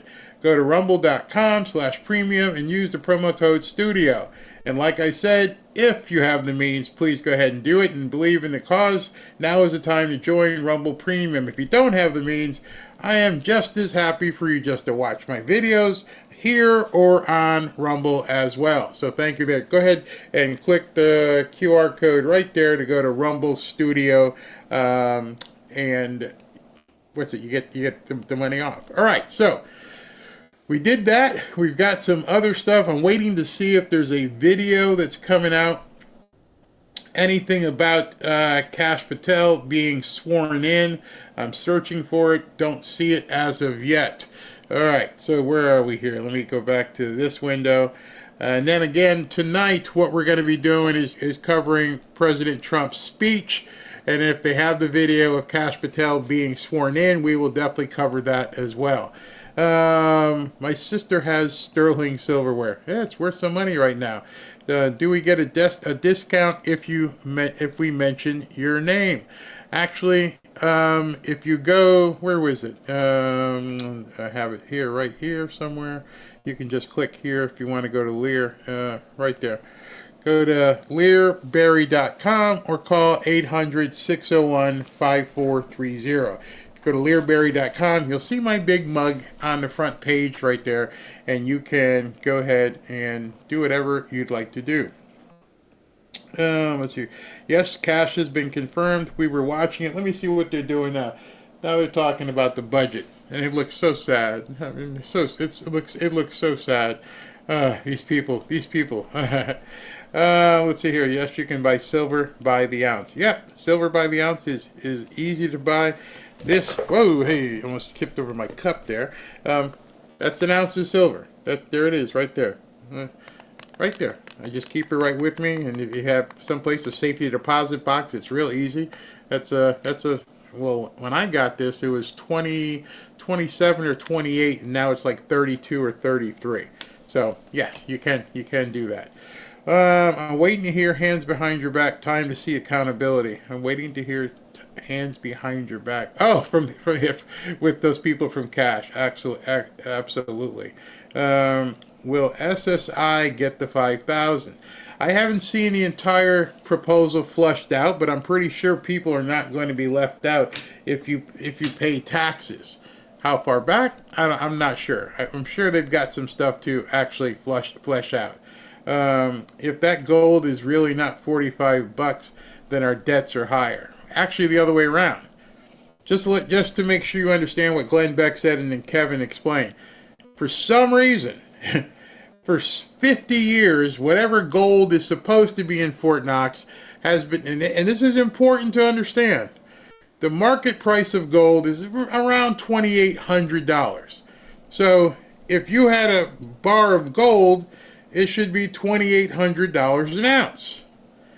Since what year he said, 79, whatever, it's been valued at $45 an ounce. Put it this way, whatever you're living in, whatever house you're in, wherever, if you're in an apartment or condo, whatever that house was worth in 1975 or whatever it was, that's the price that they're valuing gold at. You're like, well, Barry, my house is worth $500,000 right now, and I bought it for like $80,000 in the year 2000. Yep, exactly. So if they actually value it at what it's worth, What does that mean? It means America's got a whole lot more money. All right, well then, next question is, well, why would you want to devalue an asset? I'm pretty sure there's not a single one of you I could come to and say, listen, I know you're in this house. It's a $500,000 house. Yeah, I'll buy it from you for $80,000. What? Yeah, I want to pay you what it was worth 40 years ago. But it's worth $500 right now. I know, but you know what? I want to buy it for $80. You'd laugh me out of existence. You would kick me out of your house. Don't ever call me again. That's what has been done to the gold in supposedly Fort Knox. It's worth $2,800 an ounce, but we're only going to count it as $40 an ounce. That immediately devalues, putting it in real estate terms, our equity. Wow, we don't have any money. Our house is only worth $80. No, you moron. Our house is worth $500. Oh, so we got a lot more money then? Yes. So we have a lot more equity? Yes. So why are we saying that the gold is only 42? Because the Democrats are stupid. And politicians are stupid. And they're manipulating our economy. See, that's what, when you look at it, why did you not audit this since 1974? Why are you using a price that's obscure? Why are you saying something's worth 45 when it's worth almost 8 times that amount? Because now, when you look at our balance sheet, just like you would look at your financial statement, if you said your $500,000 house is only worth $80,000, then you're cheating yourself from $420,000. I just did some quick math there. $500,000. Well, we're worth a lot more money, babe. We got a $500,000 house. Let's just tell everybody it's worth $80,000. Why would we do that? Why would we devalue our asset base? I mean, when you're looking at asset base, you don't have to be a big follower of Dave Ramsey. But if you have $500,000 in assets and you only have $100,000 in liabilities, you have $400,000 in equity, or a net worth of $400,000. Your ability to do what you need to do is based upon your net worth. But if you only have 80 on your balance sheet and you owe 100, the same 100, then you're negative. You look po. Oh, I got no money. Why would our government want us to look poor?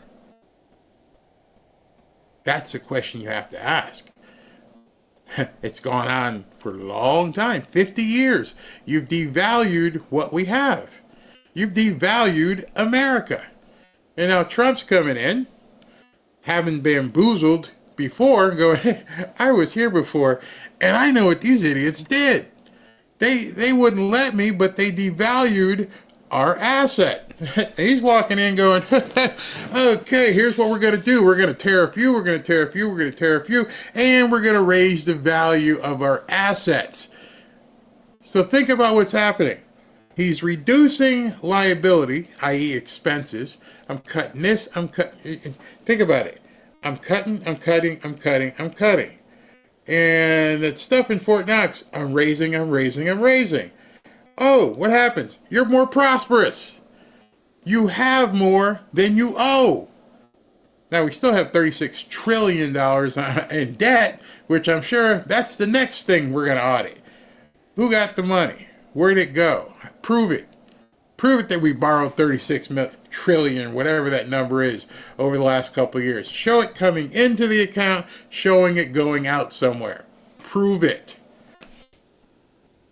We are seeing President Trump act on a level of finance that's way up here.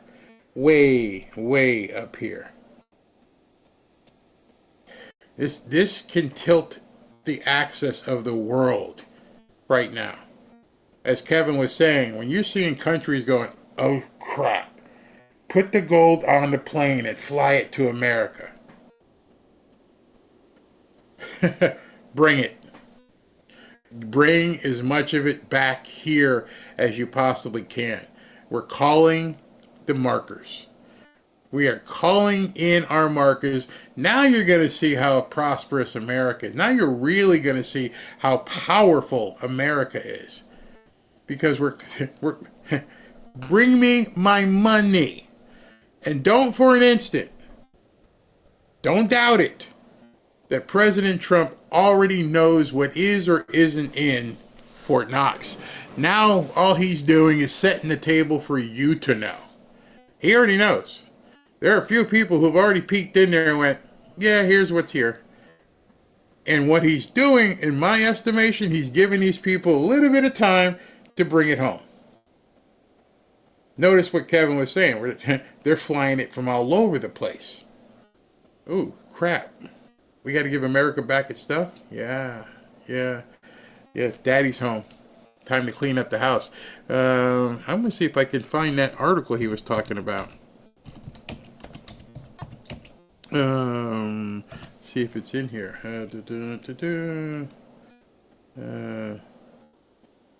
Wow, Swiss. The Swiss said gold should reach the highest price in 13 years. Gold exports spike as U.S. shipments reach historic levels. This came out, 5 hours ago? Man, there's some, if you know the information to look for, you can really see what the heck is going on. This is crazy when you look at this. It says Swiss, let me move that comment so you guys can see. Swiss gold exports to U.S. hit record highs in January. This is today. This is the article he was talking about. February 20th at 9/11. Swiss gold exports hit record highs in January. Gold exports from Switzerland saw a massive year-on-year increase this January, with supplies to the United States hitting levels not seen in the last 13 years. Swiss customs data revealed that 193 kilograms of gold were exported to the United States, up from 64 kilograms in December, marking a significant rise in demand from the transatlantic market. Give me my money back.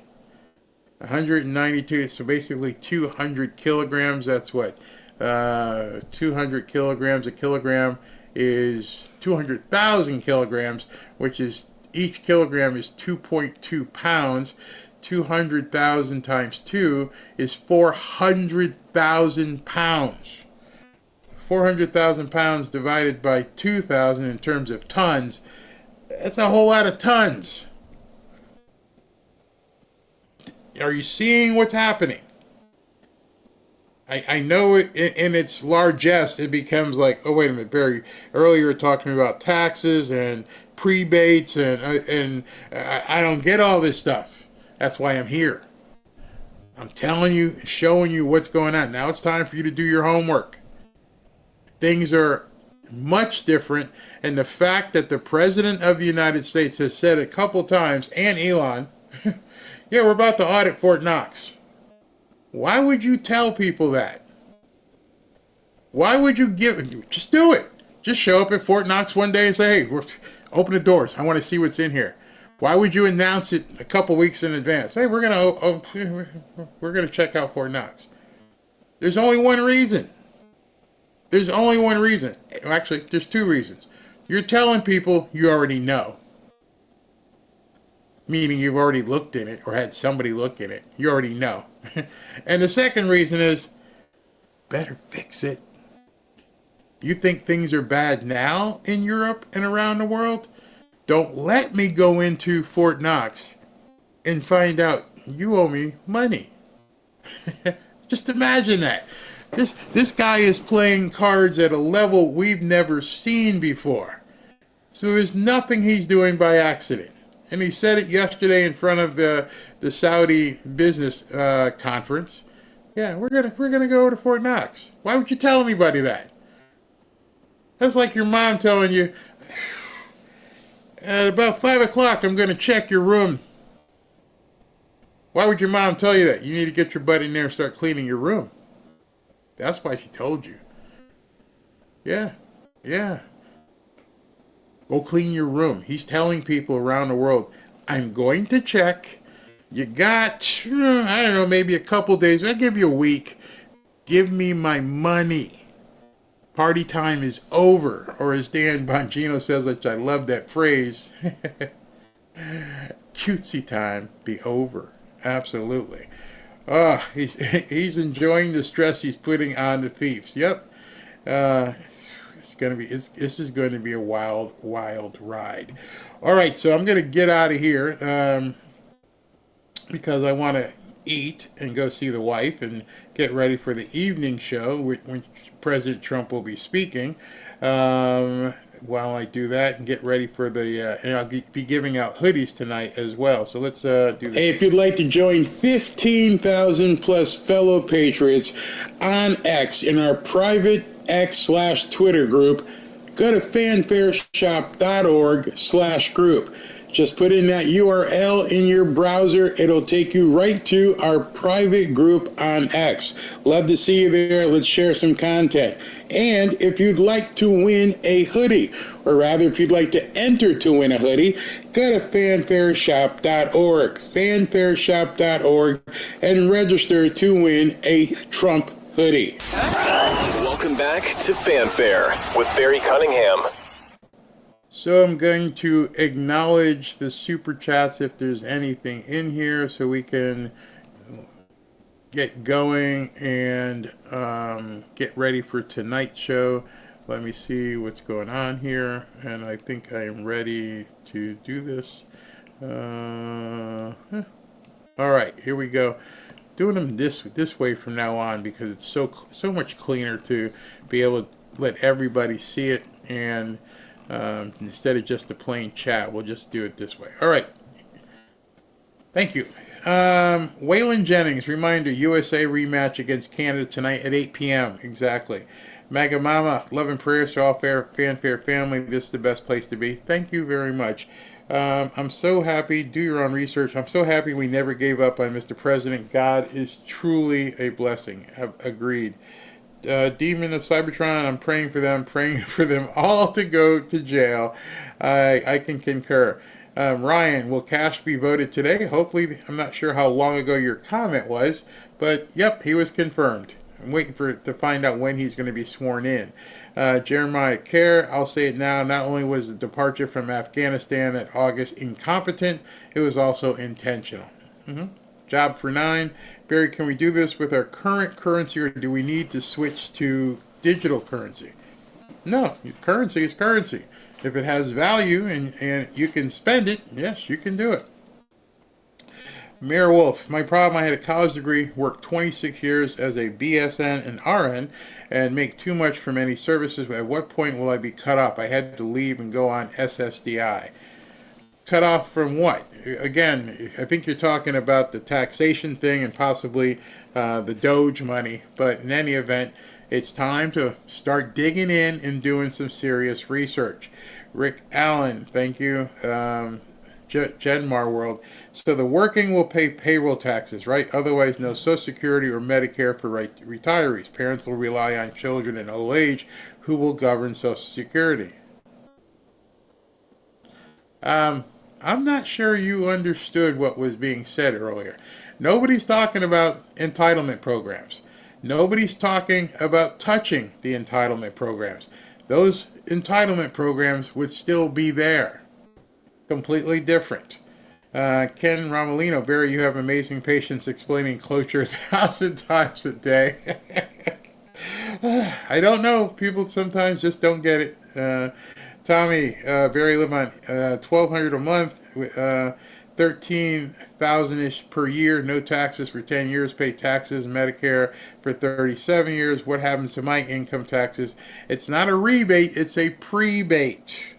Plus taxed on music gigs and tips for years. Well, that would all go away if there's no income tax and it becomes a consumption tax. So no one's going to touch your entitlements, your programs that you are involved in right now. And there are many people here, again, many people in South Florida who are on the same thing. They're on Social Security. They're on Medicare right now. But they still pay a sales tax when they go to the store for certain things. Jason Thomas, are we paying rent taxes on what we own? It's fraud in my book. You're talking about the empty buildings? Yeah, we're paying rent. Yes. Burkham. Florida also has the benefit of $100 billion in tourism and income to make up for the state income tax. Some states are not that lucky. Well, some states also aren't as big. Some states won't need $100 billion to make up. Got to look at it from both sides of the coin here. If I'm in Idaho and I'm not, we're not Florida or Hawaii, you're not getting a whole bunch of tourism dollars, then you're not also needing that much income. See, it's a matter of simply balancing the books. Mama Mima, here in Southern California, we pay state, federal, and salsa tax. I'm really convinced that a lot of people don't have. You're going to have to start reading. Because, again, it comes down to you have been brainwashed for so long that you're like, I can't even. What would happen? What would happen if we don't pay taxes? And they're going to use that against you. So if you don't educate yourself very soon, you're going to hear it all over the media. You're going to hear it all over from Democrats, how the Republicans have come up with this lame brain scheme, and you're all going to lose your Social Security, and you're all going to lose this, and you're all going to lose that, and you're going to pay more for your groceries when it's a simple math problem. And you're going to have to just do it. Just do your own math. I pay this much in taxes. Okay, and here's my annual tax base, or I pay nothing in taxes. So if you pay nothing in taxes, that means you're at or below the poverty level. If you're at or below the poverty level, the prebate, which you can, I guess you could, if that was the program, you could look at that as a stipend. You can say, oh, so they're just going to give me my grocery money. Yes. That's what he was in essence saying. Hey, listen, if you're at the poverty level, here's how much people in poverty are going to need to sustain themselves. And you just get that. Oh, so they're just going to give me money? Yes. If I am Planet Hermit, if J6 was a drinking game, we would die of alcohol poisoning. They keep talking about it. Hey, Tommy, again, there's something rotten in Denmark and D.C. Oh, wait, it's Dick Durbin stinking up to high heaven. Oh, at least they're done crying. We're done seeing them do their stupid stuff. We don't have to see it anymore. BG's, to go back to the prebate topic, how is the government going to keep track who has paid what on consumer taxes? The consumer taxes are paid at the cash register. So you're saying, how are they going to know what you pay? Well, they know what your income is, and based upon that, they'll be able to say, here's your stipend for the month. Matt Travers, thank you. Randy, worthless script readers. They all are. Valerie Nielsen, Minnesota has both sales and income tax. No income tax, only sales equals savings. Yeah, it's simple math. Governor Trudeau, Donald Trump, yeah, he is an epic troller. Joy, Barry, you're good. Say what you want to say. We fought too hard to have that right again. If they're offended, they can use earplugs. And I don't really say really bad words. I don't get it. Tommy, done that approach in zero visibility, blowing snow biz as usual. Toronto was pilot error, landed at 1,200 vertical, 2 times. Dude, you know how that was with the math for other people? You just gave me some aviation stuff. I'm like, huh? Anyway, it sounds like the main gear on contact broke. Okay, that's all I understand. Mel Porter, you're okay with most of us with your language, but I don't even swear. I say A and S. Grayman, very profane words are only profane because some in history say they are. Check the etymology. We've been programmed just like the government has programmed us. Yes. Renee says Texas has no state income tax and it works great. I don't know what it's going to take to convince people. There are people in Texas and in Florida, a whole lot of them, on Social Security. They seem to be doing okay. I'm just telling you. All the questions that you have, ask people. Forget about your state doesn't have tourism, or your state doesn't have casinos, or your state doesn't have this or that. Don't worry about that. That's not your responsibility. Your responsibility isn't to worry about how the state is going to function. Your responsibility is to understand how you're going to function. And in that regard, you can talk to people like Renee and me. Doesn't matter that I don't pay income tax because the state gets tourism. I don't care.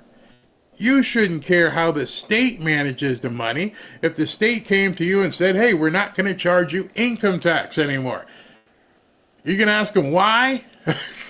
No, why? I was getting used to paying that income tax. No, you don't care. But now you're going to pay sales tax. Okay. Well, I'm going to have to pay 20% sales tax. Equal that out. How do we do it? Doesn't matter what the state. I'm talking about the individual household, like Renee was just saying. How do you think we do it? So if your state doesn't have any income tax, that's up to the state. The conversation you're having to think is that, could I afford to pay sales tax? And based upon the prebate and the precog and all the other stuff, that's just a simple math equation that you have to figure out. Paula Guerreri, Barry, you kill me with your profanity explanation. I'm 76, and I don't care if you say that word. Patras, Barry, keep doing what you're doing. It's your show. I don't want to offend anybody. Nikki Esselman, Barry, just use the proper words. And for example, oh, so pissing is a bad word? I'm sorry. I mean, I understand not to say the F word. I will never say GD, and those words don't come out my mouth. But you're telling me saying pissing is a bad word? I wouldn't care if my kids said pissing. That's not a bad word.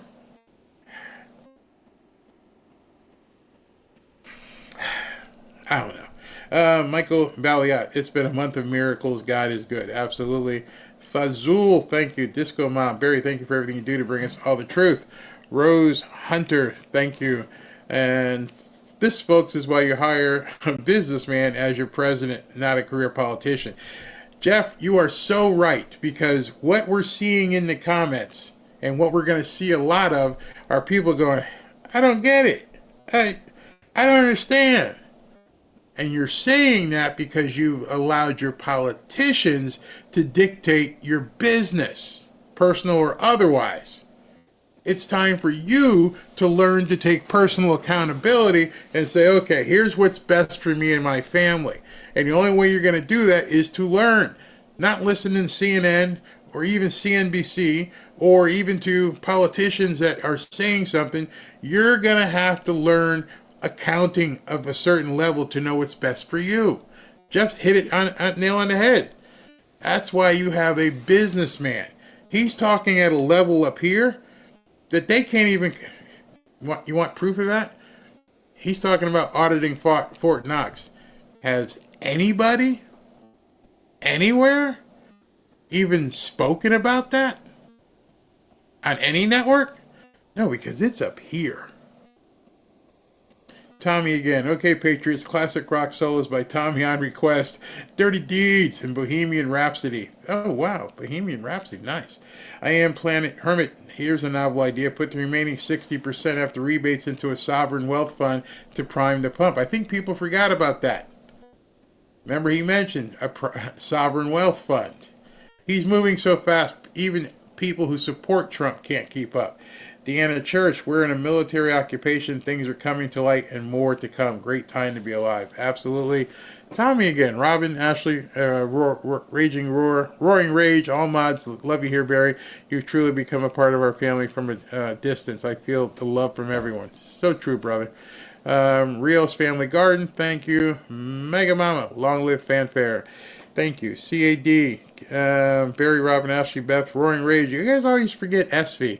Appreciate all you do. It's a blessing. Leland Hopkins, Barry is my go-to news and X for quick reference. Thank you, Julie George. I'm telling you, X is going to take over television.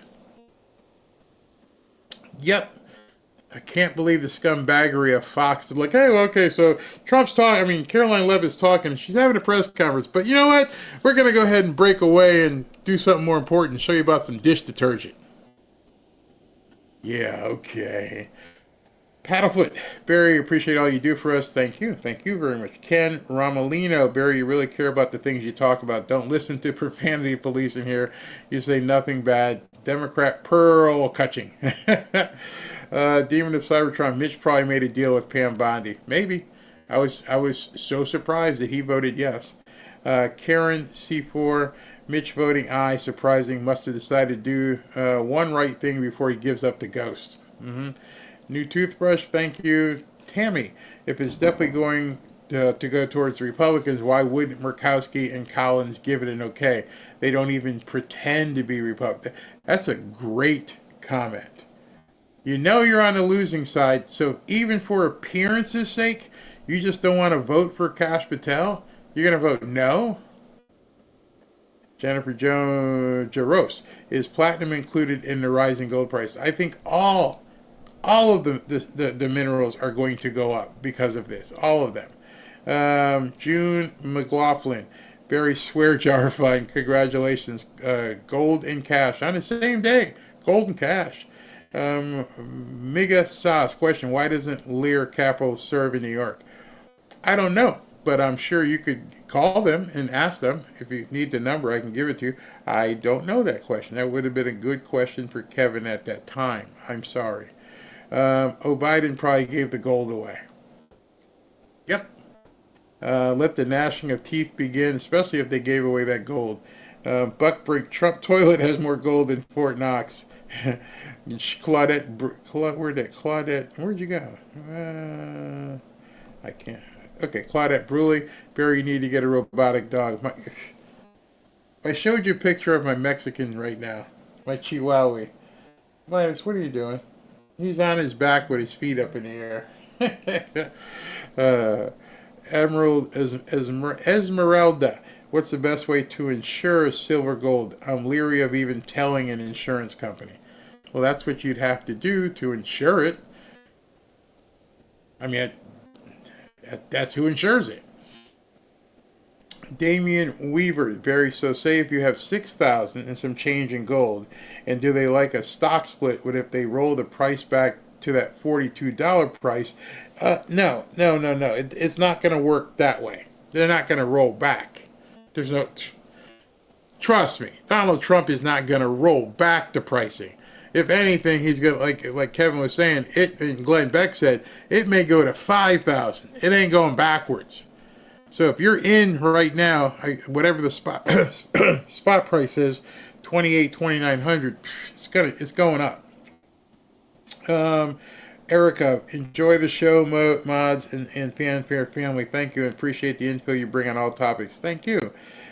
Saul Rack, can Democrats judge block JFK executive order?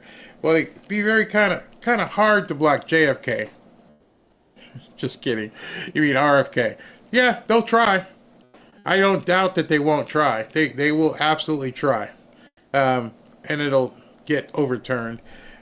Spartan Phalanx, thought on goldbacks, easier to trade and hold. I guess you could. I'm not interested in trading. And so if I'm holding something, I want the real stuff. Michael Clark, hey Barry, last time I looked, the American flag was flying outside my house. Free speech, your intent is not evil. No, it's not evil. KRO, I'm paying 21% federal tax on pension. I have no deductions, figured it out. Consumption tax would be better for me. It's math. Trifecta, Dems have been treating us like human goldfish, and some of us are still things like goldfish. Yeah, it is. As you saw some of these comments, you could tell for yourself. There are people who are stuck. And imagine if you saw the movie The Matrix when Neo woke up in the pod and all this stuff is dripping off of him and he had to pull it. And the pain, That's what we're seeing people right now. And when he met Morpheus, he's like, you're in a prison of your own mind at this point. You got to take. Oh, I think I got it. Here, I've had it stored all this time. It's time. It's time to take the doggone pill. Take it. And you're now into an area where you don't really know much about, and people are freaking. They're like, wait a second, taxes, no taxes, and sales tax. You better read up. Better read up. Don't get left behind. Seriously. Thank you as requested by Barry. Thank you. Whoa. What was that? Joe Frontiero. What? Oh, my brother. Thank you. Thank you very much. Wow. Thank you very much. I'm shocked. Thank you. Wow, Joe. Thank you very much. Gail Walton, thank you. Patriot Jojo. Barry, you have some trolls offended by your mild expressions. Your program is PG to G. These are trolls, prudes trying to censor you. If you don't like Barry's expressions, move on. I don't like to offend anybody unless they're worth offending, if you know what I mean. Jeremiah, here's a simple understanding of fair tax. Consumer consumption fuels government spending, and all will fund the pre-base. Couldn't have said it better myself. Wow. All right, everybody. I'm going to go take a break, spend some time with the wife, the dogs, get something to eat. I'm starving. We've been here since 11 o'clock, 4.5 hours later. You guys are awesome. Thank you for hanging out. Hope you got some value out of everything today. Lots two guests. We had the tax and we had the gold. We have a. Let me just tell you. Let me check if Ashley says I can say it yet. If I can say this yet, you guys are going to freak out when you hear this. Absolutely freak out. Totally freak out. Ashley, can I?